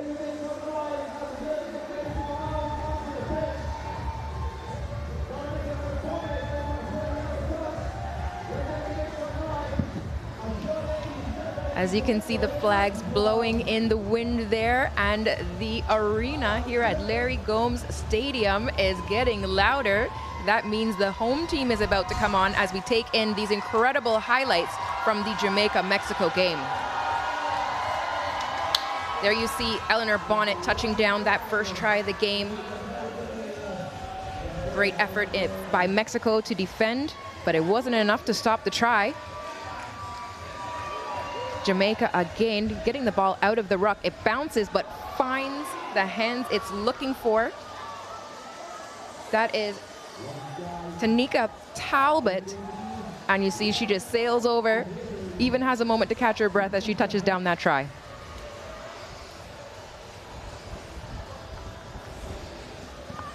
Now Mexico on the offense in this replay here. And that is Bender just leaping over the try line to put those points on the board.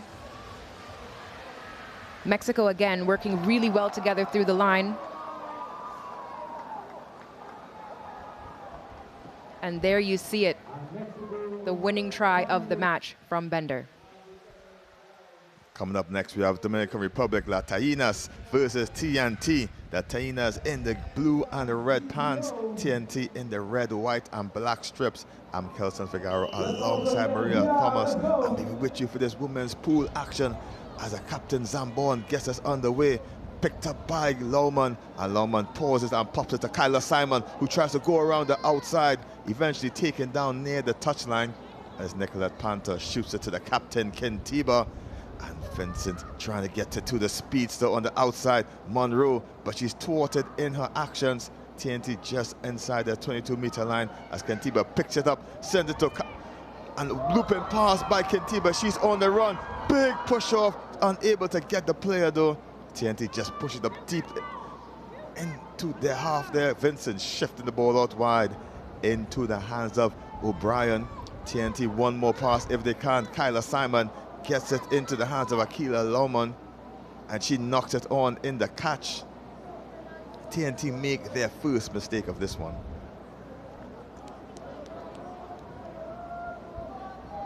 A lot of firsts for the Dominican Republic.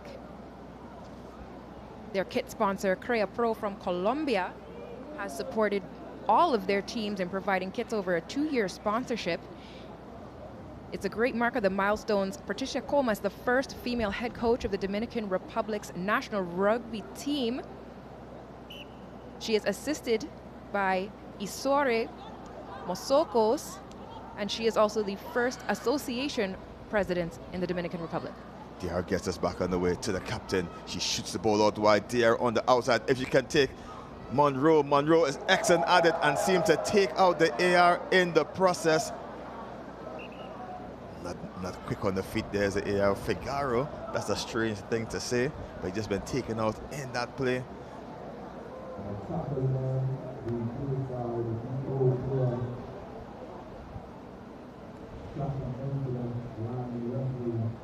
La Tainas trying to get it on the outside. Qatar Monroe did her finest as we take a look at the replay here.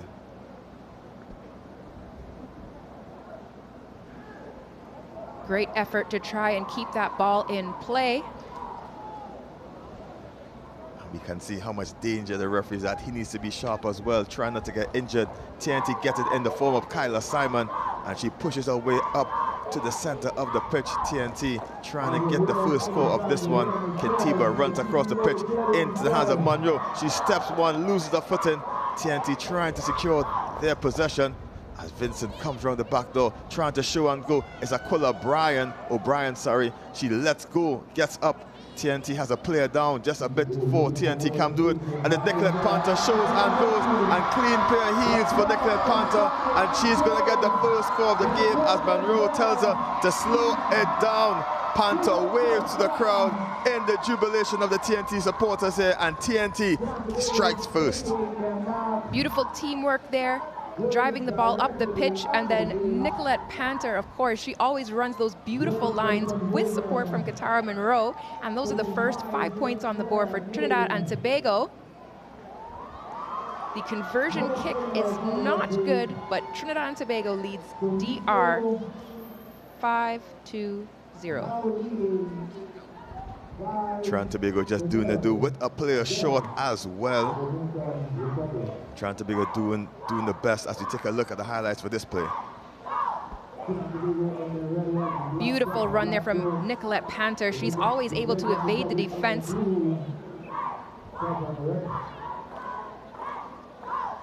And there she has it. It's like she knows she's the only one in the shot. No one close to catch her. The salute from Panther just sees a try. TNT gets us back underway. The try scorer gets the kick, kicks it into space. Zambon runs in back to try to get it. Danger when you let the rugby ball bounce. Monroe is deep on to this one, and Zambon looks up and sees no one at home, and Monroe needs to skirt back to try to capture this one with Zambon on her back, and Monroe runs into 2 or 3 defenders. TNT is able to pick and go in the form of Kintiba, and she's just driving those legs, and she eventually gets her arm into touch. The AR just signaling the Mexican referee Rosales, stating that the ball has been out into possession, and TNT just giving away the ball to La Tainas.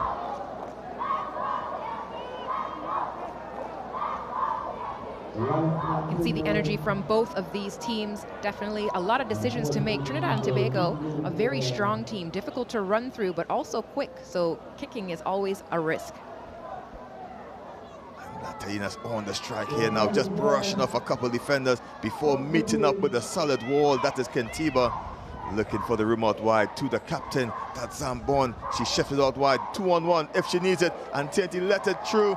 It's a foot race. Can she make it? Chased hard by Monroe. She steps, but Monroe is up to the task, bringing down the DR attacker, sorry. Back in the hands of Zambon from the New York Rugby Club. Shoots the pass, but it bounces forward. The referee says knock on, no advantage gain, and TNT will get the put in.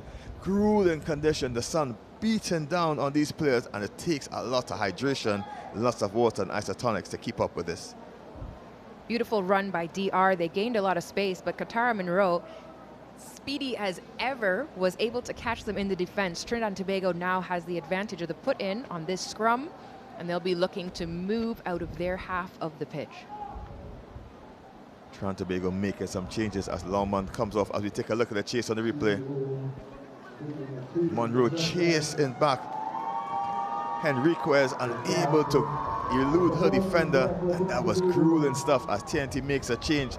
Off comes Kyla Simon, in comes Teresita Dillon. Just get a small shot of the female coach there, Richard Stagland, stalwart Jamaican player over the years, and he's now switched his attention to coaching the female part of this competition.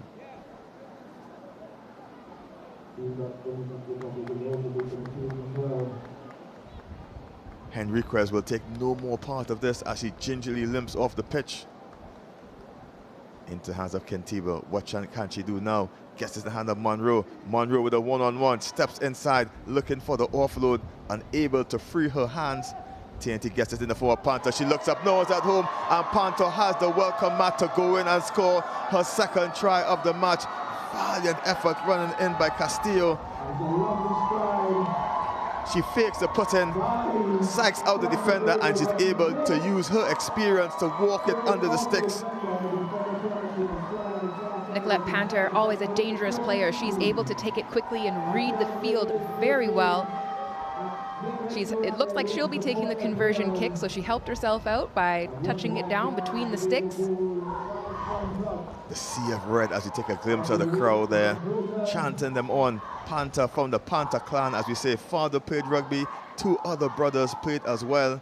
Brother Jaron Panther played for the Life University in the US. Trinidad and Tobago 10 points leading to DR. DR yet to put points on the board. That's definitely going to be something they'll try to do in this next play. Here you can see Trinidad and Tobago cheerleaders cheering on our home team as we go to the replay. Great rucking by Leah Kintiba. Here's where Nicolette Panther is able to snatch the ball and just use that outside. She's burning up the side of the pitch. No one can catch her. Great defense effort from DR. Vargas number 5, but Nicolette Panther able to take an easy jog under the sticks. Oh, here we see DR. It's Zambon with the streak, but she can't unrun the speedy foot of Monroe as Monroe gets her to the floor quickly. She gets up, seemingly offside, but TNT picks it up in the hands of Vincent. Vincent draws one, tries to pop it to Kintiba. High looping pass. Kintiba eventually wrestled it down. Vincent able to come around and secure the breakdown. Panther a bit slow to come around, and TNT get the penalty. Tapped quick by Panther, gets it back to Vincent. Vincent's going to do the dirty work and bump forward, snatched by the bootlaces. She skips through one tackle. TNT with the advantage, not 10 signals. The referee, Rosales from Mexico, and TNT are just walking at the moment. Chip over the top by Monroe, cheeky stuff. Can the bounce suitor, picked up by Vargas, and DR is on the charge. Big smash there by Kintiba. Dylan over the top, trying to pinch this turnover. TNT do get the penalty, and it's Kintiba going to take it quickly. She's going to go straight ahead. No one's in front of her. Kintiba is going to streak in for TNT third, and the captain are putting Trinidad further in front. Beautiful try from Leah Kintiba. We saw her look up and see the space. She knew what she had to do. 5 more points for Trinidad and Tobago, now leading 15-0 over the Dominican Republic. Taxing stuff on the bodies here. Everyone leaving everything on the pitch. That should be the halftime whistle after the kick. TNT putting themselves further in front, kicking woes for this team today. O'Brien unable to get the conversion over. Score at the halftime break. TNT 15, DR 0. Kanisha Vincent was doing some great work moving the ball up the pitch. She's an experienced national athlete who is also the vice president of the Trinidad and Tobago Rugby Union. We're seeing, as we go to the highlights here,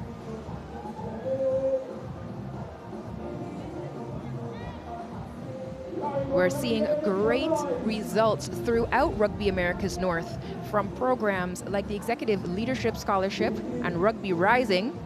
We're seeing it on the pitch here in this replay. That is Vincent passing the ball out to Nicolette Panther, who just runs that line, escaping the defense. You can see her put her burners on, but she doesn't need it, and she's got Katara Monroe right there in support. A salute to the fans in the crowd who you can hear erupting. Here we have Leah Kintiba in that ruck, and Nicolette Panther again just snatching that ball. Using the outside line as support. She thinks about it. She wants to get that conversion, so she runs through and pops it down just between the sticks. Beautiful try from Nicolette Panther. And that's that quick pick and go we see from Kintiba. She is definitely a hard player to stop. That is the 3rd try for Trinidad and Tobago, bringing the score to 15-0 at the halftime. Here we see Dominican Republic with their team talk. What do you think they're saying? As a coach, it could be a tale of 2 halves. Dominican Republic saw it yesterday with the Jamaica team. They were up 12 at the break, and Jamaica came back and scored 40 unanswered points. So that can be the same for them. They can take the opportunity from a bit of instructions.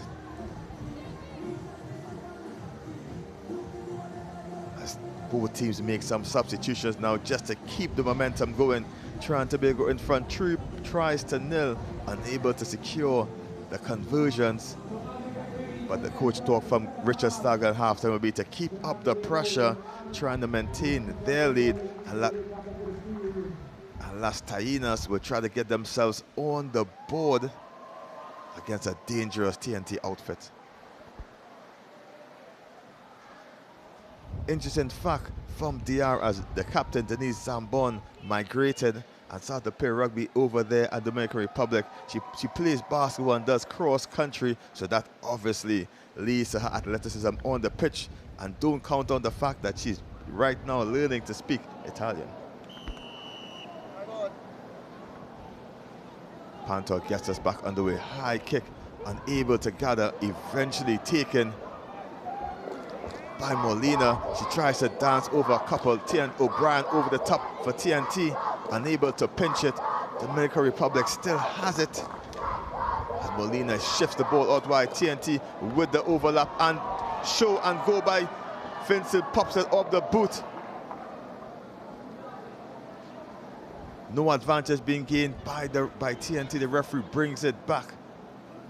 And Trinidad and Tobago seems to get a put-in into the scrum for the knock-on.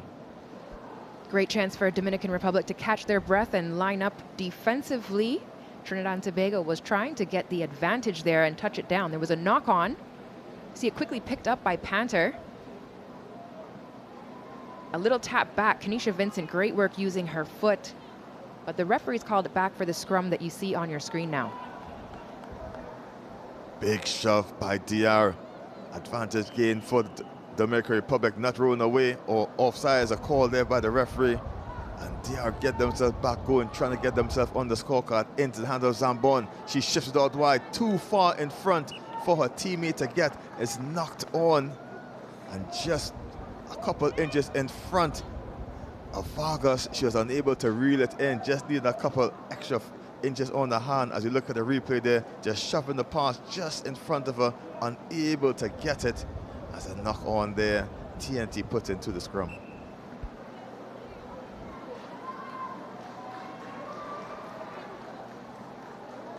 Couple changes for TNT as Nicolette Panther duties is done for the day.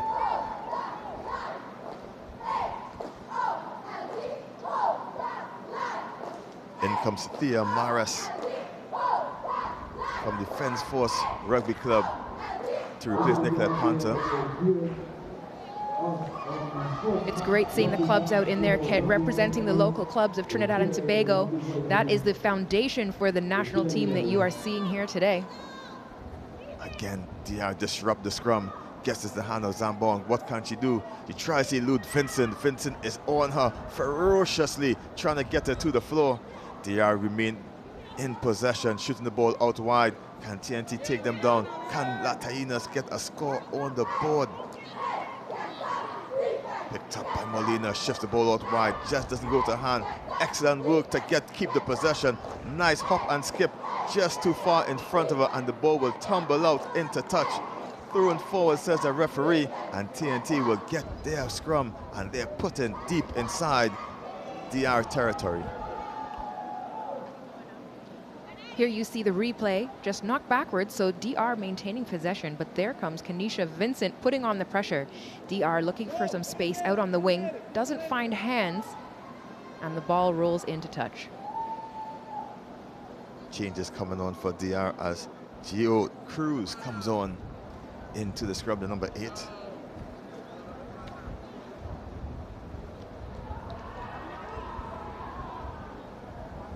Better scrum by TNT, pressured by the number 9 there, Molina. TNT unable to keep the ball, and they are on the offensive into the hands of the playmaker, Zambon. She gets it out to the speed, tries to elude Monroe. She's a bit too quick to get around. Monroe eventually bundles her to the floor.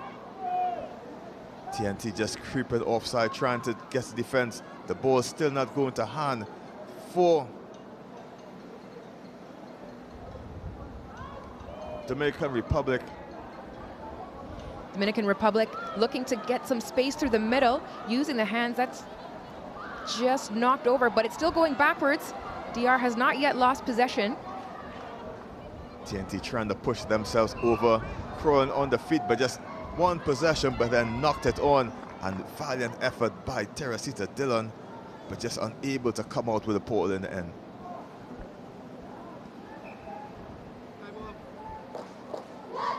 Dominican Republic ball. They'll be feeling the pressure on, but they're getting ready. They will have the put in for this scrum. a great opportunity for them to show us the fire that they came out with yesterday. Gracie Martinez, leader for the DR team from the Atlanta Harlequins club. She's going to lend all her experience.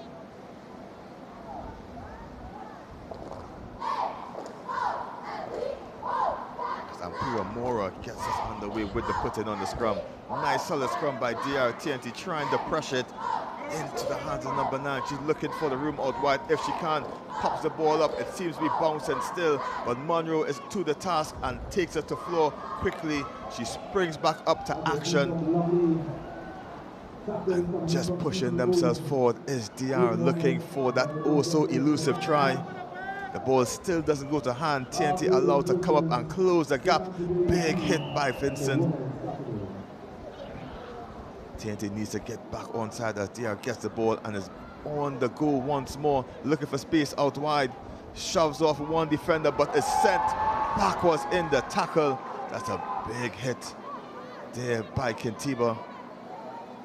It's Martinez looking for the room, gets it out wide. Just one more pass for Zambon. If she can make it, she's met by the TNT defense. Trinidad trying to counter-ruck. The ball is picked up by Molina, looking to get out right, trying to get around Monroe. Monroe just a bit too quick for her, but she loses the grab, and TNT has to scurry around to get it going. Counter-ruck time, TNT, but the ball is open play. TNT picks it up and smashed by Martinez. Offside signal by the referee, Danny Rosales from Mexico, and DR get the put-in. TNT giving away some penalties there. DR taking advantage of it and looking like they've pulled in some composure. They know they really have to concentrate. They're looking for those points. Just seems to have a player down as you look at the replay. Monroe just missing on the tackle, but Carlis was right there to get the player down. An excellent work over the ball by DR. Two players there just pressuring her as much as possible. TNT makes some changes as Alicia Fields comes onto the pitch for TNT.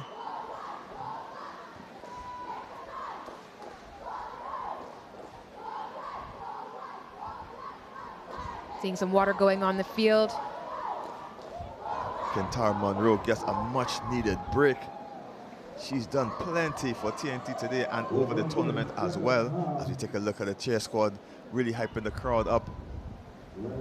DR with the quick tap penalty into the hands of Zambon, looking for the room out wide if they can. Strong dummy run, switching the play back inside. That's Castro, but the ball still bundles to touch. TNT really pushing themselves forward, trying to pressure them. Vincent trying to get over the ball for a steal, but well done by DR to keep possession of the ball. A bit isolated is the DR team. TNT over the top trying to claim that possession, but it's picked up by Afia Glasgow. She sets Martinez. Glasgow is streaking down the line. Can she make it? She pulled into touch 5 meters from the line and tries saver by DR.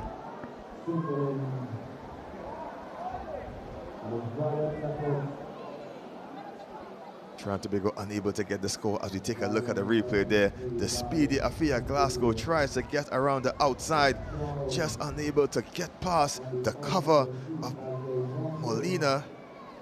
And Molina has been everywhere also for the DR team, and this one just saving her team a try there. Well done by the defender. Zambon just switches roles to throw her in the line out, get the ball in a dangerous part of the pitch. DR going to try to run around the outside. The referee says penalty advantage, just halted back the play. They had the go-ahead if they wanted it. The referee pulls it back. The pitch was wide open. I don't know if that's a disappointment or a relief. It would be the full length of the pitch to run, but here they go, Dominican Republic on the run. Big hit by TNT. The ball pushes back.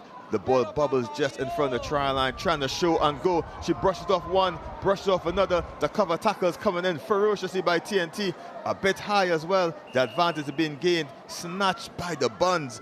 And we're talking about the hair. DR finding some space out on the wing. The ball is collected. Big left foot step. TNT good to do the tackle there over the ball, trying to pinch it, but DR does well to protect the egg in this case. looking for the ball, shoots out to Mora. Mora shoots it to the captain Zambon, and she brushes off one. Big looping pass over the top. Can she gather it? It bubbled all over in front of her. And that will be game, set, match. TNT strikes 15 points to nil. The crowd is erupting in cheers. The home crowd, Trinidad and Tobago, of course, pleased with the result, 15-0 for the Dominican Republic. Dominican Republic doing a great job. They set up a lot of plays. It was just difficult to complete the execution as we come to the highlights for this match. As we take a look at the action here in this encounter, TNT first to strike on this one into the hands of Nicolette Panther. She just looks at the gap and she streaks through easily through for the TNT's first strike, sticks the hand out, salutes the crowd, lets them know she appreciates the support, and TNT get their first try. Then coming at the breakdown, looks up, no one was at home, easily to pinch around the outside, and Panther over for her second of this encounter. Trinidad and Tobago up now 10 points to nil over their counterparts. Finally, Kentiba taps and goes quick. Caught the napping defense of the DR team, and the TNT captain got over for the third try of the contest, and TNT finishing off 15 points to nil. Up next is more women's rugby action. Here is TNT B versus Barbados women.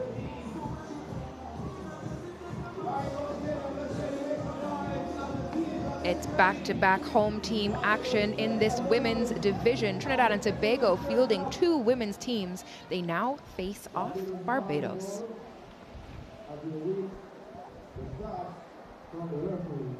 Now back to the action. Katie Wurst here with Maria as well on the microphone for this contest. Trinidad and Tobago B just saw Trinidad and Tobago's A side made short work of their opponent.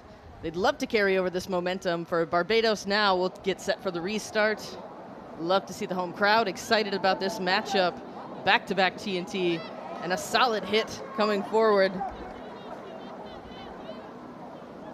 That kickoff well collected by Trinidad and Tobago. The defense from Barbados is fierce as they push Trinidad and Tobago out of bounds. Emily Trotman, the captain, was on that tackle for Barbados, absolutely bone-shaking. And we'll have a line out for Barbados.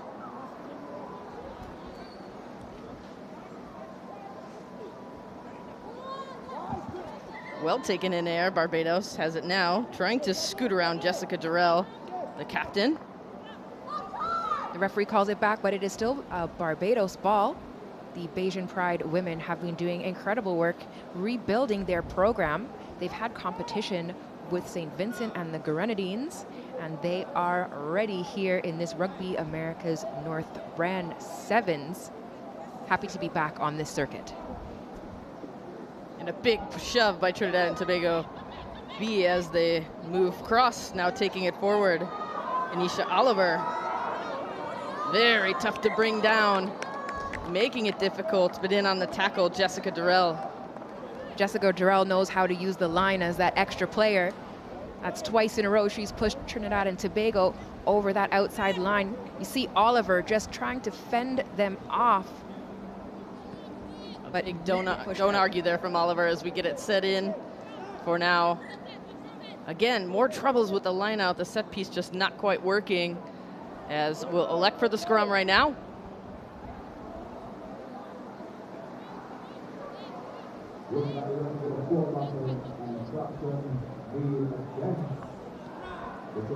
The women's program in Trinidad and Tobago, as well as Barbados, supported by programs like Rugby Rising. Trinidad and Tobago just stepping over the ball. Barbados putting pressure on. They do have the advantage. It looks like they're going to use it. With ball in hand, brought down by two tacklers, bringing in some defense. Solid work. Barbados. Shania Myers, the ball carrier, trying to avoid the touch line. But solid defense by Trinidad and Tobago, jockeying, moving them outside, trying to keep them away from the center of the pitch. Looks like line-out time once again. In favor of Trinidad and Tobago, they have the throw-in.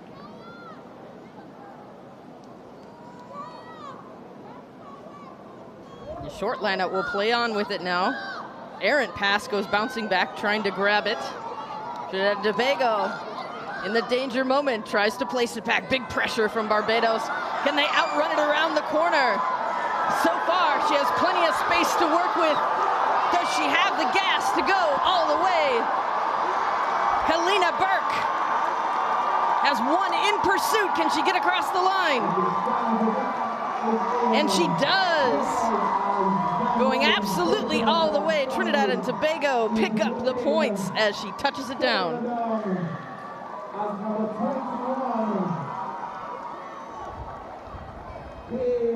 Take another look at this one here. Notice the field position here, Maria, all the way back between the sticks on the opposite end. Burke turns on her burners and she is running up the pitch. The defense from Barbados trying, but it just isn't enough as she sails across in the replay, touching it down right between the sticks, just the way you like it. There you see, beautiful cameo. Love the way Burke takes her time to dot it down as well, too. It's about being able to catch your breath and sort of manage your own fatigue. If you just ran the whole length of the pitch, you know, got to savor that moment as well. Special Ryan on the restart. High ball, easily taken by Barbados. Sling pass, bounces around, looks to be collected by Trotman. Trying to avoid getting into touch on the tackle. Abigail Adams finally brings her down. Shania Myers. Myers looking for an offload. Does she have support? Will they be there in time? Durrell arrives, takes it up a good couple of extra meters. Moesha Daniel, now the ball carrier, but will bring it back to the penalty. From home, Amy Goulding, I know you're ready to write about this. Barbados running up through the middle of the pitch. Trotman, the ball carrier now. Handled, picked off the base by DeSarah Jones. Knock forward, and will get set for scrum once again.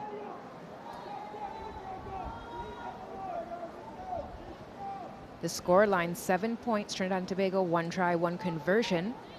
0 points for Barbados. They'll be looking to change that. They're defending this scrum. The put in from Trinidad and Tobago. And they did make good on that conversion as well. And as we'll see some movement on the scrum. Just about a minute left on this game. Rugby sevens is so fast-paced. Every point counts, every minute counts. That conversion was great for Trinidad and Tobago, but it's still anyone's game. A try and a conversion from Barbados will have this a tied game. Referee Clifton Garrett doesn't like the look of that wheeling that's been going on with the scrum. Now Trinidad and Tobago have it. We can see the intent from Trinidad and Tobago. They want to extend their lead, but the defense from Barbados results the ball going into touch, and it will be their throw-in. Lineouts have proved tricky for both sides here. They saw them go to the short option earlier. Let's see what Barbados will work with. Jessica Durrell will do the honors. Well picked out of the air. Back to Durrell. Durrell flips it to Kenya Aline. And now streaking upfield, Barbados looking for a bit of room to run. Trinidad and Tobago B moving in. And again, penalty called. Hands in now, Trinidad and Tobago. Wasting no time to get to the action is T.S. Davis. Davis gets it all the way wide. Plenty of options on hand. Takes 2 defenders to bring her to the ground. Ball still in play for Trinidad and Tobago, putting the pressure on as Special Ryan picks it up. Trinidad and Tobago, full head of steam now. They have space to the outside, but the pass is just a little short. Natalia Cadiz was the intended target, but she does well to collect it. Barbados scrags her down to Shara Jones, big on the defensive end. Special Ryan, once more, the ball carrier, looking to poach, and she does well for Barbados to create that turnover. You have to release once you're on the ground. Just lack of support really has been the undoing for Trinidad and Tobago. Beautiful work from Barbados, keeping that pressure on. Now looking for some space up the side of the pitch. Gotta love that confidence to take it on your own here going forward. Just, again, running away from support's been a tough thing for both sides, as it looks like we'll have the whistle for the first half. Too close to call here, as Trinidad and Tobago's B has the narrow edge, 7 points, a converted try against Barbados. A welcome breather at the halftime for both teams. For Barbados, Coach Anthony and manager Lynn Shields out there for the team talk. Trinidad and Tobago, we can see Coach Richard Staglan out there.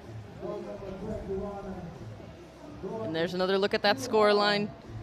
If you're just joining, I'm Katie Wurst with Maria Thomas here as halftime of our very close contest for the women's competition here at Rand Sevens in beautiful Larry Gomes Stadium.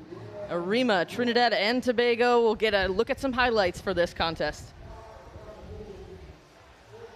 Beautiful work there from Trinidad and Tobago. You see how close it was to the try line. Such a tease for the Barbados team. However, Kalina Burke just picks up that ball and runs it all the way up the field. I mean, that's just the thing of beauty there, Maria, going all the way. You have to find a minute to take a breather before you tap this one down. You see her looking to make sure that everybody saw. I mean, who could have missed that? I mean, she did the job right there, and just absolute heartbreak for Barbados. You're so close to the line, but that's the joy and heartbreak of this sport here. Sevens, a split second happens, and all of a sudden the game is completely changed on a dime. And again, this one, a close one for women's competition as we work into it. This tournament has been absolute fire. Our women's competition, Trinidad and Tobago, this is their second side. We saw them before competing, also victorious. They would love to make it a habit for both teams. And really just credit to the home nation here, who's not only doing all the work to host this tournament, but putting forth two women's sides into this bracket says so much about the strength of Trinidad and Tobago's rugby programming. And a kick goes up for Trinidad and Tobago. Deep, bouncing back, doing their best to scramble to handle it. Moesha Daniel. Now getting a bit pinned in deeper. Barbados trying to make the fend happen, avoiding that sideline at all costs. Great defensive effort by Burke, the try scorer. Barbados will pick it up. Kenya Aline. They've got some room to work on the short side if they choose to take it, and the penalty, that has been a troubling situation for Trinidad and Tobago, giving away those penalties. Whatever was said in the halftime talk for Barbados has had an impact. A massive tackle on defense from Trinidad and Tobago. Quanisha Oliver, huge tackle, and it does turn over the ball. Trinidad and Tobago now on the offense. While Barbados gets back into their formation, they are defending in their half of the pitch. Always a tough situation where you have to play that defense on the line. It's about creating opportunity to just gain territory or prevent territorial gain for the opposition. And now Trinidad and Tobago pick it up. Several ball carriers involved. Quanisha Oliver gets it to the intended target of T.S. Davis. Can she make it all the way to the line? And she does, diving over to make it happen for Trinidad and Tobago. Beautiful work from T.S. Davis. She dove for that try line, same motion, 5 points on the board, extending the lead as we see that replay. Great defense from Jarrell. She's able to just catch her by the ankles, but it's not quite enough to prevent the points.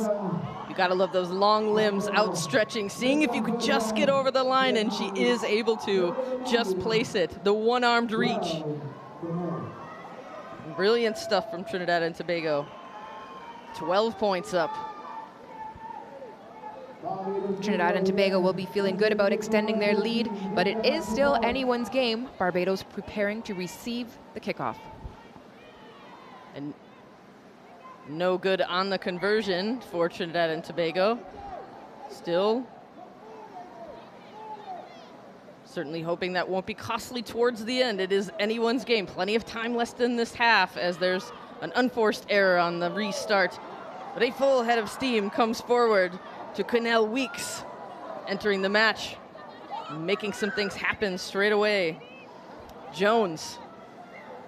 Ball looked to be a high tackle on Trinidad and Tobago. Fatigue starting to set in for both teams. You've got to get low body position. Moesha Daniel with the long body placement, trying to create some space. Back to Aoife Clark. And Trinidad and Tobago will continue to march back.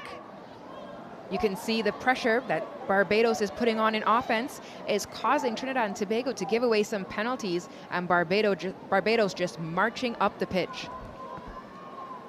Certainly there's nothing worse than having to run backwards when you have a team like Barbados with ball in hand.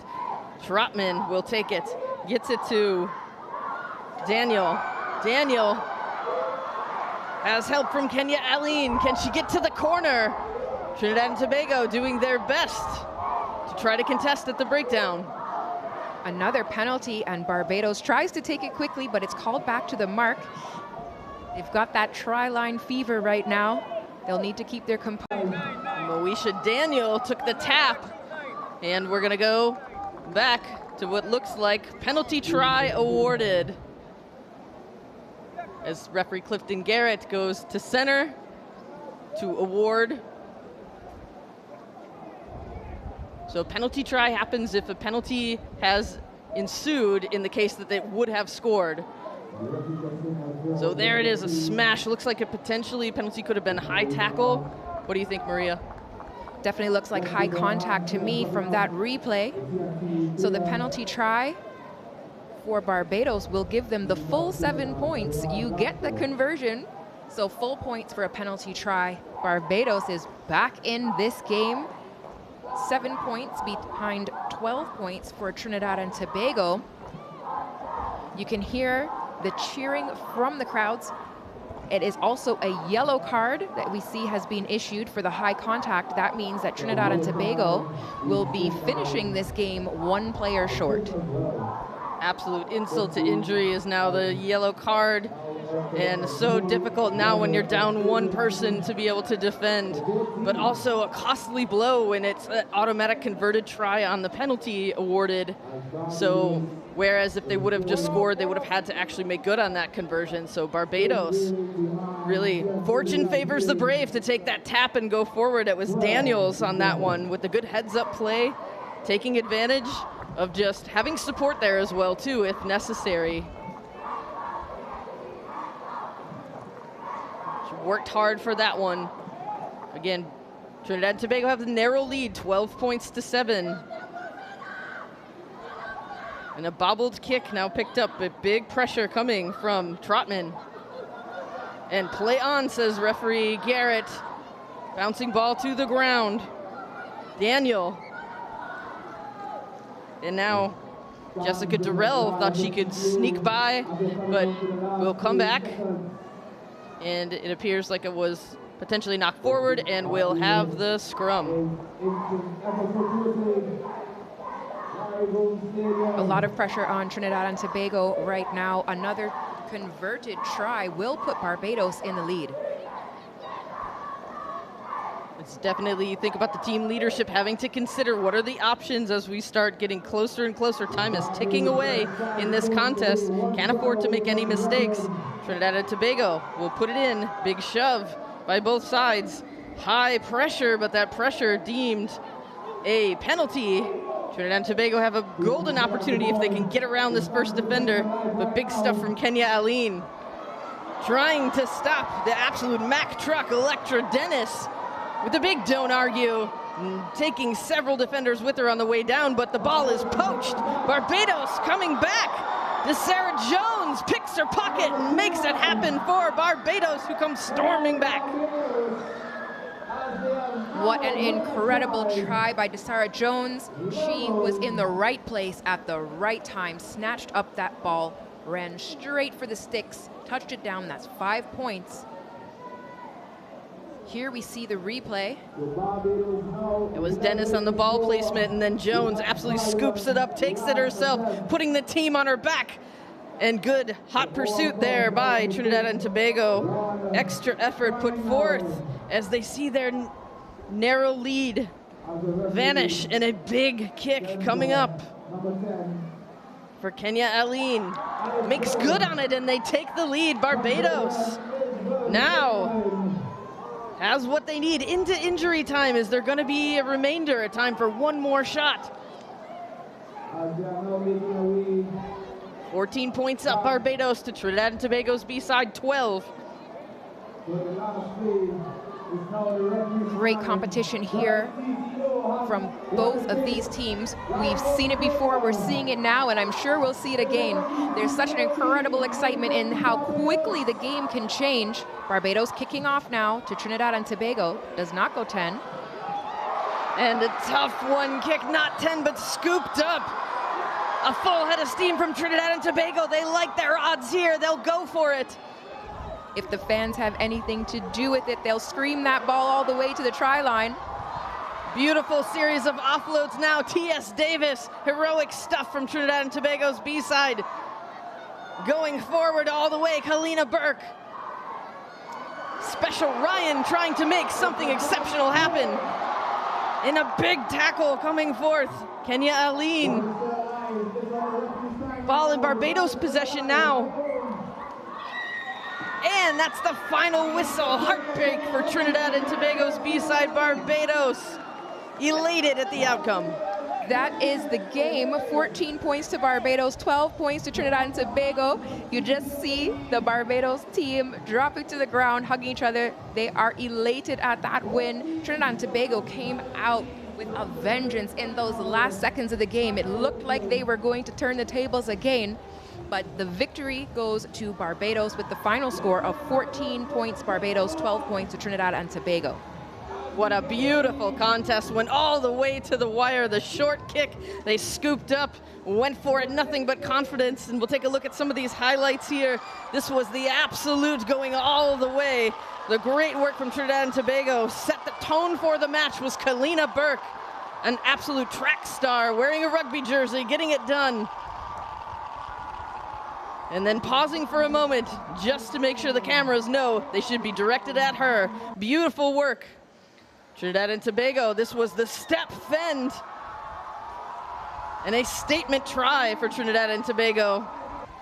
But never giving up is Barbados, who went barreling over the line for the penalty try. A bit high in that contact, cost them. And scooted up on this one. The Sarah Jones was a heroine of this one. Barbados making some magic happen, picking it up off the base.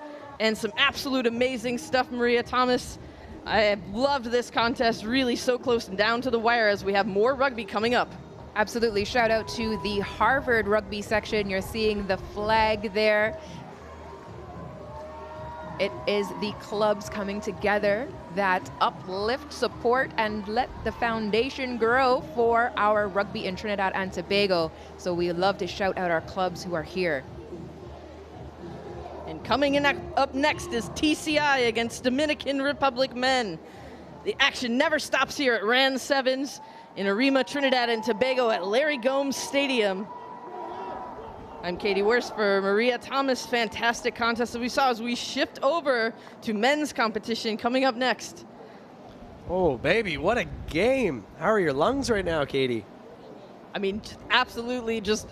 I can imagine they're about as good as the teams that were on the pitch here, just absolutely giving everything they had for this contest. And there's just so much more action to come as we get set for competition in the men's bracket.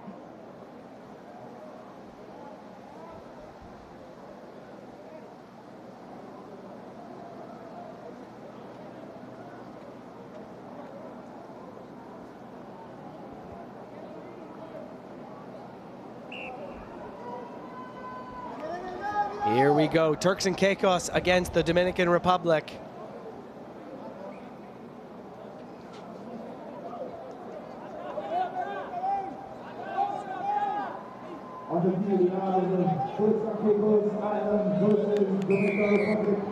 And the whistle early on, penalty called.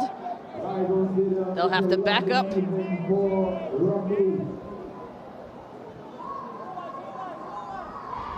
As TCI blasts forward, getting across the line is Jed Dorville.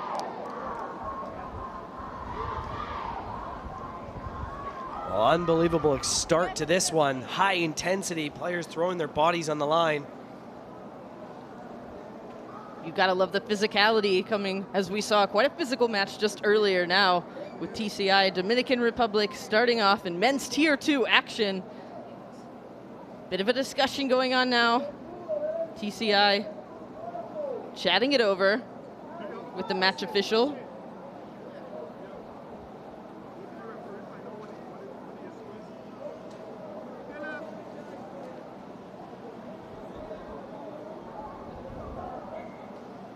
I think we're almost set to get ready to go now, as we'll have a scrum, an early contest to see who can incite some dominance at the set piece.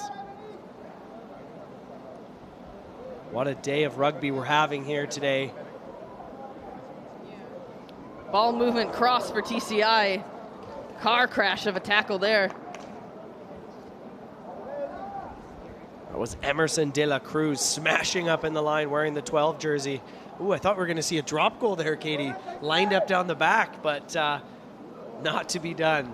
Thought about it for a minute and opted to move the ball instead. TCI breaking through. Contact has one tackler who just won't give up, never say die, and pushes him all the way back. TCI pick up at the base now. Strong work by Trevor Watkins. Finally brought down to ground. Scooped up. Moving the ball, Samuel French. He'll hit a great target in Augustine Modeste. But not in the red jerseys. John Rodriguez had the go forward, full head of steam now.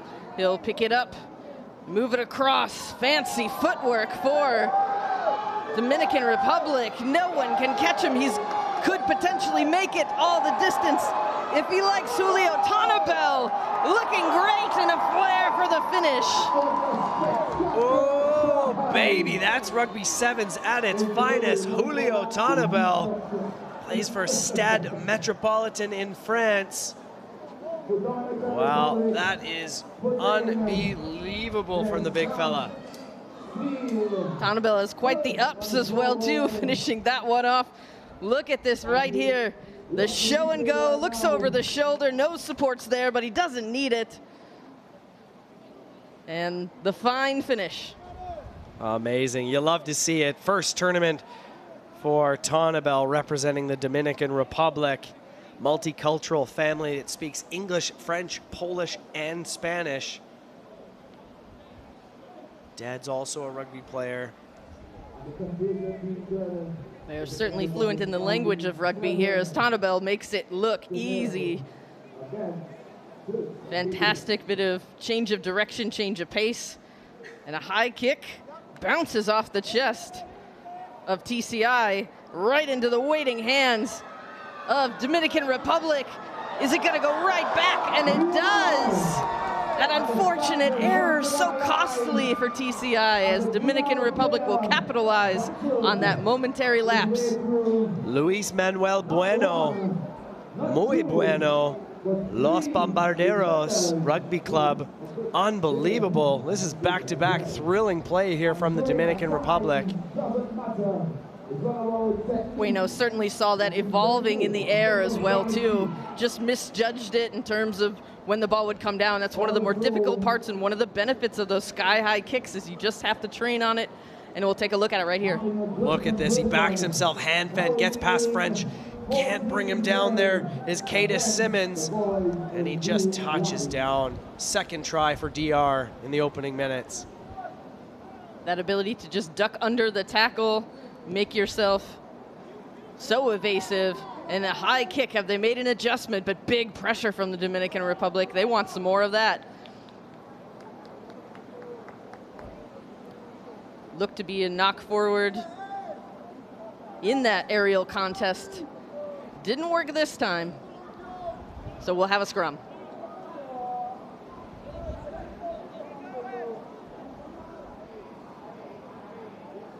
Put-in's going to go the way of the Dominican Republic.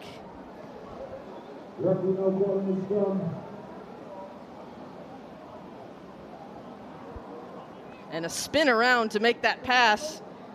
Awareness of where the target was. And all the way outside, in hand, is Julio Tonabel, the try score from before. And he'll touch it down in style.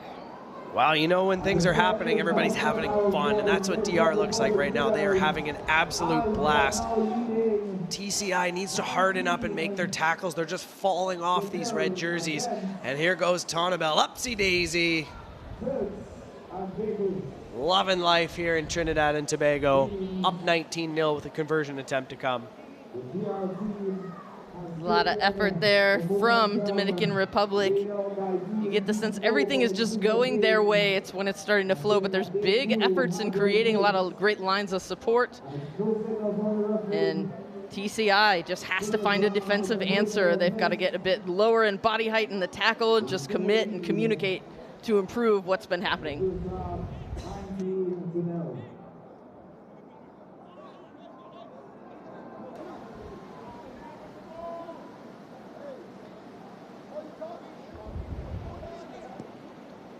Another high kick. It's been working. If it's not broke, don't fix it. As they work through, TCI somehow manages to pull the ball to ground now. Have some space to work with if they can move the ball. They'll crash forward. Jed Dorval with a smashing run, looking like a baby rhino out there. They'll scoop it from the base now. Picked up, bouncing ball, Stanley Haven. He's met with several defenders. Ball movement, he thinks about it for a second, takes it himself. Gets back to his feet, not held in any tackle there. Augustine Modeste now gets it wide. And penalty ensues, not rolling away, as TCI will have a shot. It's first time in this attacking half here. Unfortunately, the penalty has been given to DR. Switch to San Signal there. Now Dominican Republic goes to David Hightower. He's got some help on the outside. He's going to see if he can take the edge himself. And does. Definitely gets a good bump off. Hightower directing traffic in the middle. As we're well into the injury time. And that looks to be the half for this contest, as Dominican Republic dominant so far, 19 points up on TCI to 0. We'll take a look at some highlights. Look at this fend to ground, hanging on for dear life. Ebenezer Adams there, brought down by French of TCI. Well, that was one-way traffic in the opening 7 minutes for those men right there from the Dominican Republic. 19-0. They lead Turks and Caicos. 3 tries, 2 successful conversions. Yeah, Dominican Republic definitely on the front foot, just taking advantage. Restart after restart has been very profitable for them. Being able to turn the ball over has made a big difference. TCI, just the story for them is having to maintain their abilities defensively, just having a bit more confidence in the go forward. There's a lot more scrag tackles versus just going forward. Well, let's take a look at the highlights here. This was it, the fake over the top ball. Brilliant speed from Julio Tonabel as he goes airborne here. Get another glimpse of it. Watch this. Oh, no, not going over the top. Tonabel outlasting Shalone Robinson of TCI. Trying to get back for it as David on the attack here. Here comes DR. That's Luis Miguel Bueno. Gets past one, gets past another. Bodies are falling over him. Left, right, and center. And now back on the outside to Tonabel. Once again, he's got 22 meters to do himself. Little goosey step there before going up and over once again. Tonabel lighting it up in the opening 7 minutes. Yeah, absolutely phenomenal work from the Dominican Republic. Tonabel has been putting on a show himself. Athletic entertainment, folks. If you came to see it, Dominican Republic is really putting it on display. TCI has to make some adjustments, certainly thinking that halftime will lend itself to some adjustments, some different strategic decisions, and you just got to shore up your defense. That's all it's about, is just making some moves to make sure that you can put yourself in a better position.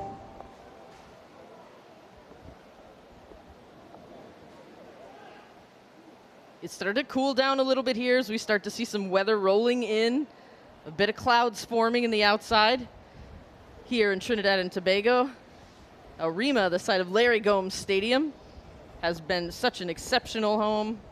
Warm, wonderful volunteers, folks, everybody, and shout out to everybody that makes this competition happen. I'm Katie Worst, and alongside me is Brian Kelly as we get set for the second half. TCI certainly trails Dominican Republic 19 points up to 0. Hoping for some adjustments. Here's French. Had an interesting day off the boot so far. Off the mark on some conversion attempts as he gets us back underway in the second half. Ball in hand for Dominican Republic, easily taken on the restart. Plenty of space to the outside, but pass just goes a little deep. Intended target was Luis Miguel Bueno. Try scorer from earlier. Bouncing errant pass now, getting a little shaky with the ball handling as some great pressure coming from Haven. Well, I like that option. Just hoof it downfield and the chase is on.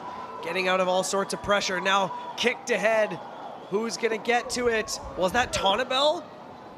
Unbelievable. I don't know if he got that down, though. That might have been spilled. We'll have to get a replay of this. He who puts in the effort to chase it down is going to get the reward, Brian. Good stuff from Dominican Republic. If you're not quite sure of a plan, just move the ball towards where you can score. Never fails to work. Well, here comes the rain, folks. Watch this chase here. Tonabel just gets it inside. Oh, well, he one hand. We'll have to see if we can get another angle on that, but here comes the rain, folks. It's been absolutely beautiful and sunny. The opening 24 and a bit hours here in Arima.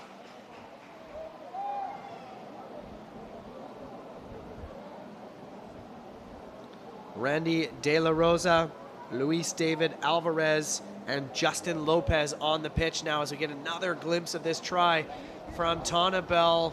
He's trying to get it down. Ooh, it's hard to tell. Well, not sure what happened there. It went backwards and then touchdown again. AR Chazelle Fleming's giving it the thumbs up. Another try for DR. That corner flag certainly felt Tonabel. And an error there, unfortunately, as the knock forward happened. Davidson Martin not able to hold on to that one. Dominican Republic will get set for a scrum in a solid field position, a great attacking platform if they can utilize it. They'd love to tack on more points as we start advancing towards more semifinals. The point differential always matters.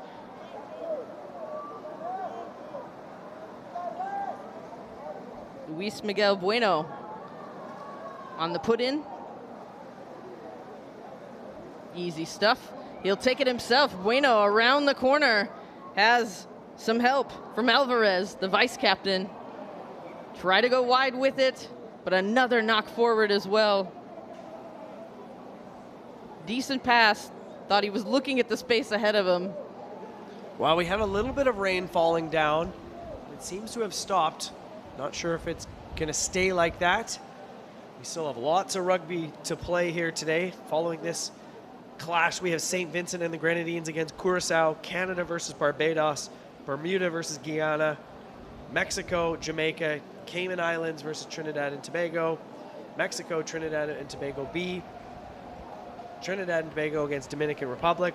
Ending off the day is Barbados against Dominican Republic as well in the women's. TCI scrum half smashed on defense, now in hand.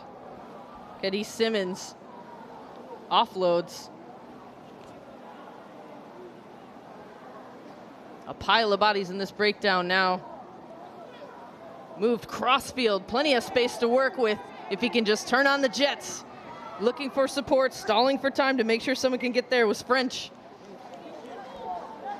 And into touch. Dominican Republic wasting no time, gets right to it with that quick line out. But a bouncing ball bounces the way of TCI, but picked up again by Dominican Republic. Darren Fernandez got the luck of the bounce. As Dominican Republic now have it. And charging upfield with plenty of space to work with, Justin Lopez finishes the job. I have been very impressed by this Dominican Republic side. They have been scoring over you, under you, around you. That's been a fantastic match here for them. As we get a replay in here, back inside ball. That's Lopez, plays for Tampa Crew, former high-level football wrestler and lacrosse player. DJ's on the side. He's a big man, hard to bring down with all that pace as well. 5th tournament representing the Dominican Republic here at a Rugby America's North tournament. And brilliant setup by Emerson De La Cruz as well, too. He spotted the gap and really solid line that he took, which equaled a try. De La Cruz, a big playmaker for Dominican Republic, as they'll get set with a restart.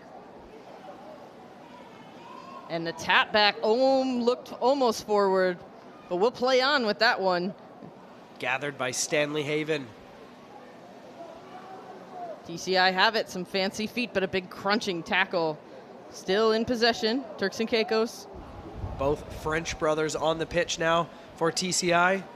Jed Dorville had it, looks for an outlet to the outside, Trevor Watkins. Double tackle now. Feeling the force, Dominican Republic, letting him know there's no way through. Finds a bit of space to the outside. Oliver French. Our bodies on the ground here as we get into the late stages of this contest. Well, 3rd game of rugby in 24 hours. The exhaustion is starting to sink in. A lot of rugby to be played on these bodies in a 3-day period. That's Caleb Hector, Trinidad and Tobago, a match official, played for 10 years, junior college, senior 7s and 15s. 3rd Rugby America's North 7s competition for him. And Dominican Republic, decisive lead, 26-0. They'll go for the line out, and ball's bobbling around. He looks to scoop it up under big pressure. Ulysses Cavalier. And a sidestep gets him some extra meters on the go forward. And plenty of room if they can move it all the way out. Screaming for the ball, Emerson De La Cruz on the outside. Ball carrier, Alvarez, skips right back, almost forward. Fernandez. And a scramble back tackle effort by TCI. And the try will be awarded for Dominican Republic. Just too many options that led to the opportunity to score. Emerson De La Cruz dotting that one down. Played youth rugby for his high school, Manuel Barros Borgoña in Santiago de Chile. Plays for Club Lions Rugby, also in Santiago. The brilliant offload here off the deck. That's Luis David Alvarez finding his teammate, dotting that ball down. 2nd tournament representing the Dominican Republic for De La Cruz. Emerson De La Cruz, certainly just a showcase of evasiveness and the importance of it. The sport of rugby is often confused as a contact sport. It's an invasion and evasion sport. When you look at 7s, it's all about creating space where there is none and going forward. Ball taken in air. Dominican Republic, Randy De La Rosa. And that will be the final whistle. Everything turning up roses for Dominican Republic to have that total score finaling out at 31 points to 0 for TCI. Very impressed with Dominican Republic. That was a stellar and clinical 14-minute victory over the Turks and Caicos, who are a solid side who have won games this weekend. This is the Tier 2 competition, a round robin between 4 nations. Fans are happy there. The Dominican Republic women's team cheering their men's side on. Great vibes here in Arima, Larry Gomes Stadium. Coming up next, we've got more men's sevens Tier 2 action. St. Vincent and the Grenadines and Curacao happening right next after these wonderful highlights. Mostly Dominican Republic putting on a show. That one was all the way to the corner. Julio Tonabel getting that one. And check out the pace here from the big man. He will not be stopped. Justin Lopez just going for a trot in under the sticks. He will not be stopped by Oliver French. And watch this back inside ball here. Good first line break from Luis David Alvarez, pulled down by his shorts. Gets past one French brother and the other French brother. Clinical victory for the Dominican Republic.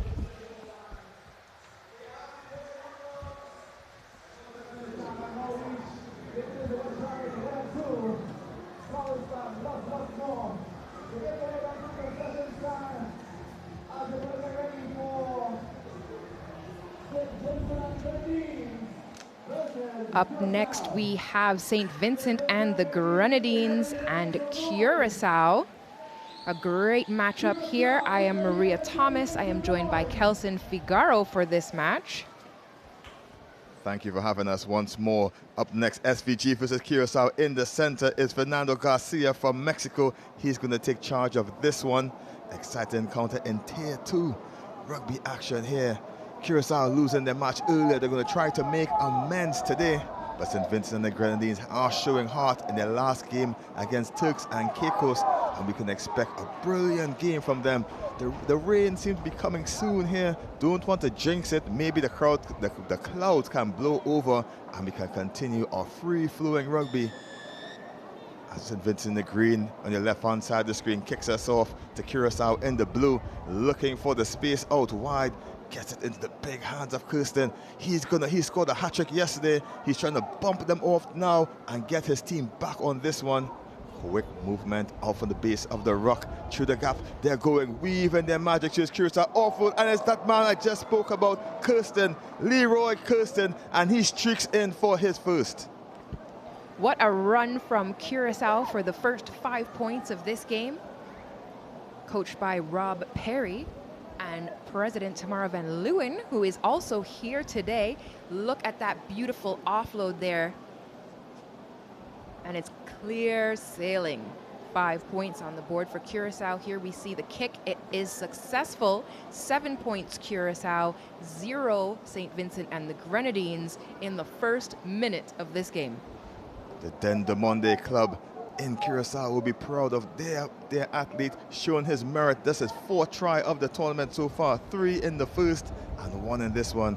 Curacao in front, 7 points to 0 over SVG.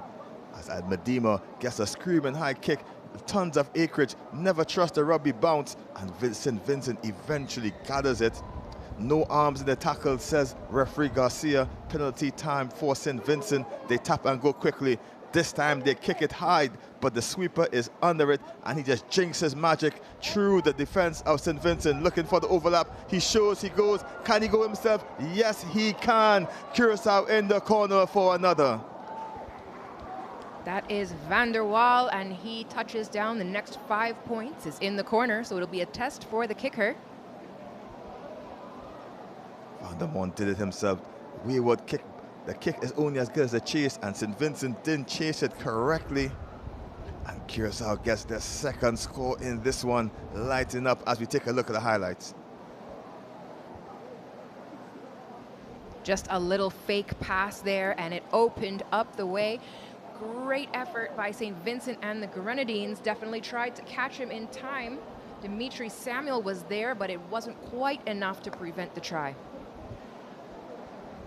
Van der Waal, proud person, said he loves prawns, and that's prawn power there, getting his way through as Medema gets us back underway. Remember, Medema has his twin brother on the team as well, Arturo and Andre Medema, and they're very much needed for this Curacao team as Medema kick doesn't go the required 10 meters.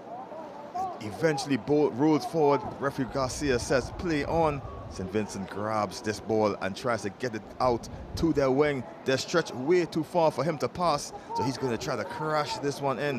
The big boys from Curacao just try to stop him. Slow work coming around as the captain now tries to get the ball. That's a big Dougal James. He gets it, puts it back. St. Vincent trying to get themselves into a good position, looking for the offload. Almost picked the pocket of the team there, looking for the overlap, just too far in front of him, knocked it forward, just losing his foot in there. Was the number 10, Del Pesh, and Curacao gets the opportunity to put into the scrum. Wow, that was some great work by St. Vincent and the Grenadines, finally getting possession of the ball. I always appreciate some pack action. You could see them there working the ball forward physically. Just needed to find the wingers out there to open up the space. Curacao in control and in possession of this one. Referee just making sure that the binding is correct for safety. So normally the hooker tries to bind underarm to slip out the scrum a bit quicker. The referee just correcting that stance. Van der Waal gets us underway. He's going to try to get to Medema at first receiver. Solid push. He goes around the corner, gets it to Medema, shows the dummy to Kirsten, and Medema is off, busting the tackle, storming through is Medema to add another try for Curacao. Beautiful work. You just saw those legs pumping, and that power is difficult to stop.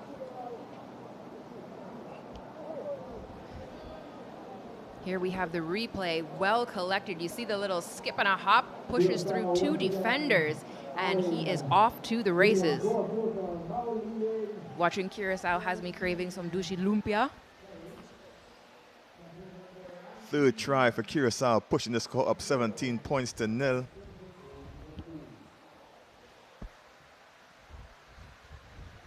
Sorry, conversion was successful. So an extra 2 points is added, 19 points to score. 3 tries so far and 2 conversions for Curacao as Kirsten plucks it out of the air, skipping around the outside. Curacao looking for another try. Taken down just inside the 22-meter line, looking for the room. Gets it to Medema. Medema passes to Medema, hop, skips. He gets to another, and he has back-to-back tries. Double whammy for Curacao.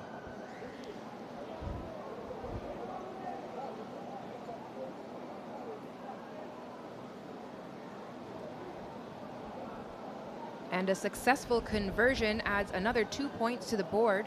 Curacao coming out very dominant in this first half of the game versus St. Vincent and the Grenadines. Here we have the replay, and you see it again. You know when you see that little hop, it's 5 points coming. Curacao in control of this one. Rapid fire scores. 4 on the trot so far in this first half. St. Vincent just as a player getting a bit of attention after that big bump and run by Medema. And the changes come on as Cornelius John comes on the pitch for Tijani Peters. And Medema ready to get us back underway. St. Vincent and the Grenadines will be receiving this kickoff. They have a lot of focus on their development through schools. They're highly supported by their Olympic committee, and they have a lot of new players coming into the sport.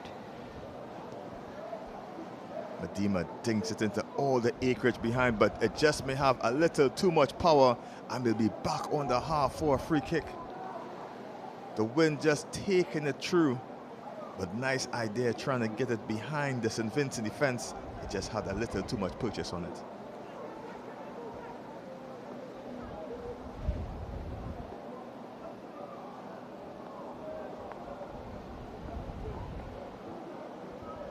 And just pause as we wait for a ball to restart. It looks like this will be the last play of the half. St. Vincent with the possession. Can they get the score on the board in referee's time? As we say, big bounce and run, takes the contact. He's hugged up in the air. High tackle is the call.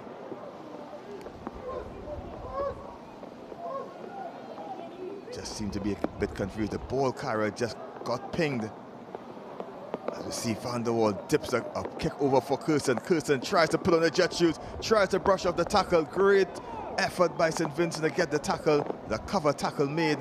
St. Vincent trying to get themselves the ball and possession. Curaçao pushing them further and further back. They eventually taken down into the hands of the green jerseys, and they tried to dink one over. It stopped in its tracks, picked up by Medema, the try score. 2 on the trot. He's trying to make it a third, freeing his hands up, trying to find the runner out wide. That's Jordan Kirsten, unable to get it as the ball bounces into touch. The referee Garcia looks at his whistle, and he'll end the first half. 26 points to nil, Curaçao over SVG. St. Vincent and the Grenadines realizing that their defense is going to be very important, especially against the strong and powerful Medema, number 5, who's put so many points on the board in this half. They did a great job there towards the end, fending off with, I would say, a try-saving tackle, as well as pushing the ball and getting it into touch. Halftime score, 26 points to nil, Curaçao over St. Vincent. As we take a bit of the highlights of the first half. Here we see the first try from Curaçao just in the first few seconds of the match. They definitely stamped how they want this game to go. A successful conversion kick, and we see Van der Waal charging up the wing with 2 defenders on him. Another 5 points for Curaçao, and here we see Medema. And that signature move right between the sticks. He's tried another 5 points. Curaçao also doing a great job in their conversions, just racking up the points in this game. Medema again. We'll get used to calling his name.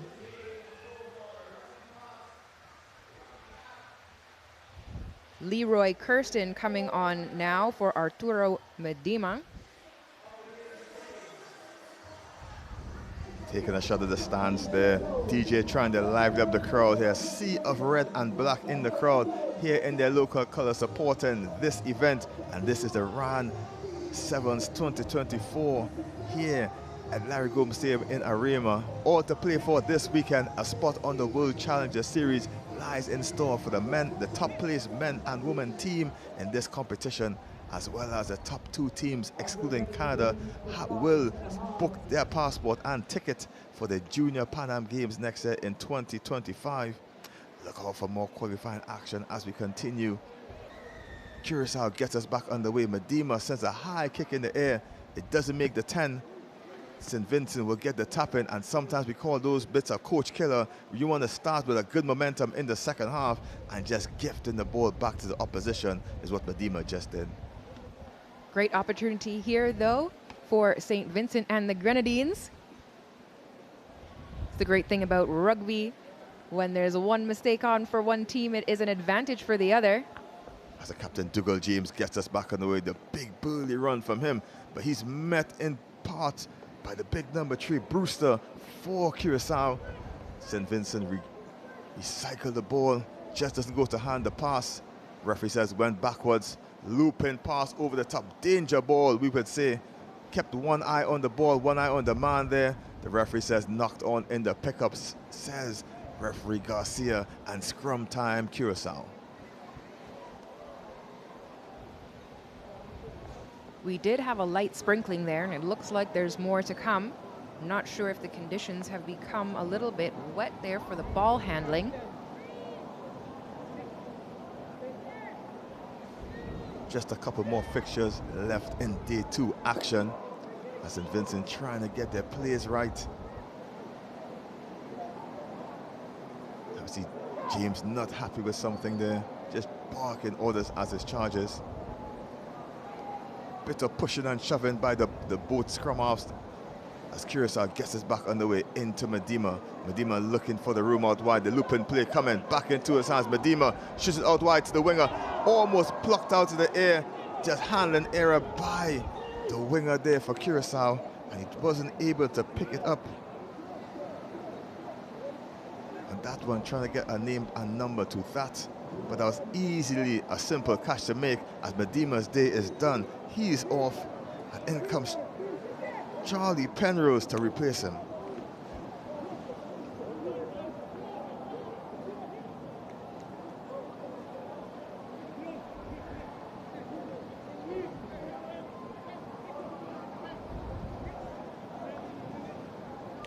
This looks like a scrum to St. Vincent and the Grenadines, with Dimitri Samuel putting in the ball. As you see, Sidroy Bentrick comes on for St. Vincent, pushing through the mark. There is the call by the referee. Garcia puts up the hand for the short hand penalty, and St. Vincent will get an opportunity to tap the ball and play. Much needed possession and much needed territory for the boys in green as the captain takes it forward, shows and goes. Bumps into two tackles as we see Curacao trying to pinch that one in the breakdown. Does it illegally though. Ruck was formed and he protests his arms, and that's what some of the big guys do, just trying to plead their innocence there. That's a big number 4 trying to get himself vindicated.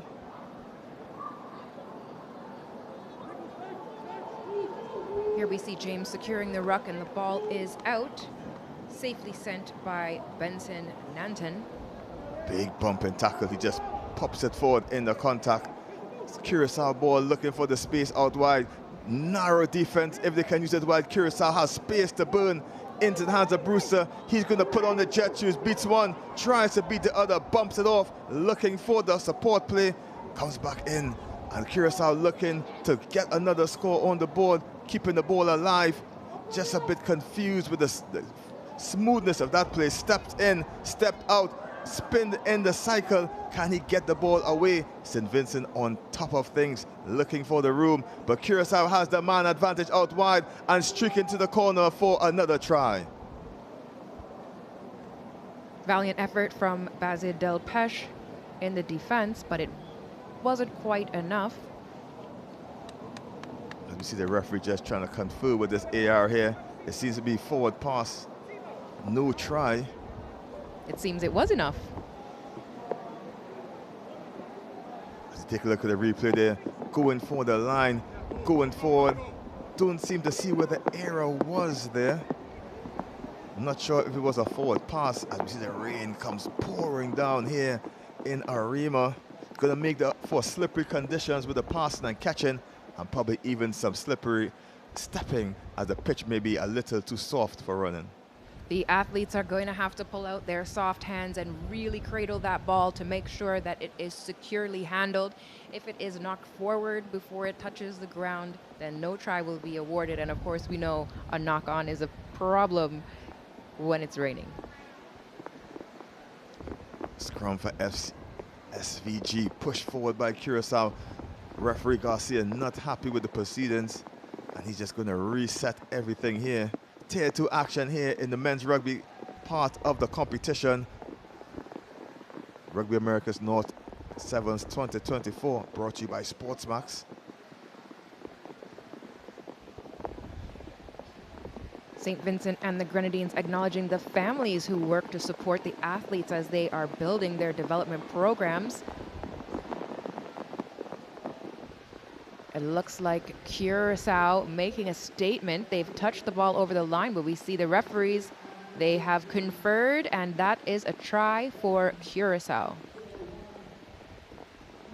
Just advantaging them in the scrum, making difficult work. And in these conditions, the bigger boys or the bigger bodies will get their way. With the dry conditions, that was the type of climate for the runners, and now the wetter climate will suit the big boys.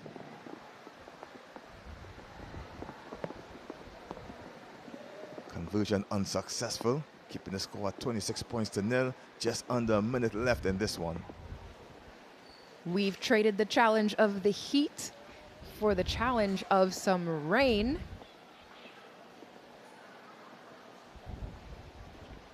Quick think, Curacao trying to be cheeky with it, but St. Vincent just kicked the possession back to Curacao, looking to get himself into the space. No one in front of him at the moment, just a sweep of the beat. He swerves once, swerves twice, but excellent defense by a defender, pulling him into touch.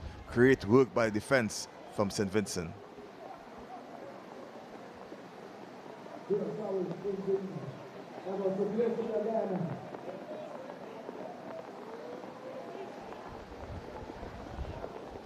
Pretty much the last play of the game so far. We're in extra time. That's Dimitri Samuel with the throw-in.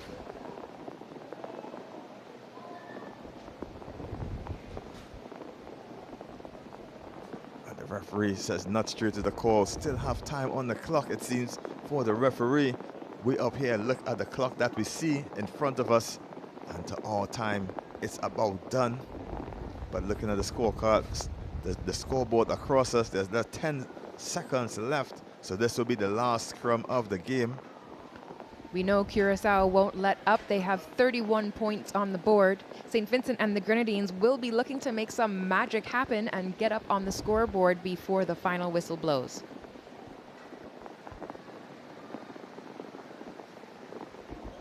Curaçao with the tears up in front. 5 tries as he goes limping forward.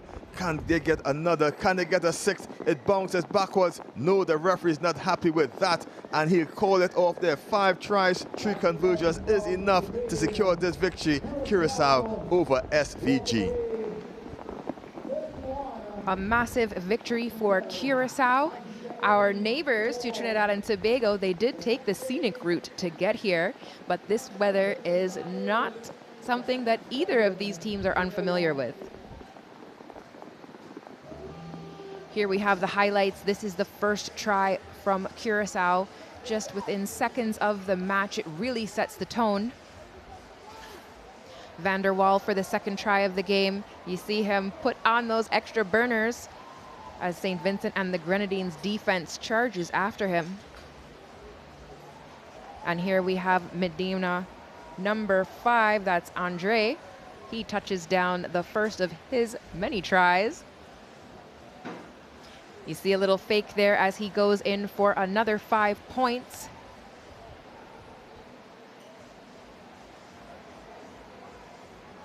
A great pass from Arturo sets up for another try for Curaçao. And as we head into the next one, we're moving to Tier 1 men's action. It's Canada versus Barbados.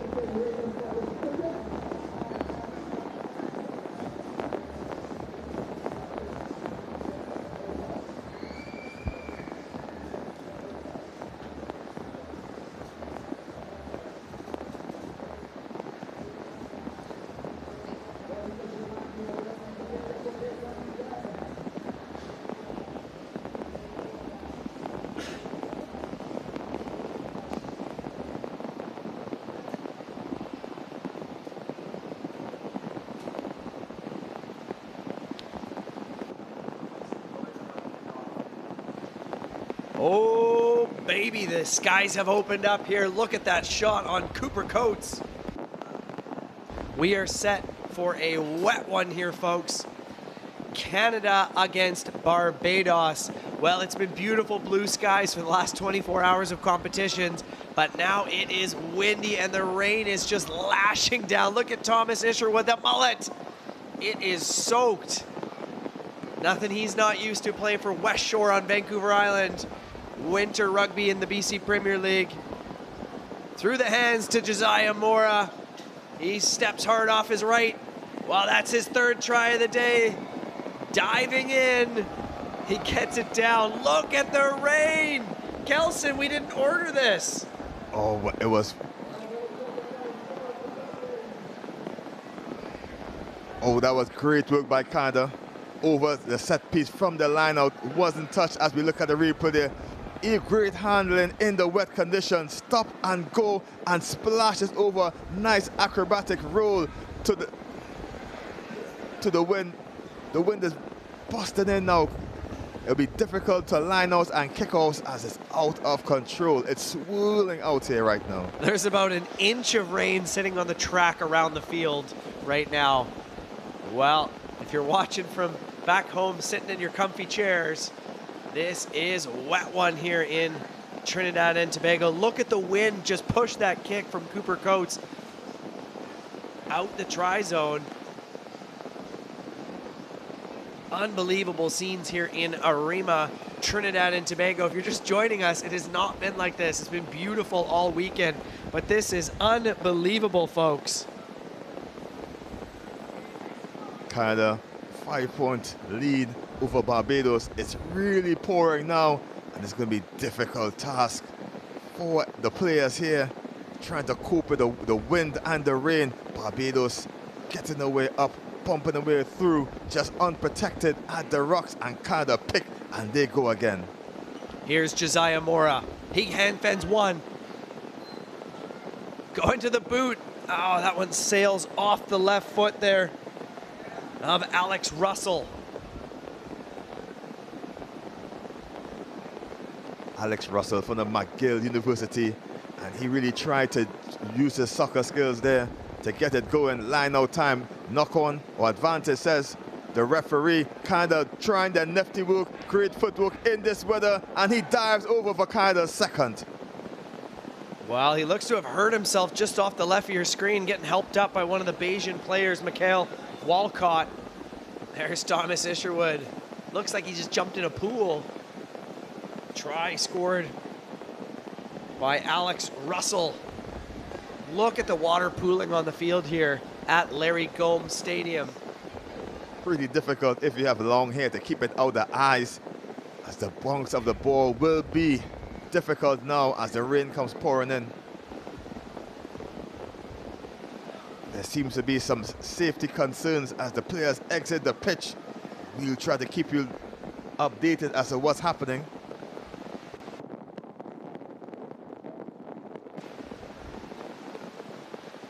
Well, folks, we're going to take a break here. This is the Rugby Americas North 2024 Sevens Championship. Day 2 coverage. Canada leading Barbados 10-0. We are getting hit with some pretty severe weather here, folks. Brian Kelly alongside Kelson Figaro. We are going to take a short break. Stay tuned on Rugby Americas North website, social media pages, and we'll get back out, up and running when we can here, folks. The conditions are incredible down at the field.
Right, so we have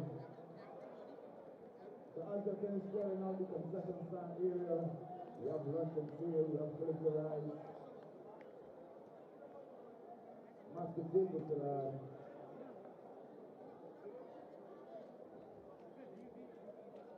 with a honey barbecue chicken for $50 and $35. So you take the room down to the concession stand. We're going to feed it with some lunch. And we have some sandwiches as well. If you don't want to have something heavy, you just want to have a light meal, you go get your sandwiches as well. Right. So as you wait, you see all the officials are making the way back out. So on the sidelines, you're seeing both Bermuda and Guyana are getting ready for their game.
And welcome back after quite an intense weather delay here. Some conditions have changed. Certainly the adjustment, the temperatures certainly lowered. And coming back, quite a bit to do here for this contest. The Bermuda men will face Guyana now. Suspended play for the previous matchup, just due to weather, lightning as well too. And we are here at Larry Gomes Stadium in Arima, Trinidad and Tobago for Round Sevens, the second day, shuffling around some contests throughout this competition. to make sure we can continue. As you see the rain lashing down still. Everyone had to be removed from the pitch, coming back on now. In the previous competition was suspended. So with Bermuda and Guyana set to take play, Canada and Barbados did not quite make it to halftime, so redrawing, looking at everything in relation to how the tiers will play, making adjustments. That's what we do. We're adaptable here for this rugby competition, Rugby Americas North Sevens. And the kickoff gets started high ball. And the water splashing you can start to see as the field starts to drain, making an adjustment. Certainly the footing will be an issue. Emma Gallagher is our match official. Going to be tough to handle the ball too as well. So we'll get set for our first scrum straight away. Got to see the adjustment of what we'd probably have to make for just your footing in terms of leg drive. And for Guyana, Rickford Cummings places the ball in, gets it wide. Ball's bouncing on the ground through the hands of Tyrese Prescott. Bermuda trying to marshal the troops to push them outside. Errant pass by Godfrey Polidor. Ball on the deck now. Here's an opportunity, and penalty called quickly in favor of Guyana. Now on the march, going forward, tries to split the defenders. Hit hard by Bermuda.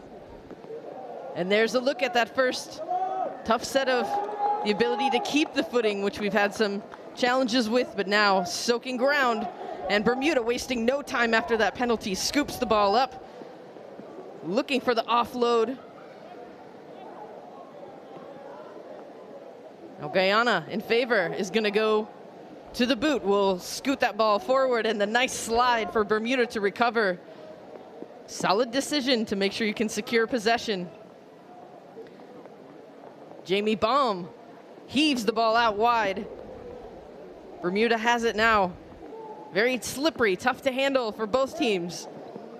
Bermuda in possession now. Hadley Tucker looked one direction, went the other now. Sidestepping through Bermuda. An effort there by Ronaldo Niles to try to recover possession. And the penalty is called in favor of Guyana. Very quick to get over the ball. We'll pause briefly. And it looks like Alex Doyling is down for a second, as Guyana will regroup with possession. Here's a look at this field right now. A challenge now for all teams is to kind of recover after that break. We'll take another look at what happened here. It looks like his back of his head caught a kneecap potentially. And back into play. Guyana on the march. Plenty of numbers to the outside. And his show and go. Wrong puts the defense. Guyana trying to charge forward, finding any space to work with. Penalty awarded. Once again, not releasing. Guyana has it. Quick movement by Cummings.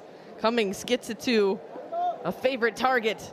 Are they over the line? Almost quite there. Tries to bash it forward. Does he get it down? Try awarded for Guyana. Quick thinking by Rickford Cummings. He started that whole movement and finished it off himself. Looking very sharp here is Guyana. Tyrese Prescott will do the honors on the conversion. Solid work by Guyana just to get it started after an inclement weather break, coming back, getting yourself right back into the fray, getting the mindset adjusted. Here's another look. Wrestling to try to get it over the line, doing the unselfish thing, taking it to ground, recycling, so your teammate can take care of it. And that's Rickford Cummings again, the try scorer, with the conversion is successful. Right back into the action. Knock forward on the restart. Try scorer Cummings there with ball in hand. He'll do the honors to restart it for Guyana.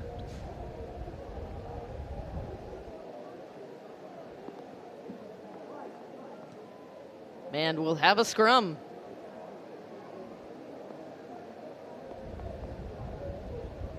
Both teams have to make adjustments just for the wet ground in terms of how to manage and win this set piece. Cummings with the put in. Ball's open in play now. Downfield. Lionel Holder has it, gets past one defender. Finally dragged down by Rory O'Kelly Lynch. Movement by Tyrese Prescott. Ball in hand for Guyana.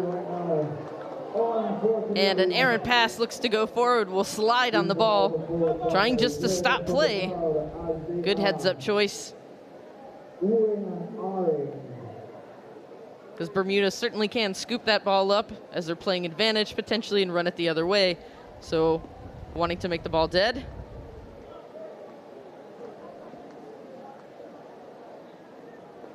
We'll call it over for a scrum again. Referee Gallagher sets the spacing.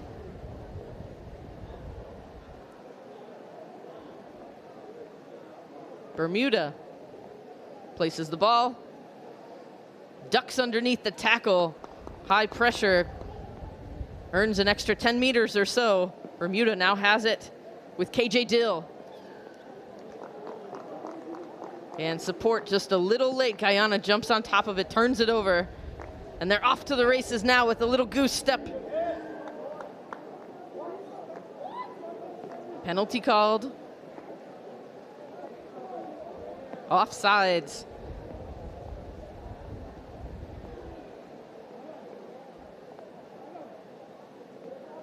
I'm Katie Worst here, along with Kelson Figueroa's joining me shortly as we all shuffle and adjust based on the inclement weather delay. Guyana's in here with Prescott. Polidor looking for an outlet, has one. To Holder. Lionel. Holder is able to go the distance for Guyana. And Polidor, the danger man, he drew in all the defenders and made it light work for Holder to get over. He still had a bit of work to do, just pumping his legs, and he had the leg drive to get himself over and push Guyana 12 points ahead. Prescott with the kick to come to try to extend the lead. Just under a minute left. Guyana in control over Bermuda.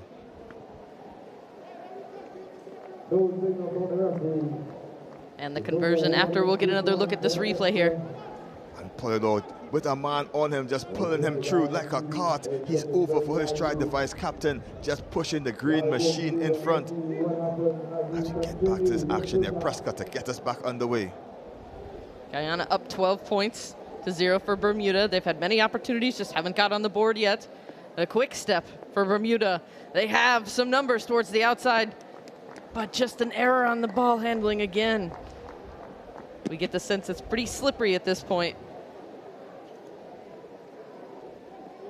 Halftime whistle comes. Maybe a saving grace for Bermuda. Get an opportunity to catch their breath. And Guyana go into the half 12 points to 0. Bermuda unable to stop the runners from the Guyana. As Guyana's really been very in sync, considering that they've had to make some adjustments. Again, you see the scoreline right there. Bermuda, 0 points to Guyana has 12. Definitely in the driver's seat. They've just had more of the attacking opportunities. And certainly some adjustments need to be made for Bermuda. They've just, once they maintain possession, they have to keep it and create some more attacking options instead of playing some very energy-stifling defense. Well, Guyana on the rebuild. They just stopped him just short of the line. But the support play was good, and he picked and go. Spinning around was the number 8 for Guyana. That's Rickford Cummings, and he got them on the board. Then Lionel Holder, the vice captain, just took things into his own hands, dragging the player over the line, adding the second score. Prescott unable to add the extra 2 points. As we see the rains clearing up here in the Larry Gomes Stadium in Arima. Rugby America's North action here, brought to you by SportsMax, and the rain doesn't dampen the spirit of the Trinidadian atmosphere. Certainly, Kelson. They've got some substitutions coming in, potentially for both sides, but certainly making those adjustments based on the time off, the time back into play. Love to see the fans have stuck around. They found different places to take shelter from the rain. And now everyone's starting to come out to see what's happening as we've restarted this competition here. Bermuda and Guyana. I would say excellent surface here at Larry Gold Stadium. It was raining cats and dogs earlier. The field seemed to be soaked, but less than an hour later, cleared. And the drainage here, and we must say the sport company has done a great work in procuring this facility and making sure the drainage is to the T and able to continue the rugby action here in Trinidad and Tobago. Yes, and volunteers has, of course, adjusted schedules, stepped up, filled in the gaps as we get started. With the kick, Hadley Tucker opts to go deep. Guyana have it in hand. Recycling, readjusting, creating some more depth on the line. And a big tackle coming forth.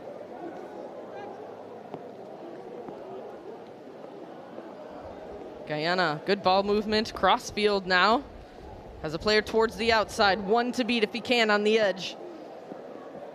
And looks for the wraparound pass, but no support was in play.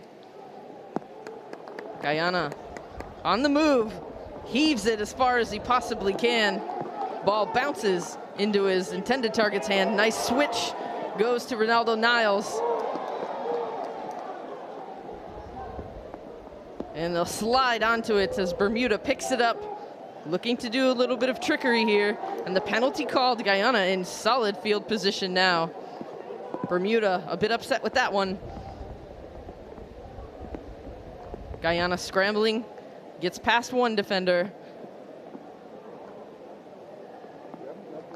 Tough contest, not rolling away the call. Guyana will go right into action, but they have to come back and actually tap it through the mark. Bermuda will march back 10. The referee just thwarting the quick tap by Guyana, and they're going to try to pack in for the scrum and take away some of the big bodies of the Bermudan team. They've been doing a great job so far trying to stop the Green Machine from going over the line. The rain's still pouring down here in Arima, and Guyana knocking on the door to add a third try in this contest. Second half action begins. Guyana in the green, red and black strips, Bermuda in their familiar pink and blue, as they get ready for scrummage here deep inside their half the pitch. Cummings on the put-in, familiar figure for Guyana. Easily taken, goes back to short side of the field. Runs into a wall of pink jerseys. Now, Tyrese Prescott shows it, keeps it, has it for himself, looking for options, scrambling back, losing ground, but potentially creating space. Lionel Holder involved, shifts, gets it back, the loop and pass back. And now, that quick step again, you see the field coming into play there. Matthew Talbot losing the footing. That's where the concentration comes in, Katie. Just need to focus on the pickup. The ball is a bit slippery, and you need to have a little bit more focus when it comes to taking care of the pill.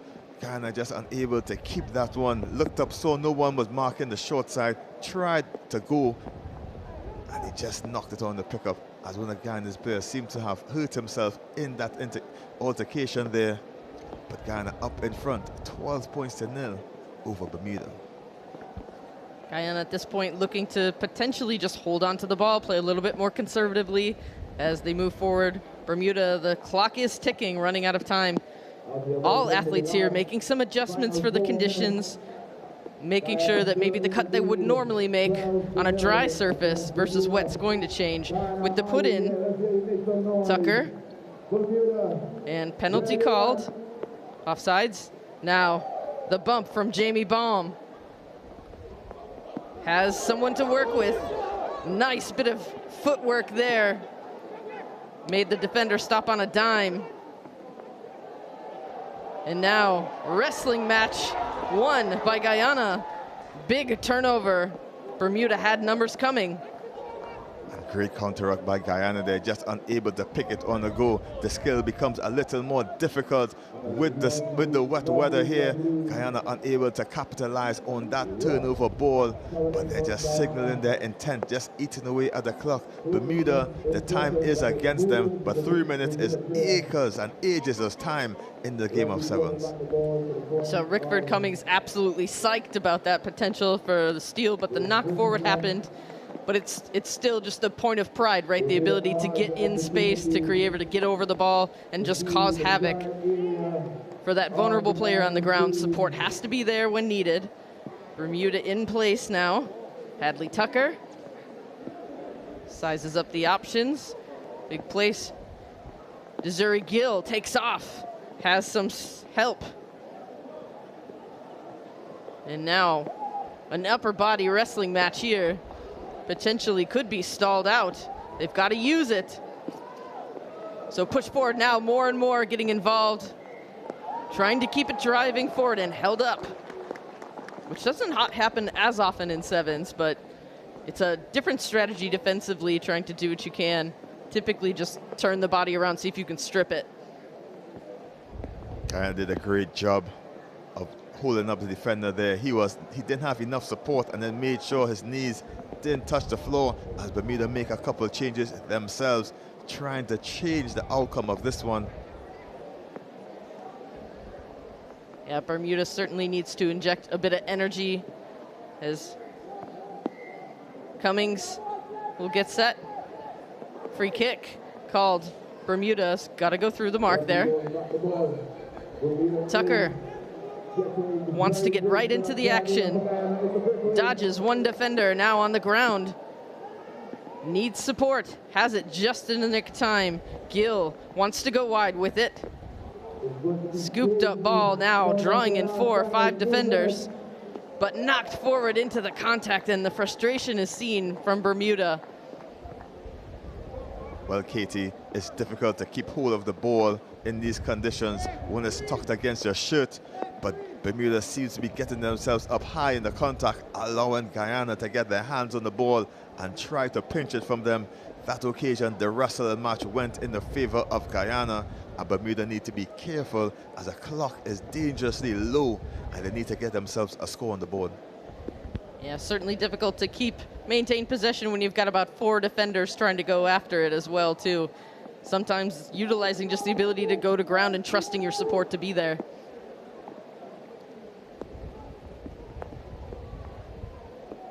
Scrum time. Decent scrum by Guyana under a bit of a pressure. Prescott dinks it downfield, and it's a foot race, and the Guyanese are seemingly closing on the gap, trying to put it on the boot. The slippery surface just didn't go in its favor, and Bermuda get the put in, and quick throw happening here. Bermuda is not waiting on the referee. Hop, skip, and a jump by KJ Dill, and he dinks it forward, and can he beat them to the ball? He's streaking forward. Everyone misses it, and Guyana just kicks it out of touch and just saving grace for the defense there.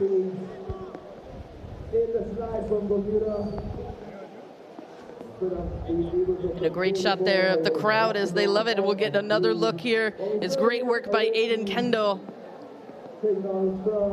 Thought to look for some options. You couldn't really get through to break the line, so why not just go overhead? And gotta love the effort. You see the player sliding all on the ball. Bermuda President Emma Godfrey is watching and interested in this to see that Bermuda's still fighting to the very end, finding as much energy as they can. And Kelson, we love to see players just sliding, taking advantage of the wet surface, trying to see what they can, because if they can maintain that downward pressure, try would be awarded.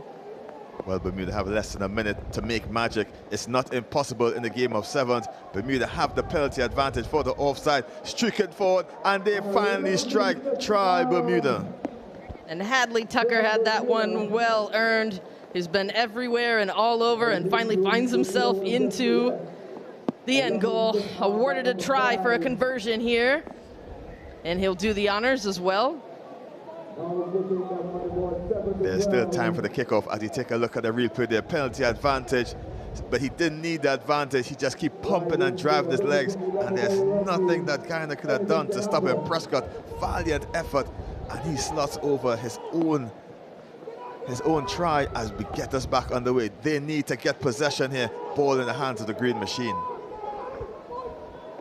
Much closer contest now. Guyana 12 points up to 7. If they can hang on. Guyana should be asking how much time is left, and that's maybe the question Prescott is asking to their official. He's going to tap it and kick it into touch, and that will be all. Game, set, match. Guyana win over Bermuda. Great composure there at the end, as you said, following the brilliant advice from Kelson Figaro to say, what is the clock? How do we utilize it? Because we'd love to get this one in the books as a win in the column for Guyana.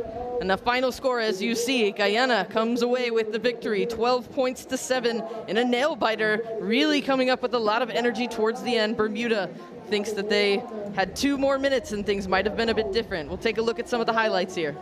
As you see Guyana just getting agonizingly close as Fallon Adams getting there, but eventually a hit and a roll there put Guyana on the board, and then it was the Lionel Holder show, doing it all on his own, dragging the Bermudan player with him, and over he goes.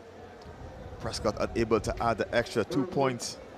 Guyana take the lead, but then in comes the man to get it done. Haley Tucker trying to get Bermuda back in this one, scored the try, converted it as well. 7 points to Bermuda, and the time just ran out for him. Final score there, Guyana 12, Bermuda 7. Coming up next is Jamaica versus Mexico.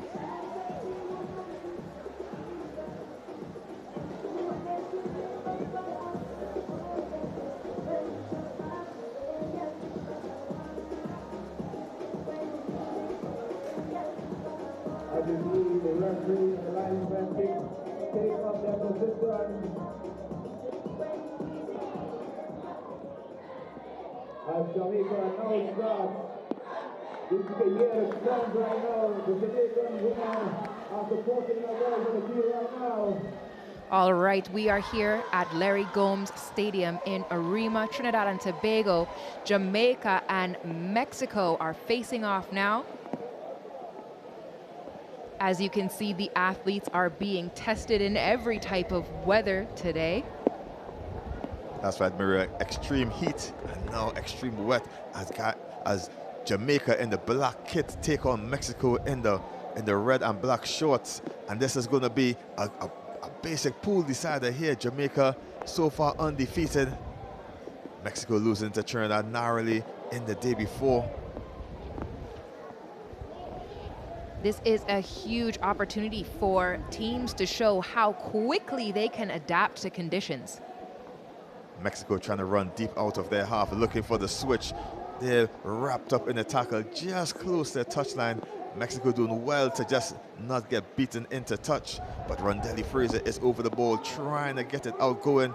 Mexico shifting it wide from their scrum half there. Diego Ramirez, as eventually the player is taken down.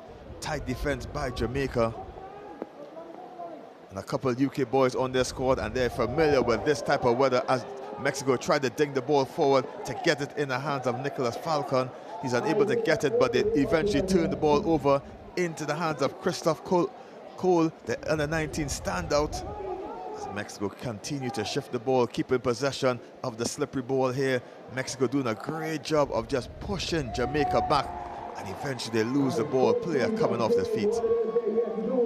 The Mexico men's team is sponsored by Now Bank, the digital bank of Banco Invex, and Mexico is showing the time is now as Jamaica puts pressure on. Smart kick over the top by the number. Can't get the number exactly for Jamaica. Mexico smartly dotted down, and they're going to go for a 22 dropout. An easier idea or easier format in which to clear their lines and just ease some of the pressure.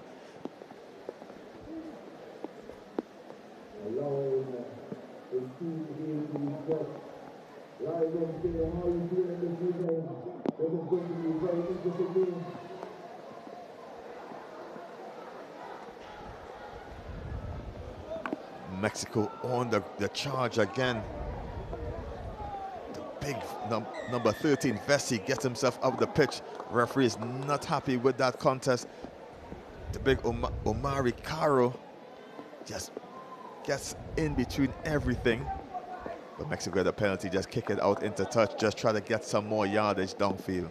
Great example of a strategy change. They're getting those yards, using the ball, kicking it into touch. Mexico gains distance up the pitch, getting into a dangerous zone for Jamaica as Mexico prepares to throw in this line out. That is Alejandro Revilla Beltran with the throw in.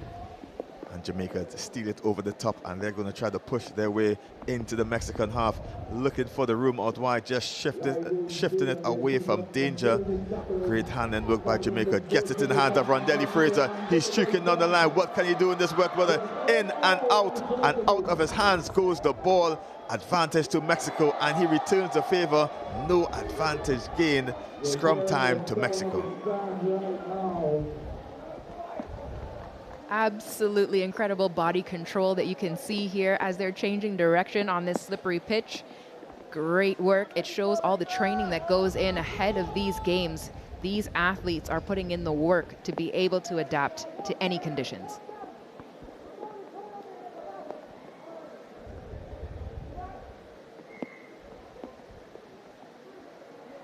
The referee just ensuring that the bind is proper and secure, just for the safety purposes of all parties involved, as Alejandro Revilla gets us back underway, the number 10. Very nippy for Mexico. And just taking a look at that uniform, that's a stylish pattern there, almost like a serpent for the Los Serpientes of Mexico, as Rondelli Fraser gets the ball going again.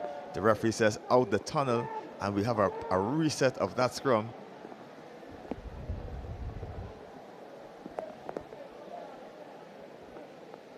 Both of these teams are working hard. They have their eye on the prize for their age grade teams.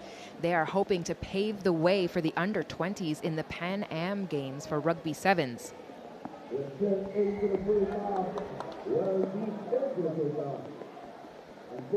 As we see, not straight driving there by Jamaica, gifting the ball to Mexico. Revilla gets us underway. They're going to try to get to the ball in the hands of the big captain, number 1, Juan Pablo Martinez. He scored a couple so far in the tournament. Intercepted there, trying to get it over the height of the stone pressing angle. Penalty here for Jamaica, and no one has scored yet in this one. Jamaica is knocking on the door, and let's see if Mexico can handle the pressure. Absolutely great contest here, Kelson. We can see these teams, both of them doing extraordinary work out here in this match. Jamaica getting it started again. McNally Drew, the magician here, getting the ball out by Mexico with Jamaica, with the overlap, splash it over the line is the youngster Mateo Chiwaku, the 18-year-old who plays his trade in the UK. He gets himself on the scorecard for Jamaica. What a great example of the development work. There is an international development program based in the UK. Houghton Campbell is present in the stadium today, so he is definitely going to be pleased with that. The conversion kick is wayward, so Jamaica will have to be satisfied with the 5 points that they've just put in the board. You've seen it in the replay.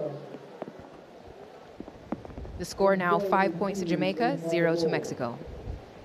Mateo Chiwaku will be proud, representing the Cardiff Met University as Jamaica gets us underway. 5-0 the score, under a minute left. Mexico unable to guard it cleanly at first.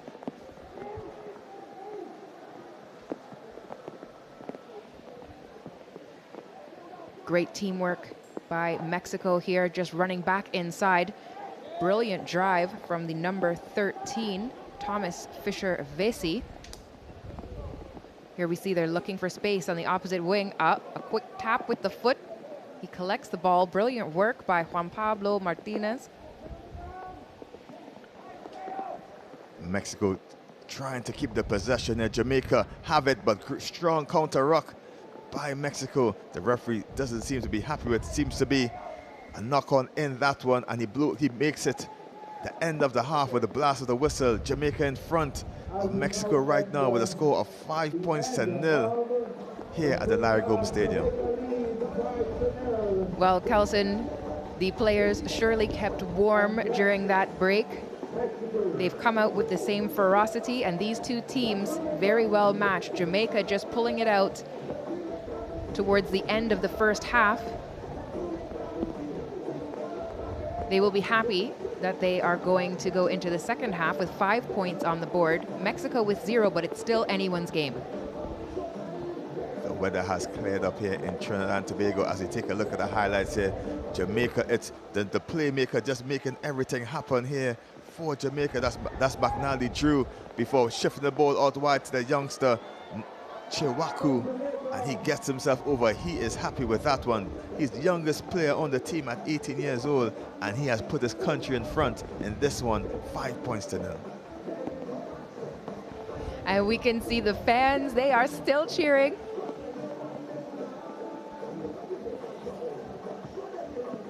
Great support from everyone here in Trinidad and Tobago, supporting, of course, the home team, but also cheering for our friends and neighbors within and throughout the region. Many of these teams have both a men's and a women's side in. It is always such a pleasure and an honor to be able to cheer for your counterpart. Understanding all the hard work and training that goes in ahead of these tournaments. A quick halftime talk there. You saw the break from Mexico.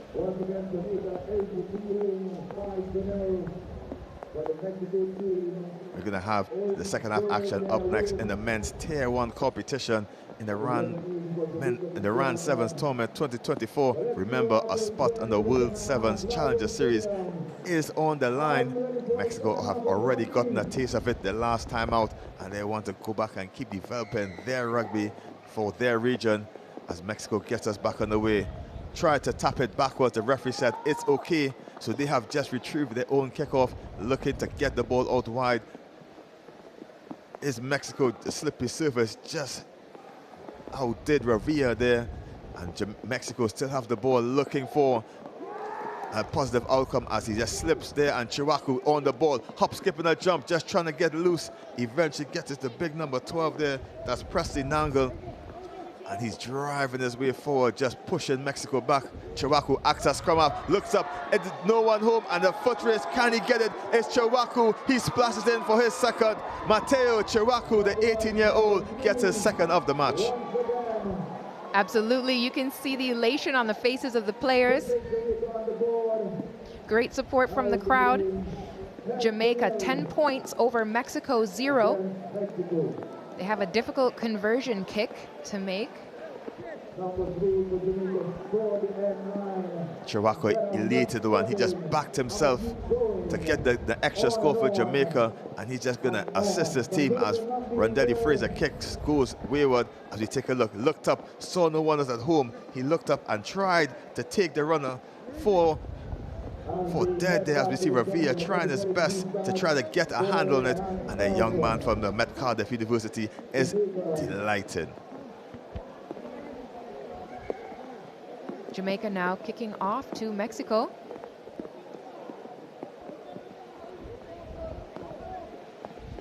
As we see Mexico make some changes, in comes Andres Rodriguez replacing Christopher Cole. The rain starting to pour down once more on these athletes, not as heavily as earlier. 5 minutes left in this one. Nice high kick by Fraser, tapping it back. A bit of a danger at this point in the game. The wet ball is probably hard to manage, but the ball is shifted out wide. Mexico just trying to stretch the Jamaican defense. Big strong run in there as Fraser tries to wrestle the player to the ground, but he does so illegally. Mexico get an opportunity to take a breath, and they may look to just clear their lines, but no, they're going for the quick tap. As we see these players bandaged up, just showing you how much heart and grit it takes to be a rugby athlete. Ball pass to no one in particular, eventually scooped up. Mexico with the space out wide. Jamaica swarming in on them, just trying to make sure they defend tough. Mexico just losing some ground, trying to get the width going. They have a man in front if they can, streaking down the line. Can he beat the covering support? Excellent pop off.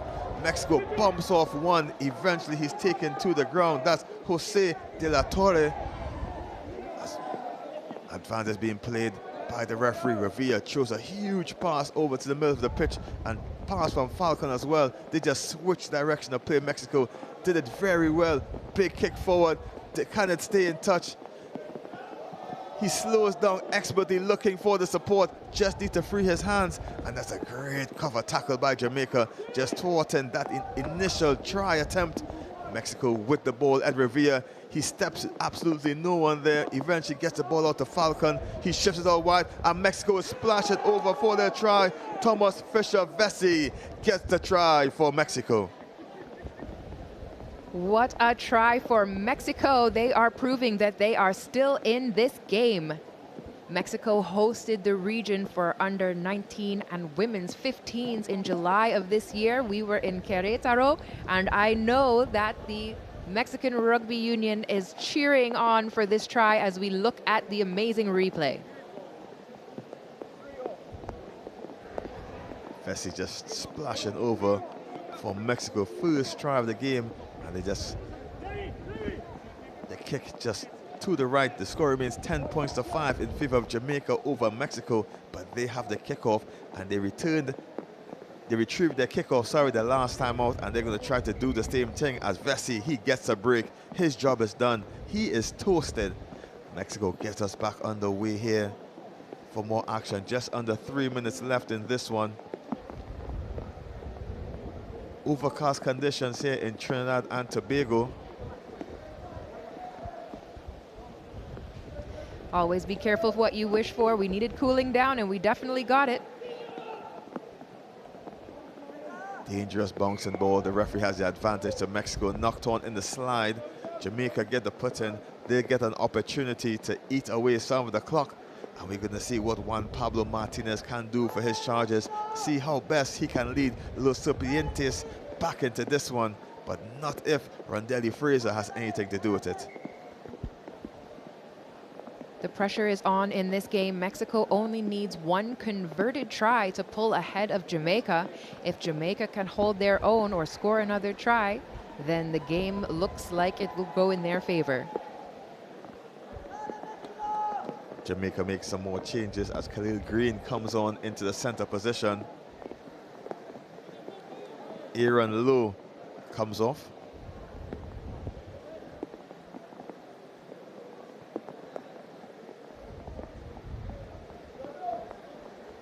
Jamaica under all sorts of pressure there as the scrum half came around the side of the scrum illegally.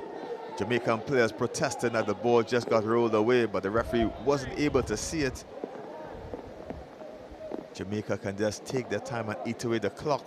Under a minute left, but they're still protesting for some reason when they have the ball.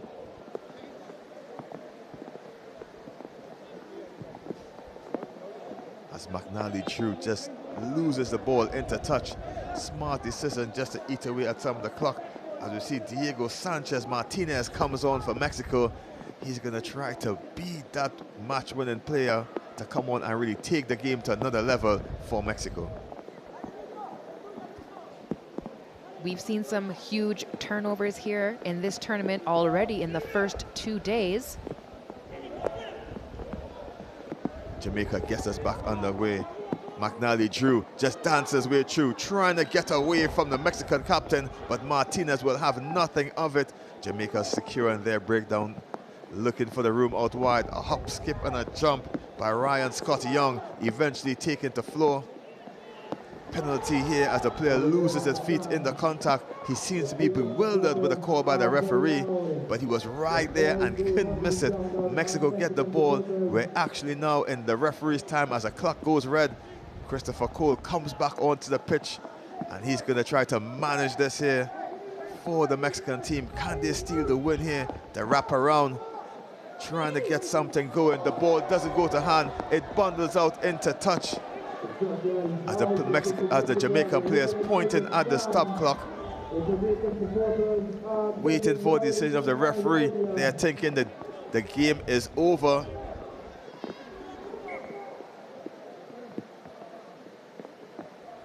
One more change for Jamaica. In comes Nick Franklin. He's going to come on. He's just going to try to steady the ship.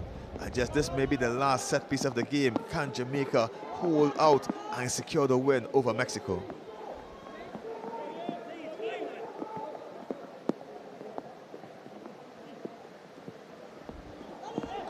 The Ball goes over the top. Mexico have an opportunity to do something with it. He hits the floor. Penalty here. Knees were on the floor. The tackle there. Excellently done by Diego Ramirez, trying to get his knees to the floor to execute the tackle.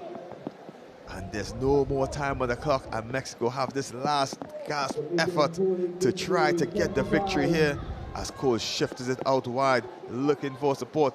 Double switch back to Cole, looking for the width out wide. It's Falcon with the ball. He shows and goes, tries to brush off the Jamaican defense. He's eventually taken to the ground. Mexico shifting the ball, and Cole shows and goes back on the short side. Can't Jamaica hold up this Mexican onslaught? Penalty again for Mexico, and they're steaming their way up the pitch as they slow it down just to catch a breath. And I myself up in the booth is speechless.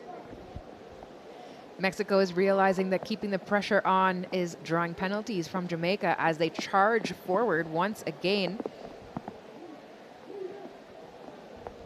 Mexico get the ball back going into the hands of Cole. Falcon shows a dummy, pushes through the center. Mexico just 5 meters short, getting the ball out wide. Can he get the elusive try? Pops it into the hands of the number 9, that's Diego Ramirez, and they're driving himself forward. He's eventually taken the floor.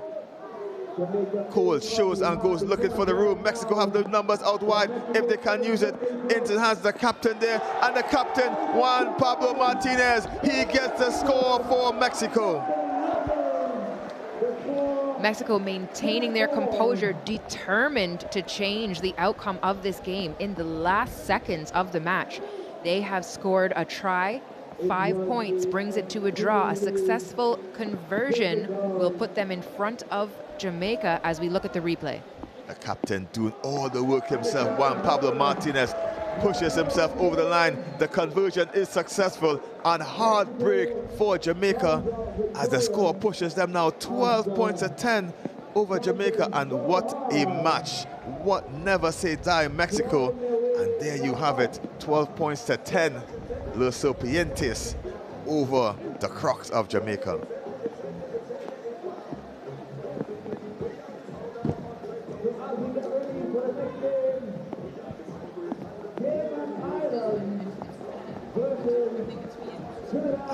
As we take a look at the highlights before, double try scorer Chawaku gets himself over the line for Jamaica for his first. He was elated about it.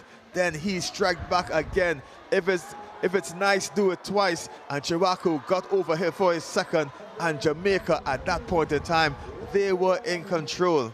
But now it was the time for Mexico. Los Serpientes got themselves back into the action. Switch play by Falcon, and over the line for Mexico. Vessi, he got himself in the try line and put Mexico back in it, but never say die. No more time on the clock. We call on the captain for Mexico, Juan Pablo Martinez, and he streaked over for the try close to the post, and the conversion was successful. Mexico snatching victory in the end, 12 points to 10 in men's Tier 1 action. Coming up next in more men's Tier 1 action, we have TNT versus Cayman Islands.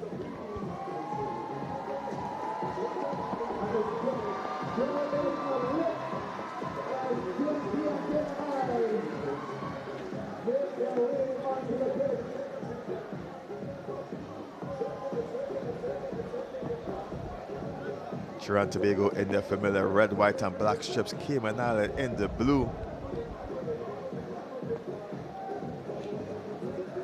Trinidad and Tobago winning their match yesterday against Mexico, but losing out against a dominant Jamaica.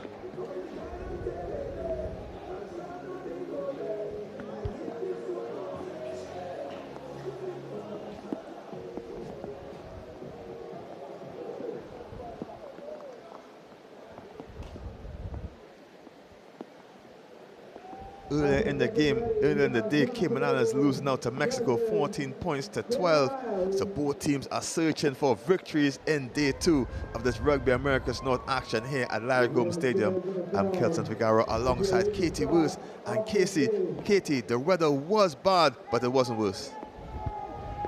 So the only storm we see now is the outcomes of these final matches in the day, storming through with the kickoff now. Cayman Islands get their way going. Conditions have cleared up. They're going to try to shift the work here. Big busting run through. Cayman Islands coming up to the halfway mark there, looking for his support, loops it out wide. Cayman Islands just dancing and flirting with danger. But TNT is strong on their feet, trying to turn the ball over, looking for Ebanks. He switches and goes. Cayman Islands trying to get themselves going. It's a big number for Cayman Islands. Avery Ebanks, he gets the Cayman Islands up into TNT's half. Looking for the room out wide is Freddie Robson. Big bumping tackle by Cayman Islands, and Cayman are getting their way closer and closer to the TNT try line as we see breaking the tackle, crawling on the ground. Cayman just under 5 meters from the line as they change the angle of the play. Advantage was being played by the referee. Backdoor pass, the show and go, but he goes without the ball. No advantage being played by the referee. TNT offside in the challenge, and Cayman get another bite at the cherry. Mike Luxton, the captain, lucked out on that one, playing through advantage. It's the opportunity to keep it going like a free go right there. Trinidad and Tobago had offended earlier, and we'll take another look here in the review. And the show and go quick, but just bounced off the hand, but like we said, coming back to the original penalty. So we'll let one go there. Mike Luxton happy to have another go at it. Cayman Islands up for the scrum just to pack in and create more space for the runners out wide. Strong scrum by Cayman, but offside by the scrum half Jareem George from Trinidad and Tobago. Plays for the Northerns RFC club, and he was the person who made the infringement. They're gonna go back for the scrum, just trying to make sure that they can pull in as much defenders so it makes it easier on the boys to get the score on. Yeah, Jareem George thought he could just be a little bit sneaky around that one. Match official making the call early, establishing where that point of no return is in the scrum, resetting. One more time, George gets involved there. But the referee didn't see that one coming, but it's Ebanks looking for the dummy run. He doesn't get it yet. He'll be a hard man to stop. So close to the line. TNT drives him back. Well done, TNT, trying to get the counter ruck going. It's trying to stop him from charging towards the line. TNT defense is skimmed, and Cayman Islands goes over for the first try. It's the number 1, Mike Luxton, the captain. And cheers for Mike Luxton. He was originally thought he had that try and that one that bounced off of his chest anyway. Now he makes good on the delivery, and Cayman Islands putting the first points on the board, looking very strong there. Harry Clark will get set for the conversion. You saw a bit of frustration as well, sort of seeping in with Trinidad and Tobago, trying to play defense. It's a hard business, and that's something Trinidad and Tobago's been doing quite well. Have another look at it right here, and that's some really big work from Ronnie O'Farrell. And show and go, looks to the outlet, doesn't need it, and takes it himself. Luxton, the try scorer, the captain as well. Cayman Islands strike first in this one. TNT needs to pick the pieces up. Caught well on the loop. TNT trying to shift the ball into the hands of the speedsters. Jareem George, a hop and a skip, doesn't get away, chucks the ball back. TNT still in possession. The referee doesn't like the height of the tackle. It seems to be knocked on actually in the contact, as we see that the referee signals knock on, and the player will be, Cayman Islands, will be short a player for the next 2 minutes. Tough go with the yellow card right in there. The intentional knock. That's Tommy Kehoe. He'll take a seat. Could be an opportunity for Trinidad and Tobago in a numbers up situation.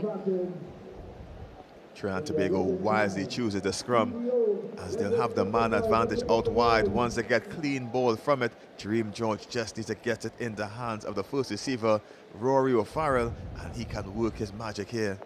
Big shot by Cayman Islands. TNT gets it. Can they execute the overlap? It's Agbula Silverton. He dismisses one, looks for the speeder out wide, and it's Jonathan Taylor, and he's off the races. He stops, he checks, he goes. The muddy conditions not suiting the runners out here, and it's Ebanks trying to get the stocky runner stopped, but TNT get the penalty. Tackler not rolling away. Rory O'Farrell gets us back going. TNT with the overlap out wide into hands of Captain Dyke. Ballonton 2-on-1. into the hands of Keyshawn Walker, and Keyshawn Walker tries to dismiss the player, but the momentum gets him over the line. Keyshawn Walker from the Royals RFC club gets TNT level. And Walker, beautiful usage. Just you see him sliding, carrying that momentum, carries him over the line. Great bit of work there for Trinidad and Tobago. Well played. Hard charging up the middle to draw in those defenders. They know they have the situation where there's got to be some space somewhere. And solid work by the home side here. Trinidad and Tobago, the fans love it. Seeing them come roaring back, it's now 5 points all. Difficult kick for Jareem George, unsuccessful. The score remains level as we take a look at the highlights. And that's just a beautifully led pass. The space to the outside, just pins his ears back, knows exactly where he's going. Keyshawn Walker, love the way that he stayed disciplined to keep himself out as wide as he possibly could to utilize the space the best. O'Farrell gets us back underway. Deep kick, just rolling in to the 22-meter area. And Cayman Islands is going to dot it down and take it back to the half. And that's an error that a coach will be totally upset with. Trying to, in sevens rugby, you try to reclaim the kickoff and not necessarily play for territory. Yeah, definitely. We talked a lot about the unforced errors and some things that have been tough for teams to utilize. It is quite a skill set, that ability to maintain accuracy in your restart or kicking just in general, conversion kicks. It's also about adjusting to the conditions too. The ball just doesn't bounce off their foot is the same way. Cayman Islands get us going with a free kick on the center of the pitch. Cayman Islands doing well to keep possession, keeping TNT at bay. And Trinidad Tobago just drops off the assignments here. Keyshawn Walker, the try scorer, coming back to do just work on it. And he pilfers the ball at the same time. TNT turn over the ball into the hand of Shaquille Dyke. He looks, sees no one in front of him. He steps one, but sees the big towering body of Ebanks, and he stops going, and it seems to be Jareem George now trying to get the ball going. Doesn't do it very well. TNT losing possession there. The ball knocked on in the contact, and Jareem George seemed to be a bit confused what to do as the referee calls a halt to this one. As he take a look at that hit, Jareem George didn't release the ball, and he smashed into the surface there by the Cayman Islands player. TNT knocking on in possession as we go into the break. Yeah, certainly he had that one lined up directly. Plenty of time on the approach for that tackle. You saw him slow his feet, and truly was just outstretched trying to make the outlet pass. And that is a solid hit. Too close to call this one, Kelson, for sure. Cayman Islands, Trinidad and Tobago tied at 5-all, 1 try apiece. Cayman Islands playing solid rugby here. The wet conditions may suit them better in this one, as TNT have loads of speed. As we take a look at the first half highlights. See the effort there by Trinidad and Tobago, just sapping stuff to play defense. A quick look to the outside, and Mike Luxton finishes this one. Trinidad and Tobago have their option towards the outside, really utilizing that space. The yellow card was tough for Cayman, and Keyshawn Walker finishes that one off, putting Trinidad and Tobago right back into it. Neither team's conversions were successful, and certainly a lot of highlights just defensively as well too. There's been some really big hits bringing the thunder, both teams. As we see, the skies have cleared up a bit, just enough for us to enjoy some rugby action. The crowds have stayed, and they are being delighted with excellent regional and international rugby here in Trinidad and Tobago. This crowd has just been excellent. They've really picked up the level of energy for this contest as well. And truly cheering for both sides, just cheering for great play. As the match official handles this tough contest. It's been back and forth. A lot of play around the breakdown, trying to work any angle they possibly can within the scrum. Eddie Weston on for Cayman Islands.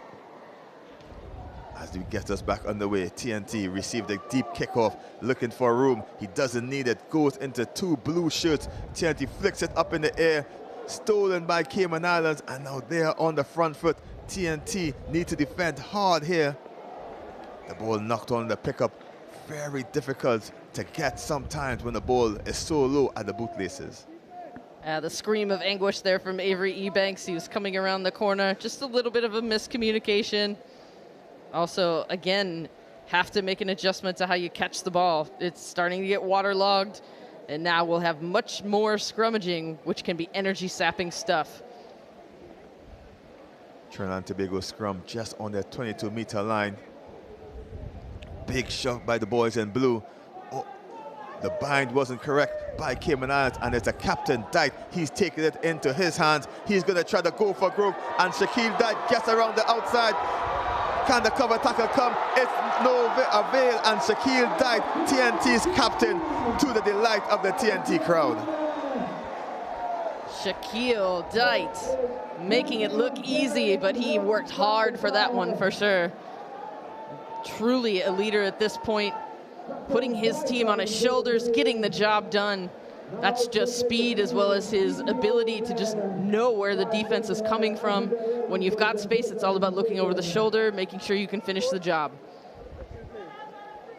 As we saw in the game earlier, where Juan Pablo Martinez from Mexico did it all himself as a captain. As we take a look at this stunning replay. And see, here's just heads-up play right away. He takes a look and sees that the defense just has their back turned, and Shaquille Dyke, it's all about confidence as well, too, backing yourself and going for it. Just having some awareness of your speed, knowing you can take the corner, but also to just flirt with that touch line as well, too. Excellent slide in for the try as O'Farrell gets us back underway. Taken easily by Cayman into the hands of Ebanks. He bumps one. TNT tried to get over and pinch, but Cayman did well to get it done. TNT giving away the penalty. Quick tap and go. TNT trying to get themselves on the front foot, but great running there by the number 6, Justin Kay, co-captain. Player losing his feet. Nigel Ballantyne just giving away the penalty. Cayman are going to slow it down, and they're wisely going to kick the ball deeper into the TNT's half and try to win it back with the line out. Yeah, certainly making the decision to just boot the ball downfield so they don't have to work as hard to gain more territory here. But it's all about making sure you can really deliver on this set piece. Line out's going to be critical. Cayman absolutely wasting no time going right at it. Justin May providing an injection of fuel for this team because they know they're so close. And Trinidad and Tobago certainly have to hold on here with the deep line out. And Cayman with a big shove, pushing TNT deeper and deeper, and Cayman with the 15 style tactics, and they're over for the try. Cayman Islands level the scores here. Just a little bit of flair for the World Cup style there, coming a maul off of a 7th line out. Don't see that as much, but proves to be pretty beneficial for Cayman Islands. Now 10-10. Both teams searching for a win, unsuccessful so far today. Both teams losing in their one encounter. So Cayman Islands trying to get themselves back in front. Eddie Weston trying to slot over the extra 2 points to put Cayman Islands in the lead. It truly is going to be tough to rely on the conversion, as we'll take one more look at this deep line out, immediately latching on. Trinidad and Tobago a bit stunned just late on the recovery for it. And you see that deep, that low body position, being able to drive through, and they go crashing over the line. That is a forwards try right there.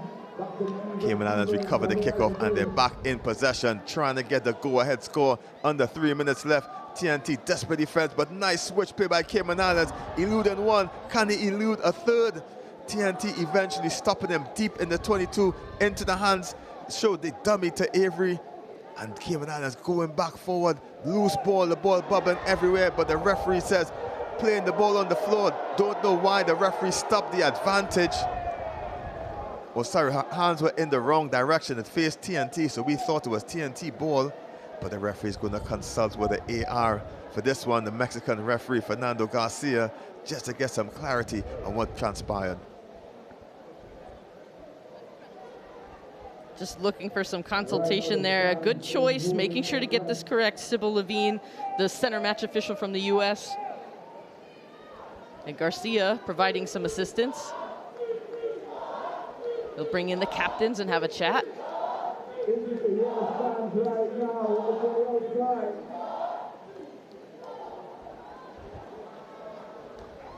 That was a referee knock on in the pickup. Scrum time, TNT, to the protest of Justin May. He's just shaking his head disapprovingly as we take a look at the pickup there.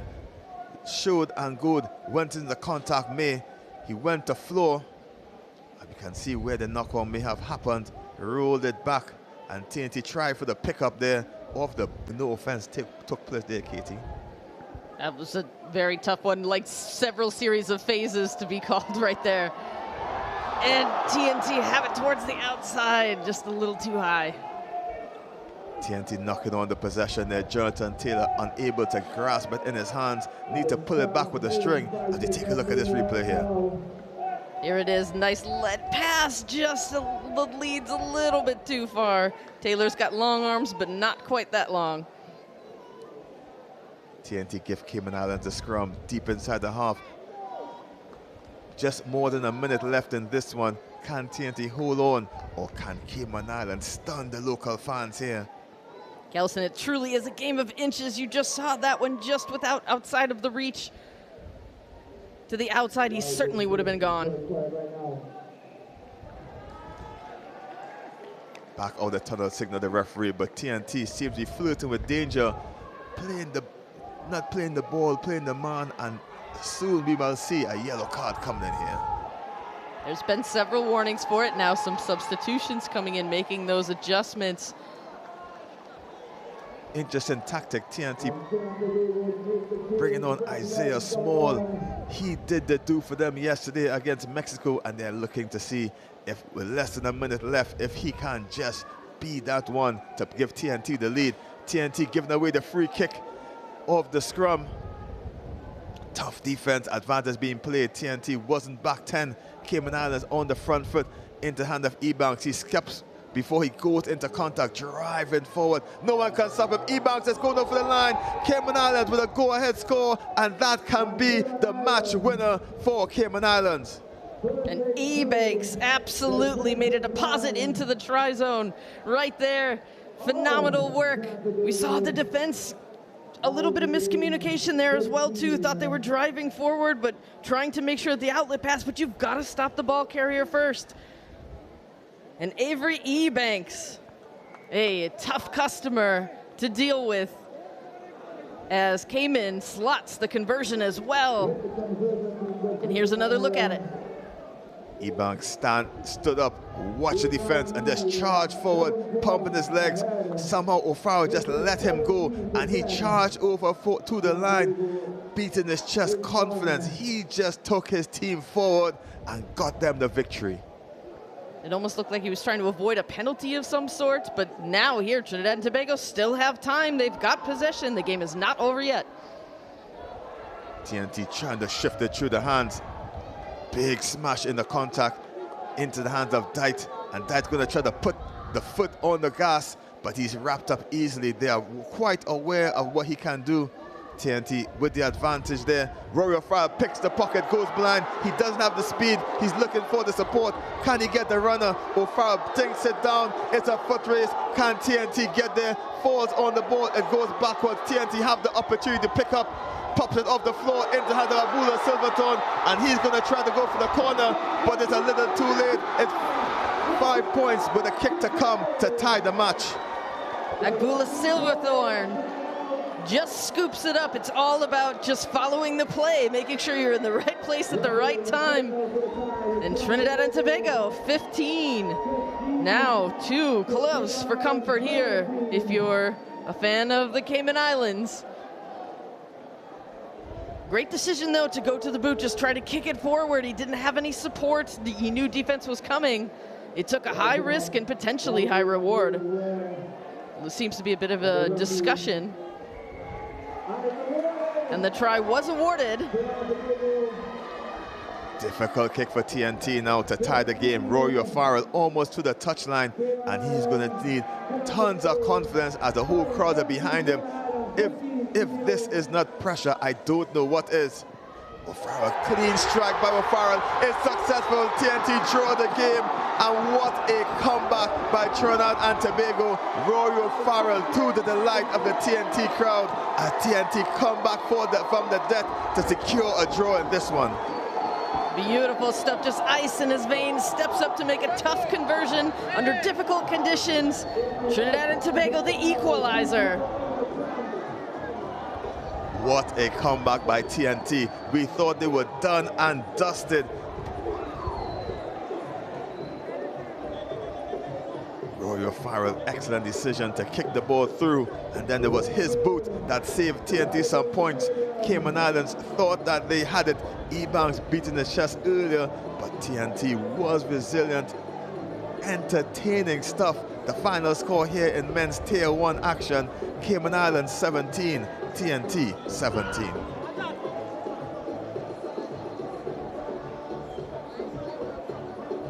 And what a contest that was.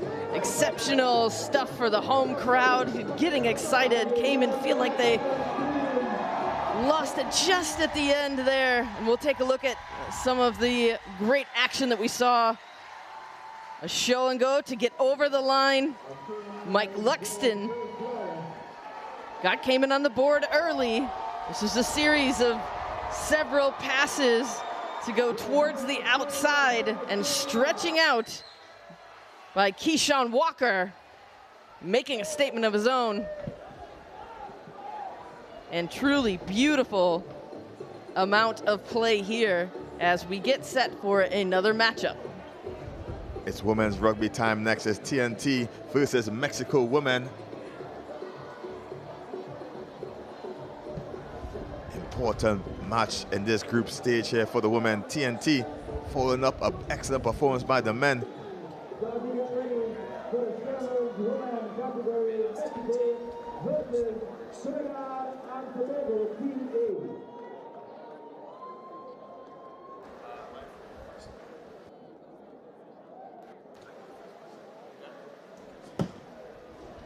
Referee in the middle for one is from Ghana, Clifton Garrett. He's going to have control of the proceedings in this one. Tough encounter. Mexico women versus TNT is always a nail-biter. We just had a nail-biting finish here before Cayman Islands versus TNT men. And let's see what Kentiba Ana Chargers can do against Los Serpientes of Mexico. I'm Kelson Figaro, joined by Brian Kelly. Brian, welcome to such exhilarating stuff here at Larry Gomes Stadium. Oh man, this is fantastic. This is incredible. The atmosphere here is great. The rain has subsided, which is fantastic. We've got 3 more women's games, and they're all big for implications of who's going to play in the women's championship. We know the men's quarterfinalists: Canada versus Cayman Islands, Jamaica versus Guyana, Mexico versus Bermuda, and Barbados against the hosts Trinidad and Tobago after that big kick to tie things up. This game right here is massive. Mexico is currently 3-0. Trinidad and Tobago is 2-1. Of course, the top 2 women's teams will qualify for the championship final with a place in the World Rugby Sevens Challenger Series on the line. So you've got 3 teams. You've got Jamaica, Trinidad and Tobago, both 2-1, and Mexico are 3-0. Barbados and Dominican Republic are both 1-2. They're going to be playing up next. But basically, this is a massive game. Trinidad and Tobago need to win this if they're going to try and get into the championship final for the women tomorrow. The wet conditions seemingly taking the best of them here. All teams need to respect the ball out here. The ball's a bit slippery as we see Khalees going to put the ball in for TNT. And Trinidad and Tobago, big scrum is needed here as Mexico holds on with a big shove. Khalees scoops it up into hands of Nicolette Panther. Vincent shoots it out wide. And TNT trying to go on the outside. Eventually wrapped up in the tackle. Panther gets us back going. Khalees shoots the ball wide into the hands of O'Brien, and she's going to try to find the speed on that near side. It's Teresita Dillon, tries to get away from the contact, but Mexico is too big, too strong to get her over the top. Eventually helped by the captain. Khalees looking for the pass. She doesn't have it. She has to go into the big tackle and coming in from Isabella Gonzalez. That's not the defender you want to go into. And it's O'Brien with a quick pop out to Vincent. Vincent smartly gets it to Dillon, and she's moving her way up the pitch TNT making hard yards here on these conditions, trying to get the ball out wide. Big size difference between these two teams. Mexico is significantly smaller than Trinidad and Tobago. They like to use their speed, whereas these TNT athletes, pace and size, good combination. TNT knocking on the ball in that contact there. Just need to hold the ball a bit tighter in these conditions. It's easily to slip out, and TNT really needs to put the gas on here, trying to get the score in. It's very hard to work as the ground becomes heavier.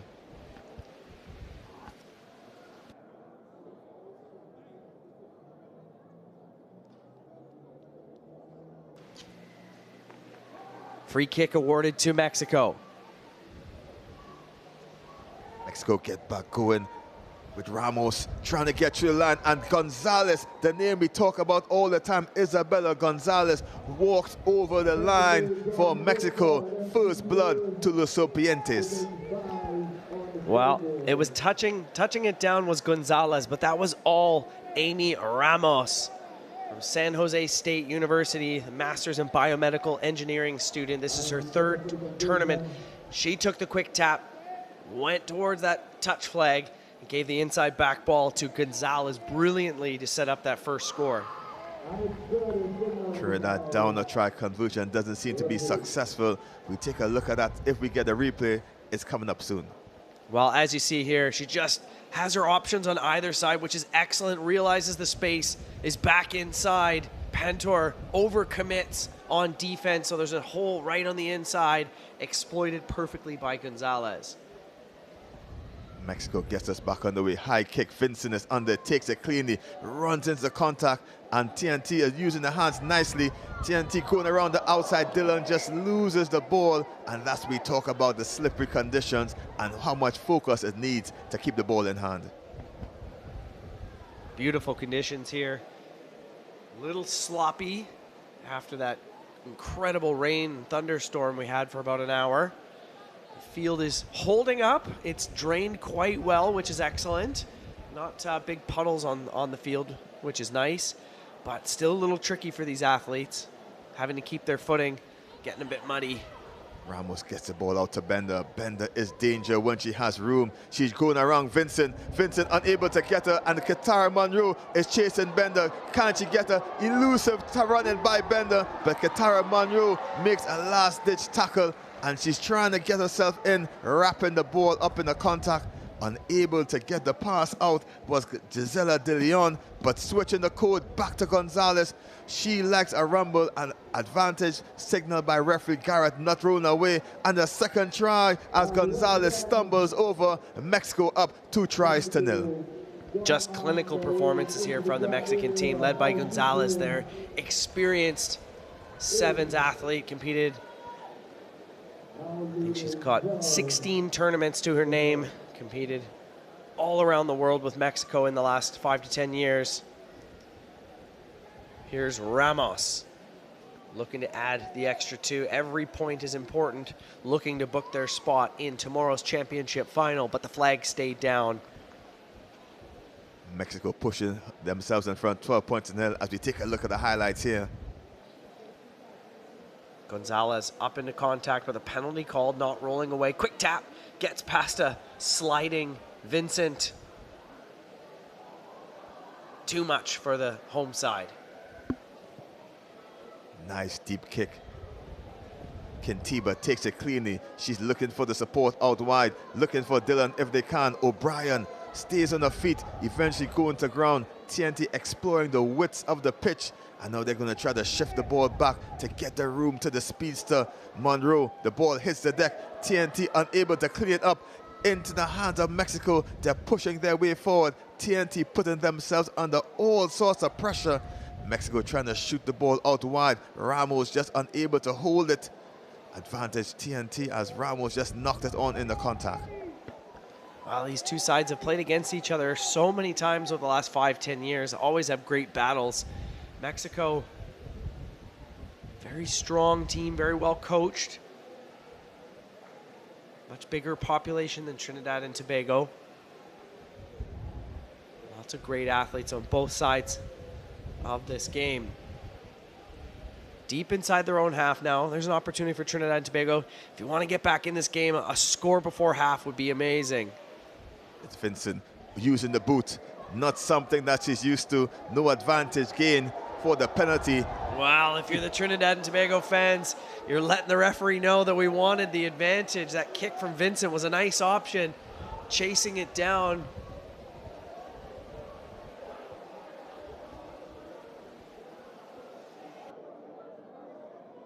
Monroe had the chase going, unbelievable pace. She could have just kicked it on, but the very experienced referee, Clifton Garrett, brings it back. Here's Vincent.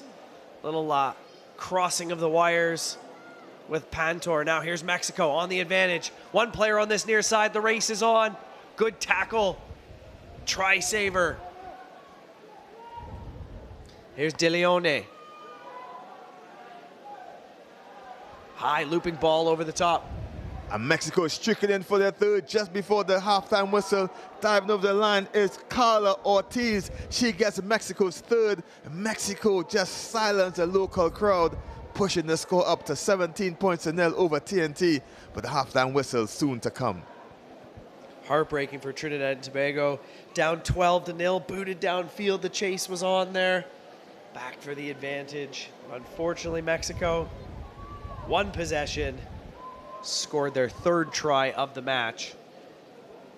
And here's Ramos. Missing on the conversion attempt. Watch the replay here. Gonzalez over the top of Kenesha Vincent. Too much pace on the outside, dotting that ball down. Carla Ortiz. Exit the first half. Executing 17 to 0.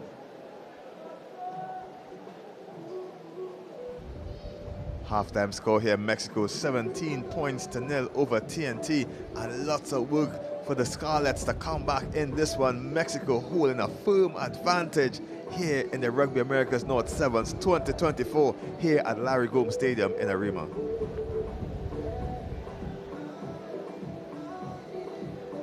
One more day still on the docket here. The championship day at Larry Gomes Stadium. Cooled down considerably from earlier in the day after that big thunder shower, but we've got another incredible day of action. If you're in the area, please come on by. Check out this fantastic Rugby Sevens action here. Check out the highlights from the first half. Mexico just on the attack, back inside ball brilliantly there to Gonzalez. Dotting down for the game's first try. And here they are once again. Bender finds Gonzalez again. Good, strong, stiff arm. Not rolling away is the call. And she dives over again, takes the quick tap, goes herself. Carrying her team. But the home side will be up for the challenge in the second half, won't they, Kelson? Definitely will. Coach Richard Stagland will be talking to his charges at halftime, explaining what needs to be taken or what steps need to be taken to get themselves back into this one. Mexico is always stiff competition for TNT. Bitter rivalry going on for better part of 10 years now. And Mexico having the better of the exchanges right now as referee Garrett makes sure both teams are ready as Nicolette Pantor gets us back underway. Deep kick taken well by Mexico as they come back up. No one at home. They dink it back, but Monroe is a bit faster, looking at the bounce, unable to guard it on the first one. Gets it eventually. TNT support a bit slow coming in. Mexico challenging strongly, but the ball comes into the hands of Pantor.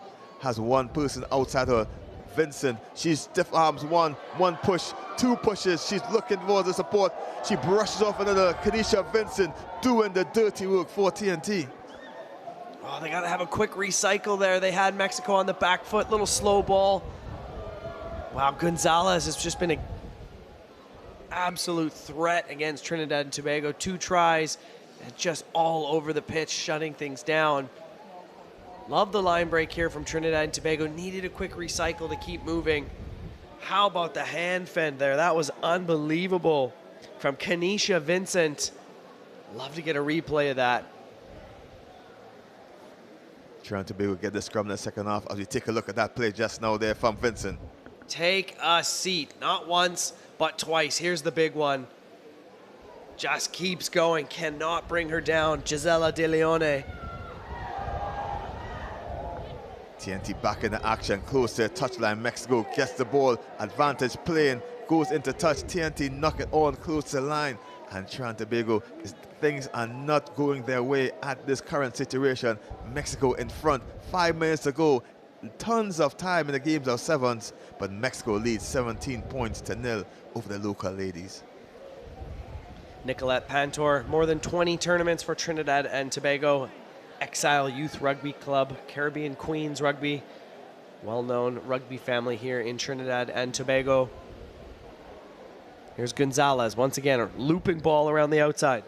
It's Bender getting the ball over the top to the winger, just too high for her, diving over the top, but just sliding into touch, and TNT can take a breath as Mexico almost got around the outside of them there. TNT put it into the scrum, proper platform. As we take a look at this replay there, Bender wrapping, Gonzalez coming around, giving the loop pass to Bender. And Bender trying to find the winger out wide, just a little too high for De Leon to catch it, and TNT get the throw in to the line out.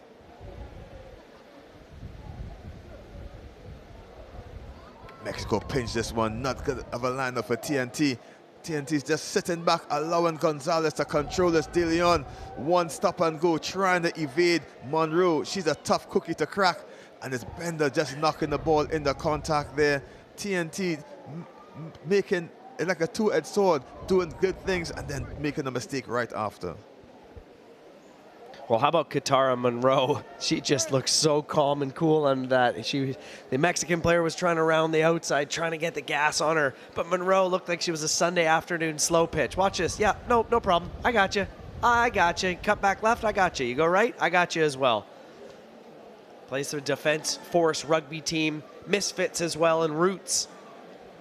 Level 1 referee, her third tournament for Trinidad and Tobago. Love the confidence from the young Monroe on the outside. In comes Akila Lohman for Trinidad and Tobago. Plays with the Caribs RFC club in TNT.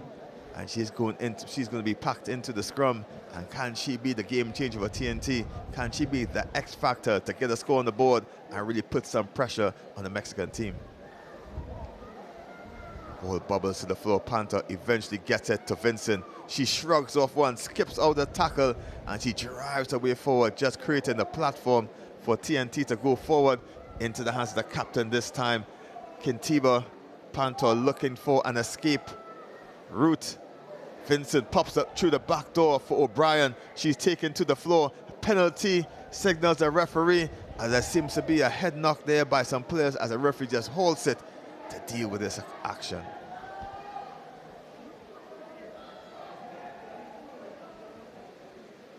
As we get a replay here, Vincent, watch this ball here. Hand fend one, the little Sonny Bill Williams out the back. Bit of an awkward collision there.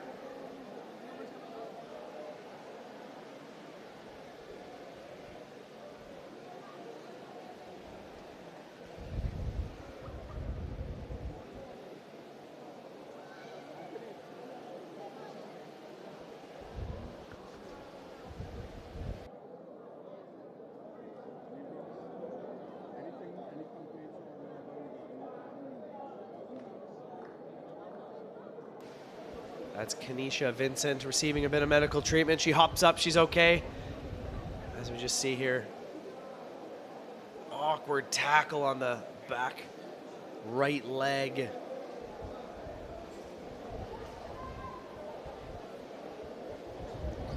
Kanisha Vincent, one of the World Rugby Women's Leadership Scholarship winners in recent years. And a dedicated TNT athlete for more than a decade now. True champion of the game here in this country. Match official as well at many Rugby America's North competitions. Time not on TNT side, under 3 minutes left. Mexico 3 tries the better. TNT need to get on the scorecard. Looking for the room out wide if they can. TNT trying to get away from this aggressive Mexican defense. Shifting the ball wide to Kyla Simon. She looks up, sees the danger, but great ankle tackle by Mexico, and they get the penalty. Gonzalez looming to get in there. Bender taps and goes, skips around. Vincent sits under her, trying to hold the ball up. And advantage being played by the referee. He's going to bring it back. Not 10 is a call by referee Garrett. Well, great job there by Vincent to keep that ball up, not allowing Bender to get it down. They've got another attacking opportunity here. Huge hit. TNT solid defense, but the switch play for Gonzalez. She's driving her legs, reaching forward, just inches short. Holding on is a call, and Gonzalez tried to do it on her own, and TNT did great on that defensive span there. Huge defensive goal line stand there. Tries to get the ball to Monroe. She tries to skip out the tackle. TNT just needs to support this one. Just about over a minute left in it. Kintiba with her hands on the ball, just trying to make something happen for TNT. Vincent crashes up, skips out of one tackle, or she thought she did. TNT just moving up slowly to the 22-meter line, looking for the overlap. Maris just runs without the ball there. The substitute for TNT comes on, but Mexico swarms in, and great defense by Mexico. TNT turn it over again. Not releasing is the call against Trinidad and Tobago. Here's Gonzalez, big collision in the midfield there. Mexico still with possession. Kintiba wrestling her to the floor and picking it well. The captain is doing all the dirty work. She just needs the runners to get the score on. Just trading penalties back and forth. Well, that's an interesting option. Just smacking it downfield. Not really much of a chase from Trinidad and Tobago. Here comes Mexico. Oh, and the kick worked out in the end. Forward pass by Mexico. The referee was right there to see it. And TNT get the scrum on the half line. Coming close to the end of this encounter. TNT final effort to get some points on the board.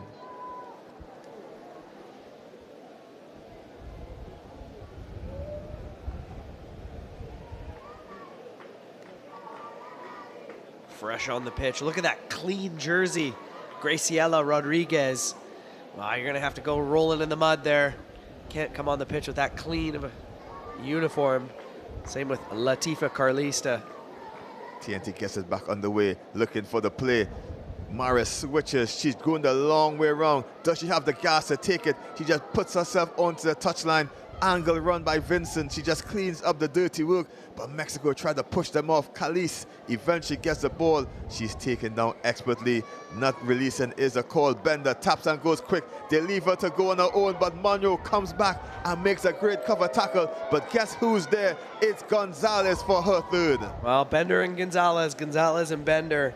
That's his pretty sensational play there from the two leaders of this Mexican team. Trinidad and Tobago not making much of their possession, and Mexico, the aggressor, over the top. Bender tapped and goes, went quickly. Monroe did her best to stop the attack, but Gonzalez was right there to follow up on the play as we take a look at the replay.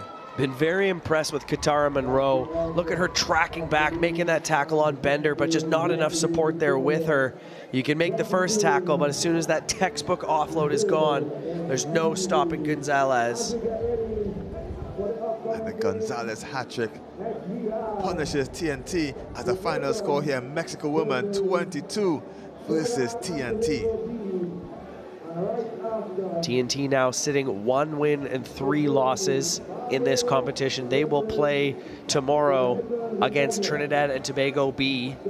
Mexico close out the pool stages against the Dominican Republic. So lots still to play for in the women's competition. Let's take a look at the highlights here. Mexico through Gonzalez on the back inside ball, scoring to kick things off. Textbook rugby there. And they're not done yet. Bender finds Gonzalez again. We were going to say it a lot during this highlight reel. And here's Gonzalez. Quick tap. Gets past a sliding Vincent. And she dots down the second try for Las Serpientes. Gonzalez again over the top of Vincent. Touching this one down. Carla Ortiz wearing the number 8 jersey.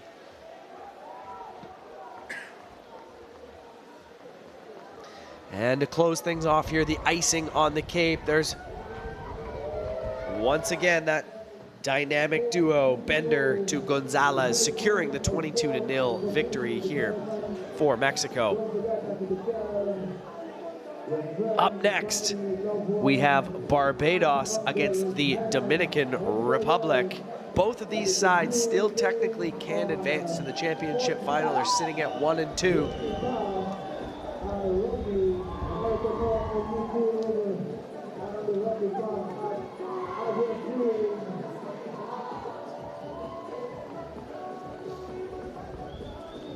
Great shot there of the Dominican Republic side.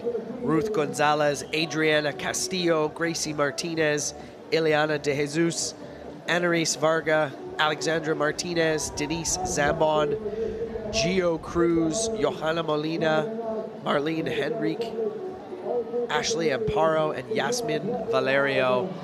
And there's the Bayesian women, DeSarah Jones, Shania Mayers, Jessica Durrell, Jade Adams, Kenya Allen, Keenel Weeks, Alana Quinton, Shanice Proverbs, Alisa White, Moesha Danielle, Emily Trotman. Going to be a fantastic game. My name is Brian Kelly alongside Maria Thomas, president of the Trinidad and Tobago Rugby Union. Maria, we didn't order that rain, but thank you for getting rid of it for us. My pleasure. Just a little cooling down here in Larry Gomes Stadium. And then right back to the action. Here we see Barbados kicking off to Dominican Republic. Barbados women's team, nice to see them back after a couple-year hiatus. Referee saying that's okay. Swatted back by Bayesian number 7.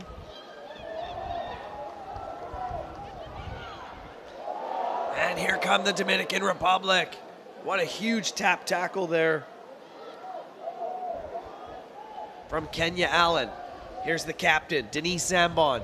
You're going to hear me say her name a lot in this match. She's a talismanic leader of this DR side, living in New York, joining her teammates for this competition down in Trinidad and Tobago. Here comes Gio Cruz, plenty of pace on the outside. This could be the first score. This one tracking back, trying to make the tackle. That's DeSarah Jones, but Gio Cruz, too much pace. There you see a great shot of the beautiful kit sponsored by Creapol Pro, a company out of Colombia. They have a sponsorship deal with the Dominican Republic. So much great support for the teams in Rugby America's North that really help the teams to do the work that they need to put in to compete at this level.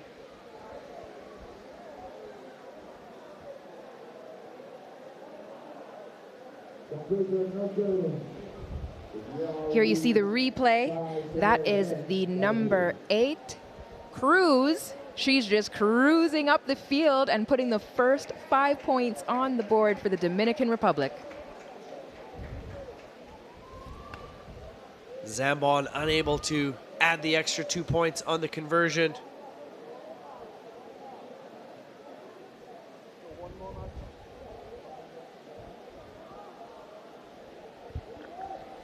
That kick not going 10, so a free kick opportunity here now for Barbados.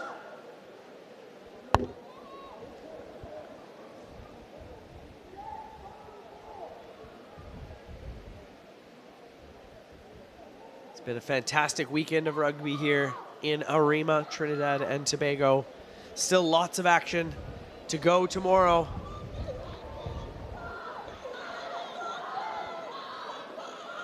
Barbados holding that ruck very well, even though it's contested by Dominican Republic. They're continuing to barge their way up the pitch. Great control from the Bayesian women as they pass it out down the line. The ball is tumbling, but it is collected. Wrapped up, but the touch flag is up. Dominican Republic thinking about going quickly through Cruz, the try scorer. The referee keeping control of the game.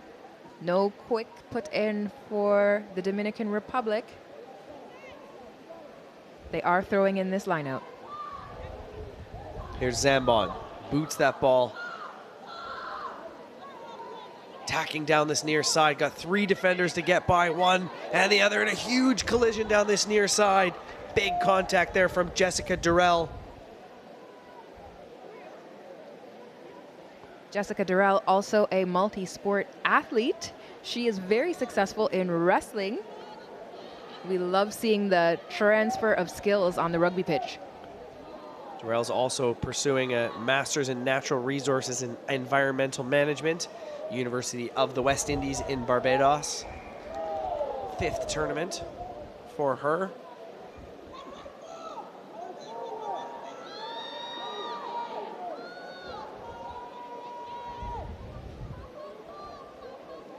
The Barbados women also want to send a shout out to Yara Emtage Cave, and she has been playing rugby at Harvard final 3 years in a row, so they're very proud of her.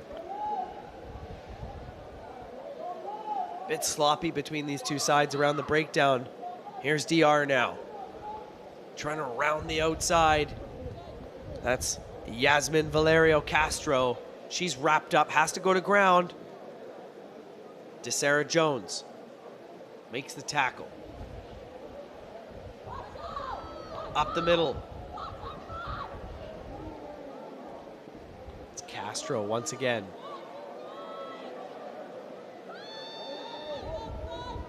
Looping ball around the outside, misconnection from Gracie Martinez.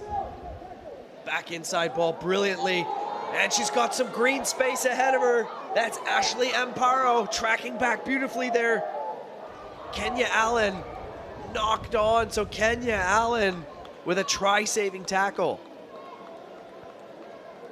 A great little breather there for the Barbados team. Just a couple of minutes left on the clock in this first half. The pressure is on. DR leading 5-0 over Barbados. Barbados definitely looking to make sure to put points on the board before the whistle blows on this first half.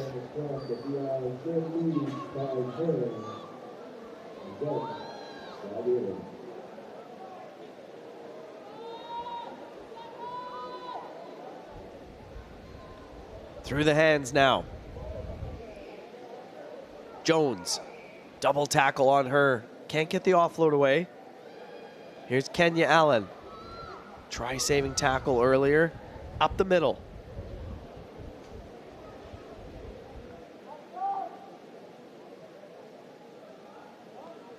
But the knock-on is called by the referee.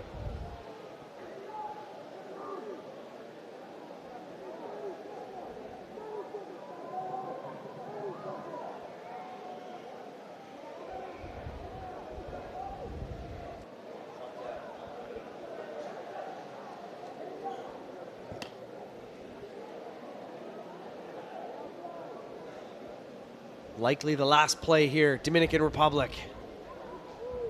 That's Ashley Amparo under all sorts of pressure here. Fake switch to Zambon. On this near side is Valerio, trying to get around the last player, Shania Myers.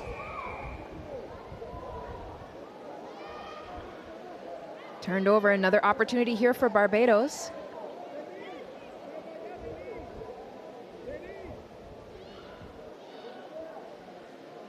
And they are away.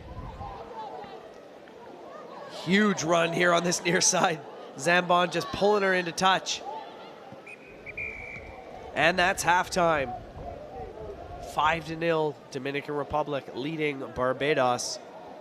So as we exit the first half, Dominican Republic leads 5-0.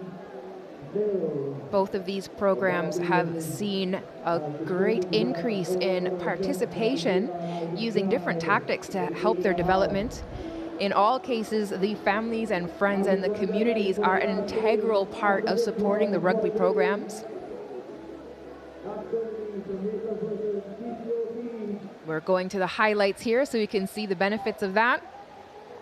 And that is Cruz as she cruised up the pitch to put the first 5 points on the board. The Dominican Republic has had a good start to a few of their games where they have showed how definite they are in going for the win. Now we see Mora just ducking through. The tackle is made, but a quick little knock on there gives Barbados a bit of breathing space.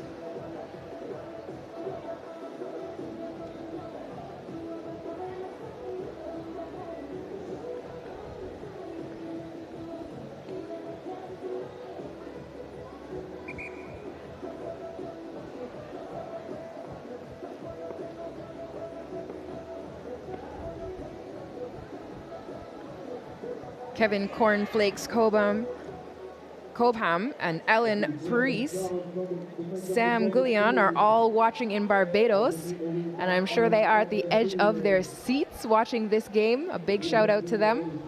Love the Barbados rugby community. Had the pleasure of living on that beautiful island for 3 months back in 2022 and absolutely loved it. Playing touch every Saturday at the Garrison. Going for the cold one after it. And a swim in the ocean, there's nothing better. Big shout out to the Barbados old boys and old girls. This women's team competed in the inaugural Independent Sevens in St. Vincent and the Grenadines in October. They came away with the title.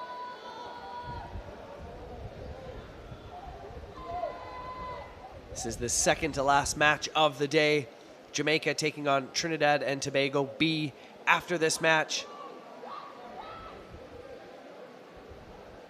There's Zambon just fending off about 4 Bajan players at once. Tricky to bring down. Advantage now for the Dominican Republic. Switch ball. De Jesus picks it up. Tried to be kicked by Vargas. Up into contact now is Adriana Castilla, the vice captain. Good tackling here from the Bajan women.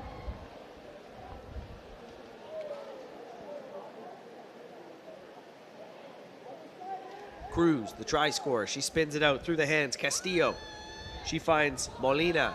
Around the outside, Molina, that one can't go to hand.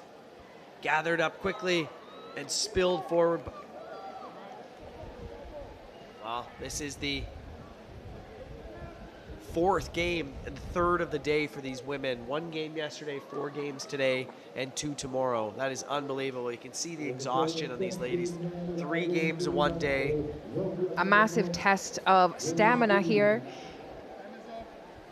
Barbados doing well to defend Adriana Castillo, who's played in the Women's Premier League with New York Rugby Club and led the team with tries.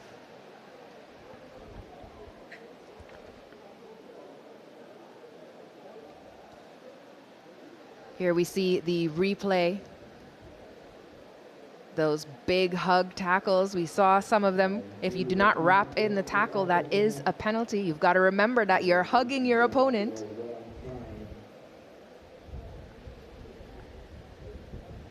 Danielle Phillip walking it off.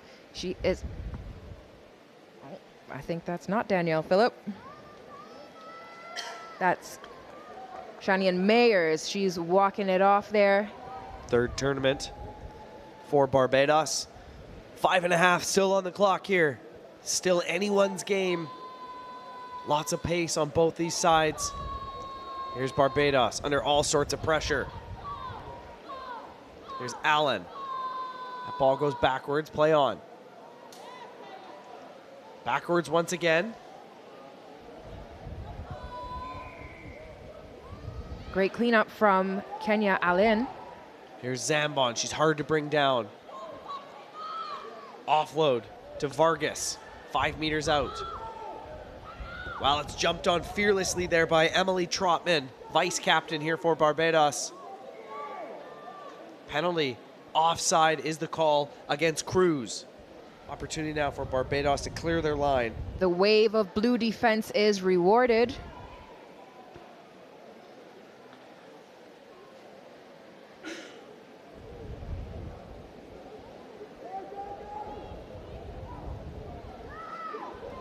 Big collision in the midfield. Take a seat. Well, that's huge stuff there from Moesha Daniel. Powering run from the number 12. The advantage here now for the Dominican Republic. Dominican Republic powering through. Two Bayesian defenders bring her down, but Dominican Republic looks strong in the ruck and they're ready to go. Here's Vargas. Switch ball is picked up. Referee's touch flag is up. Quick action from Barbados, stealing the ball, but pushed into touch. That means it will be a line out for Dominican Republic.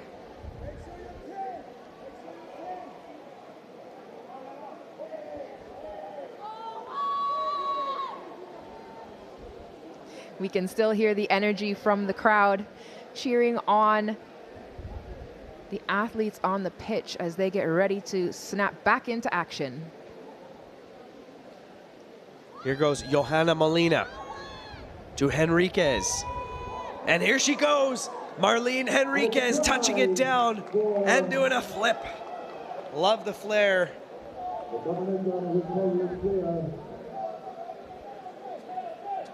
Marlene Henriquez, she's been a national sevens player since 19 years of age. She was selected for a residency in Maranilla, Colombia, later playing with Central Navy Rugby in Buenos Aires, Argentina. She has been featured on ESPN Rugby Argentina 3 times. Plays for the Valkyria Rugby Club, former basketball, athletics, and karate star.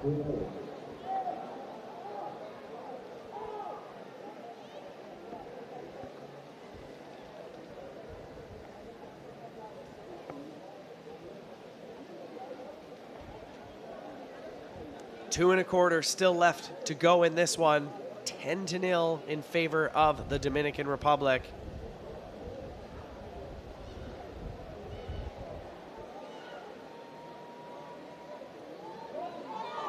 Good leg drive over the 40-meter line.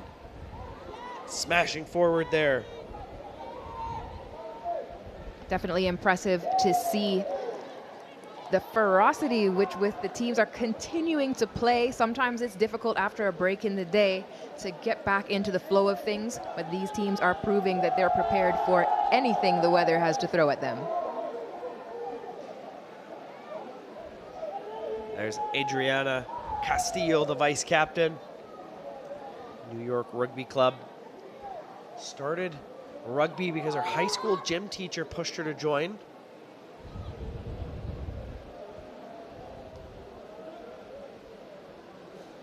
I always love to hear the origin stories of rugby players. They come from so many incredible backgrounds and have a different way that they got into rugby. There's Castillo once again. Big hand fend down this near side by Ruth Gonzalez. Molina. She's wrapped up by Daniel. Ball spurts out free. Here's an opportunity now for Barbados. Great step off the left foot. There's Trotman, the vice captain. To Sarah Jones. Wow, that ball is spilled forward. Room for DR now, just hacked downfield. A couple of players receiving some medical treatment. Who's going to get there first? Kick forward, it's the 210s. Henriquez against Allen. Diving on it fearlessly at Barbados. Well,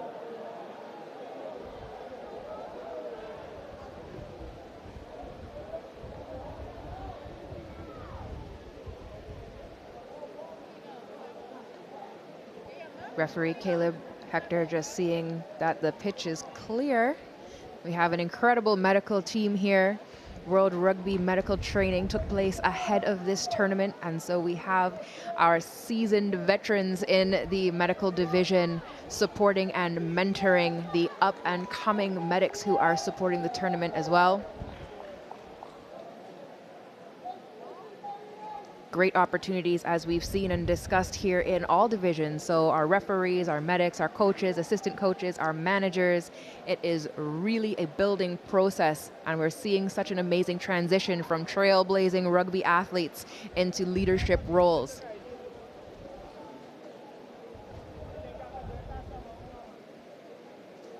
Gio Cruz off the pitch now, replaced by Alexandra Martinez-Mitchell.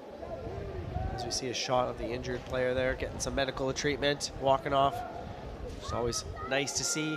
1 game yesterday, 3 games today, and 2 tomorrow for these ladies. It's a pretty tough task in these conditions. 3 days of rugby. The fans can't ask for anything more, and it seems very clear that the athletes are excited to have this much rugby to play as well. Another run right up the guts. You love it. That's Quinnell Weeks. Hard to stop. Beautiful ball on that far side. Great offloading here from the Bajans. Trotman can't get the hand free with the offload. We're into the final play here. Big collision. That's Daniel throwing her body on the line, but referee's gonna bring it back. Fearless stuff from the Bajans. DeSarah Jones there.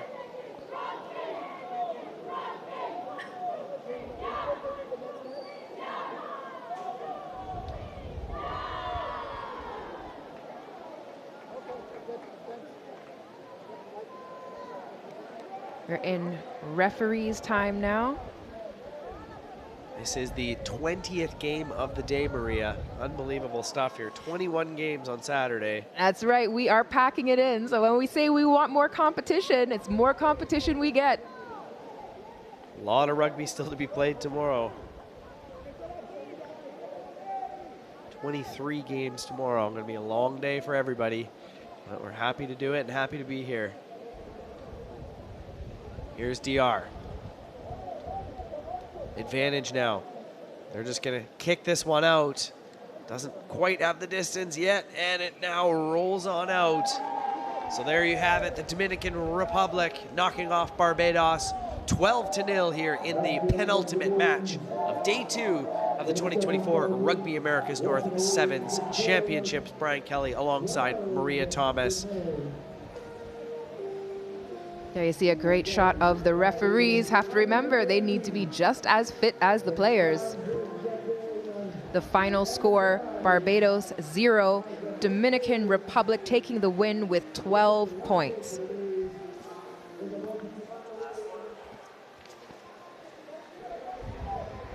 Here we see the highlights of the game, and that is Cruz just making a statement with the opening try of the match.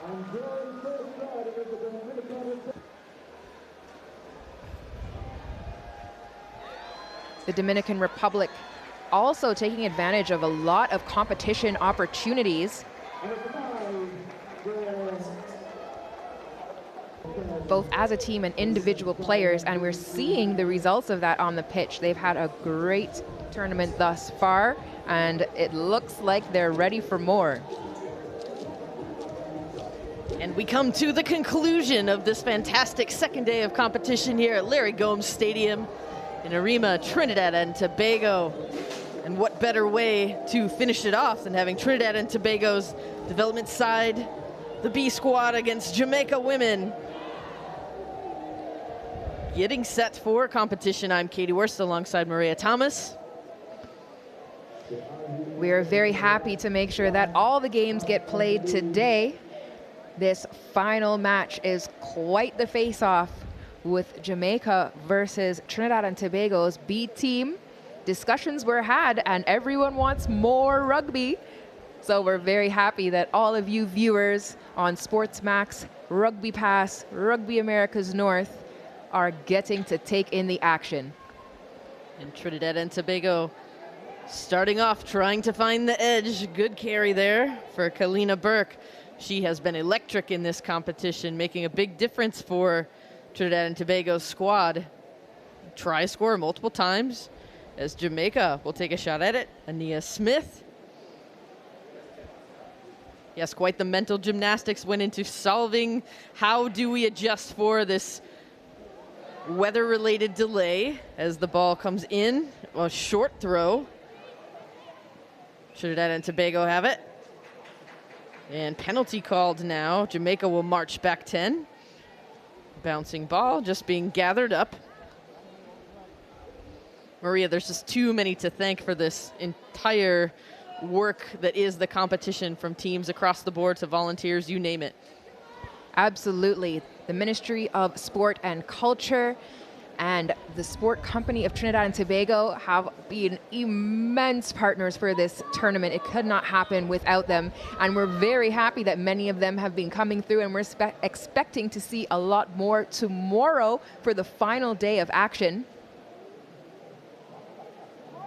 Certain that they'd love to see the results of this intense competition across 3 different brackets: men's tier 1, tier 2, and the women's competition, as we're making some slight adjustments on the pitch right now. Trinidad and Tobago is very fortunate to have government support for sport. So often we're traveling, and so the people who are working very hard to make sure that our athletes get these opportunities don't get to see them in action. So hosting in Trinidad and Tobago not only brings it home to our own communities for our fans, but also it gives us that first-hand opportunity to show the Ministry of Sport and Culture, the Sport Company of Trinidad and Tobago, and other very important stakeholders exactly what it is we're doing. And what we are doing right now is scrummaging. Daniela Rosales marches them back. Penalty to Jamaica. Jamaica on the run. They've got the numbers towards the outside if they can do it. A big bump off from Danisha Smith. And they get over the line. Jamaica draws first blood in this contest.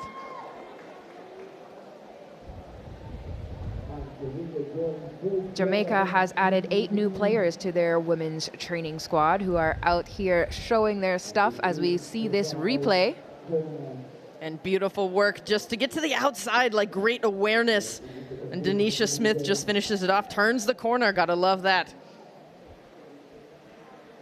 And the conversion is no good. Jamaica leading 5-0 over the home team Trinidad and Tobago. Jamaica will have had a little bit more international experience than the Trinidad and Tobago B team.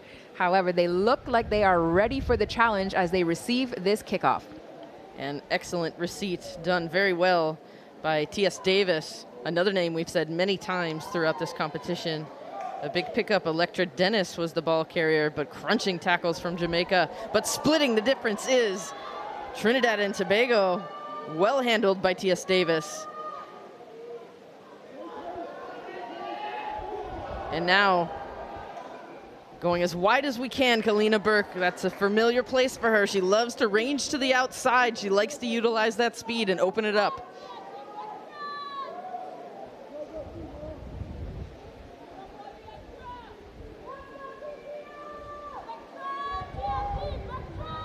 Another scrum set for Jamaica on the put-in. Ania Smith weighs her options, takes it herself. Great adjustment, spotted the gap, and she's gonna take it with Kalina Burke in hot pursuit, but she's not gonna get there in time. And that is some smart heads-up play. Ania Smith for Jamaica, backing herself and making it happen. Here we see the replay. She just finds the space between the Trinidad and Tobago defenders, and she backs herself. She doesn't even look over her shoulder as she slides over the try line. A great bit of work there. Just a little bit of a defensive lapse. It's all about looking up, trying to spot the gap, and when you can, you just have to have the confidence and courage to go through. And Ania Smith, one to look out for as Jamaica continues to add to the total. 10 points to 0. A bouncing restart, this one low. Tough to gather under these wet conditions, but well handled. And a big collision right there results in a penalty. Jamaica is going to waste no time as Trinidad marches back. Trinidad and Tobago now again with the penalty. Jamaica will continue, but this time take a bit of a breather, just collect themselves.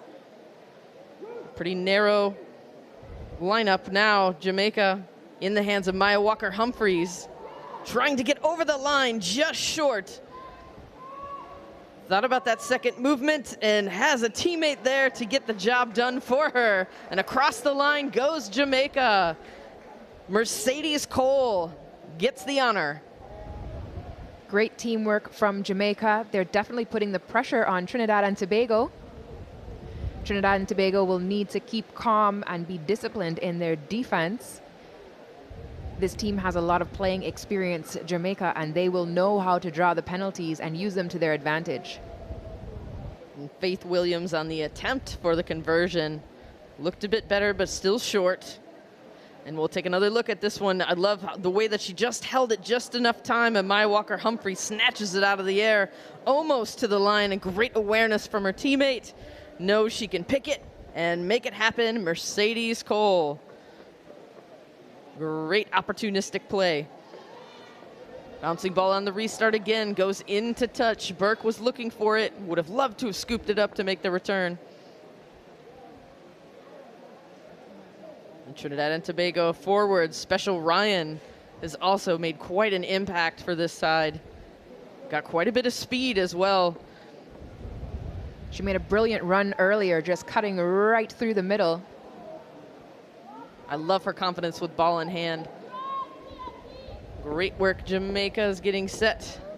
Ania Smith on familiar scrummaging opportunity towards the outside. We've seen it before, Ania Smith, it worked once, let's do it again. Jamaica just ranges around the corner and Smith makes it look oh so easy.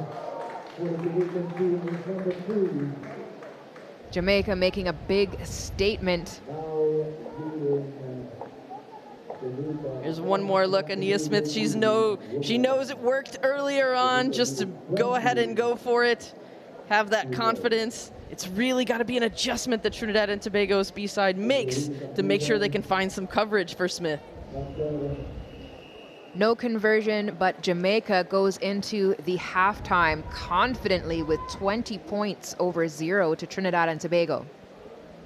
Yeah, fantastic work by Jamaica just to put it on the front foot, but what an opportunity for Trinidad and Tobago, hosting two sides here. Quite a lot of effort goes into it. Credit to coaching staffs and everybody else to organize two full rosters of sevens. There's so much that goes into all that. I'm sure, Maria, you can say a lot for that. The technical teams have been working. They have done everything possible to support the athletes and the teams, all of the background work that needs to go on and happen. And I cannot say, I'll say it personally, that I am so grateful for all of the work that goes in from the technical teams and everyone who makes this possible. And what we see is the possibility of a score for Jamaica now, just getting over the line in this review. That was some very solid work by Denisha Smith. And the other Smith, Ania, just getting across the line. Brilliant work around the set piece. You gotta love a scrum half that loves to scrum so that they can pick it and go. And one more shot at it. And this was a great dive just across the line. Solid work there. Teammate picked it up for her, what she started. And one more time, it's not deja vu, folks. It's the same exact play. Smith just keeps doing what she's good at. Here we see Team Jamaica in the huddle. Houghton Campbell just having a talk. He is an organizer of the international programs that are going on in the UK. Trinidad and Tobago hyping themselves up. Gotta love the vibes. Vibes can't done. Absolutely, and they have so much good vibes going in their direction. There's been just, and there's quite a bit of youth in this Trinidad and Tobago second side. You gotta love to see it. You know, it's making the memories and the legacies for the future to see, really creating that pathway, right? So having opportunities to play, as you said, Maria Thomas, it's more about more rugby. We want more rugby. Well, there's definitely a lot more rugby here in Trinidad and Tobago to be played. It's absolutely a testament to the dedication of the athletes who have stepped up to every single challenge that has been presented to them. And they certainly do love a challenge. One that they have in front of them is Jamaica, their full side, full senior side, playing Trinidad and Tobago's second side for the last matchup of the day. It's been a long one here. And now, bouncing ball, well taken on the restart. Plenty of options in the outside. It's a 2v1 that they can turn the corner on in Jamaica, making it look easy at this stage. But it is certainly not to run all that way in hot pursuit by Burke, and phenomenal work by Mercedes Cole. has really been an unsung hero of this match, done quite a lot of work, put herself in solid position, saw that she had some space to the outside, pinned her ears back, and got it done. Great effort in defense from Kalina Burke. That's what we like to see, never giving up. Yeah, truly, Maria, you never know when you might just be able to punch it out. We've all had those moments, or we've seen those. It's kind of the beauty of the game, right? It's never really secure until you touch it down. We've seen a number of try-saving tackles, and even where the ball is held up, it's keeping us on the edge of our seats. Those are just brilliant moments in defense that you dream about, and this is not something that we wish would happen for Trinidad and Tobago. Bouncing ball on the restart, and big effort on the attack coming forth. Chasing that down is Brittany Royes. And they'll talk that one over. I would give it to Royes just for the effort she put in. Referees are consulting, making sure that the ball was touched down and not knocked forward. And you've got to love a player that just puts the max effort into the last minutes. His legs are tired. And the great team of match officials have been here making things happen for us over and over. And there's that bouncing ball that just skirted back. And there, take a look at it. Looked like she definitely thinks she jumped on it and put it down. The ball needs to be touched down with control, and so no try is the call on that. There will be a scrum to Trinidad and Tobago. I mean, you can't fault Royes for trying to sell it right there, but certainly our match officials made the call, and a decision that was done in consultation with the assistant referee. Fantastic work, teamwork also happens by the officials. And here comes Ania Smith. Let's give her a hat trick, folks. Jamaica has certainly found a superstar in Ania Smith, making some great gains for Jamaica, putting her hand up, saying, this one's mine. It's the end of the day. I want to finish strong. Good work from Shanika Paul in defense for Trinidad and Tobago. She definitely marked what was happening, and she was there in defense. But Jamaica successful with the try, as you're seeing it on the screen now. Yeah, love that, Shanika Paul. Seeing that it's going to happen, but it's one of those things where we've all had a sports moment where we know it's coming, but they're just very good at it. So Smith has been exceptional. 3 tries to her name in this contest alone, many more throughout the day. Brittany Royes has been involved all over the pitch as well. One of the things I love to see in these tournaments, especially over a 3-day tournament, is the development and the way the teams bond and work so well together. You see the improvement, you see the learnings, and here we have it as Quanisha Oliver passes the ball as she takes it up the pitch. And slung to the ground, Trinidad and Tobago maintained possession there. A big don't argue coming in, looked to do the offload, but thought better of it. Solid decision by Julianne Thomas. And Burke to the outside. And touchline, not her friend there, but I think we'll actually, yeah, it was into touch. Thought there was an earlier call, potentially they might call it back and playing advantage. Looks like we'll get set for the line out. We'll go with a deeper throw over the outstretched arms, but bobbled it. And ball's down on the ground. Trinidad and Tobago have it now. And penalty called, offsides. Trinidad and Tobago wasting no time. Going forward is T.S. Davis. And now into the hands of Aaliyah Davis. Gotta live the family connection now. Upfield. Davis again. Davis to Davis. And bobbled ball. Abigail Adams just let that one go. Pass was a bit ahead. Tough one to handle.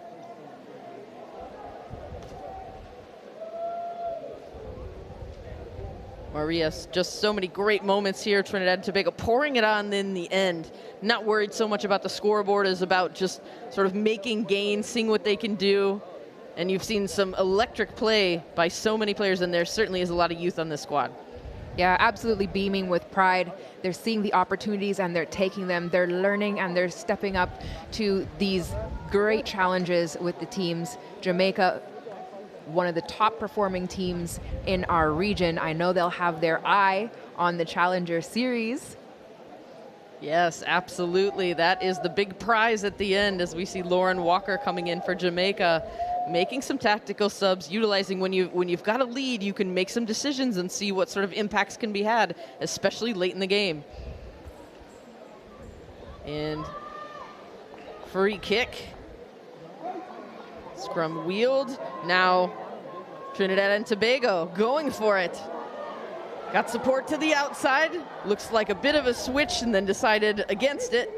Now T.S. Davis was able to hand it off. Here we go. Into the action. Shanika Paul looking for a target. We'll call the penalty again. Aaliyah Davis saying, "That's mine, I want to go forward." A minute and change remaining.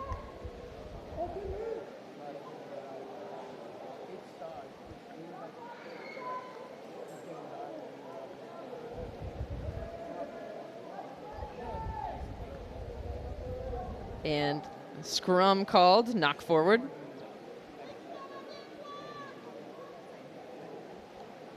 Jamaica with the put in. Trinidad and Tobago will have to have a big drive to defend this. Another free kick called.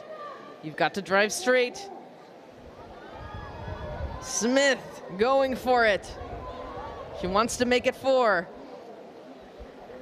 Already has 3 tries to her name.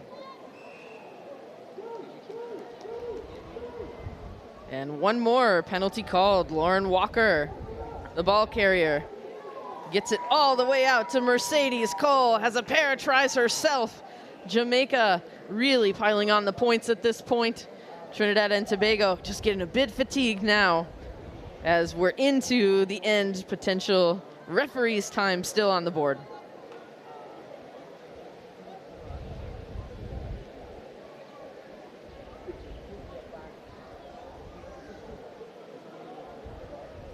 Water on the pitch, a little bit of refreshment. Referees checking her time. The kick conversion is not successful. Here's the replay of that try. Look at Lauren Walker setting up Mercedes Cole. You gotta love that effort. And Cole really just ranging on the outside, one that we'll be saying many more brilliant things about as we work through the competition into our final day. Day 3 coming up, the women's competition. Jamaica 35-0, putting their stamp on this one. Trinidad and Tobago's B-side. A fantastic number of lessons learned. Absolutely. I always love to see at the end of the match, the players, all of them coming onto the field to shake hands. That is the rugby camaraderie that we love. We are fierce opponents on the pitch, but we're friends afterwards. And the games are finished for today. So it's time for us to enjoy each other's company, speak a little bit, rest, recover. Another big day tomorrow. Yeah, you see so many of the Trinidad and Tobago team right now waving to their fans. It's a wonderful thing to pull on an international jersey, play in front of friends and family. We love the fans coming out today in full force, dealing with the rain today as well, lightning delays, and full credit to everybody involved with putting this great event on at Larry Gomes Stadium in Arima, Trinidad and Tobago. And what a day of competition, Maria. It has been incredible. I don't think we could have had a more exciting day than we had today. It's timed perfectly. You can see the lights are getting a little bit low. It was generally everything in the picket fence came at us, and being able to get this one in under nature saying that the lights are coming out, we got it right under the wire. Fantastic job. As we're going to get set to talk about what we have in store for us in the future, which is a matter of hours away for this competition. Day 3, men's Tier 1, men's Tier 2, and women's competition. A lot on offer for opportunities for qualification. HSBC 7's Challenger Series, so many different opportunities, and we'll get set to throw it down to Brian Kelly and Kelson Figueroa sideline. Ooh. Wee, what a day, Kelson. An unbelievable action here at Larry Gomes Stadium in Arima, Trinidad and Tobago. Brian Kelly alongside Kelson Figaro, former Trinidad and Tobago men's national team player. What a day we had, Kelson. Talk to me about this rain. We didn't order it, but I didn't think it dampened the spirits too much. Well, Brian, to be honest, Trinidad and Tobago has 2 seasons, wet and dry, and we are in the wet season. We're just blessed that the rain just graced us with its presence, and we're still able to complete the competition safely. A lot of rugby played here today, 21 matches, 9 yesterday. You can see it in the athletes. They're starting to feel the fatigue, but lots still to play for tomorrow, Kelson. As a former athlete, how are you feeling? How are these athletes feeling going into day 3? Well, they're going to feel a lot of nerves, and the lactate is going to build up after a couple of days going on. So players need to go back and do some recovery and do some mental and board work to make sure they're mentally and physically prepared for tomorrow. Okay, let's take a look at day 3. We're kicking things off with the men's Tier 2 competition. The final pool matches there starting at 8:30 and 8:52. And then it's into the quarterfinals. That's what we're here for, the men's competition, Tier 1. We're trying to qualify the teams for the HSBC World Rugby Sevens Challenger Series. First quarterfinal, Canada against Cayman Islands. Second will be Jamaica against Guyana. Third will be Mexico, Bermuda. And then fourth quarterfinal will be Barbados against Trinidad and Tobago. After that, we're going to have the final pool matches of the women's competition before the men's Tier 2 finals, 3rd versus 4th, and cup final. And let's take a look at the final matches of the day. You've got the men's Tier 1. You've got the consolation matches, followed by the semifinals. Will be the winners of those 4 quarterfinal matches to decide who's going into the championship final later in the day. And we've got women's final matches all leading up to those final 2 men's and women's competitions, the cup final as they're called in Rugby Sevens. And Kelson, as we know, there's a lot still to play for, and there's a lot qualification. These matches, the top men's team, top women's team qualifying for the HSBC World Rugby Sevens Challenger Series. What does that mean for this region, Kelson? Well, it's a great opportunity for us to step up to the next tier, and winning this competition will be so important for the round winners, men and women. So we're looking forward to getting themselves eventually on the World 7 Series, which is a goal for all the teams out here today. Mexico and Jamaica leading the women's competition, close on their heels, Trinidad and Tobago and the Dominican Republic. On the men's side, you've got Canada and Mexico finishing top of their respective pools, all set for tomorrow's action. We're going to have a great day here at Larry Gomes Stadium. If you're in the area, please come check it out. If not, watch it on SportsMax on Rugby Pass TV. Brian Kelly alongside Kelson Figaro, Katie Wurst, and Maria Thomas signing off for the day. Let's send it to some fantastic highlights from today's action. Day 2 of the Rugby America's North 2024 Sevens Championship from Arima, Trinidad and Tobago.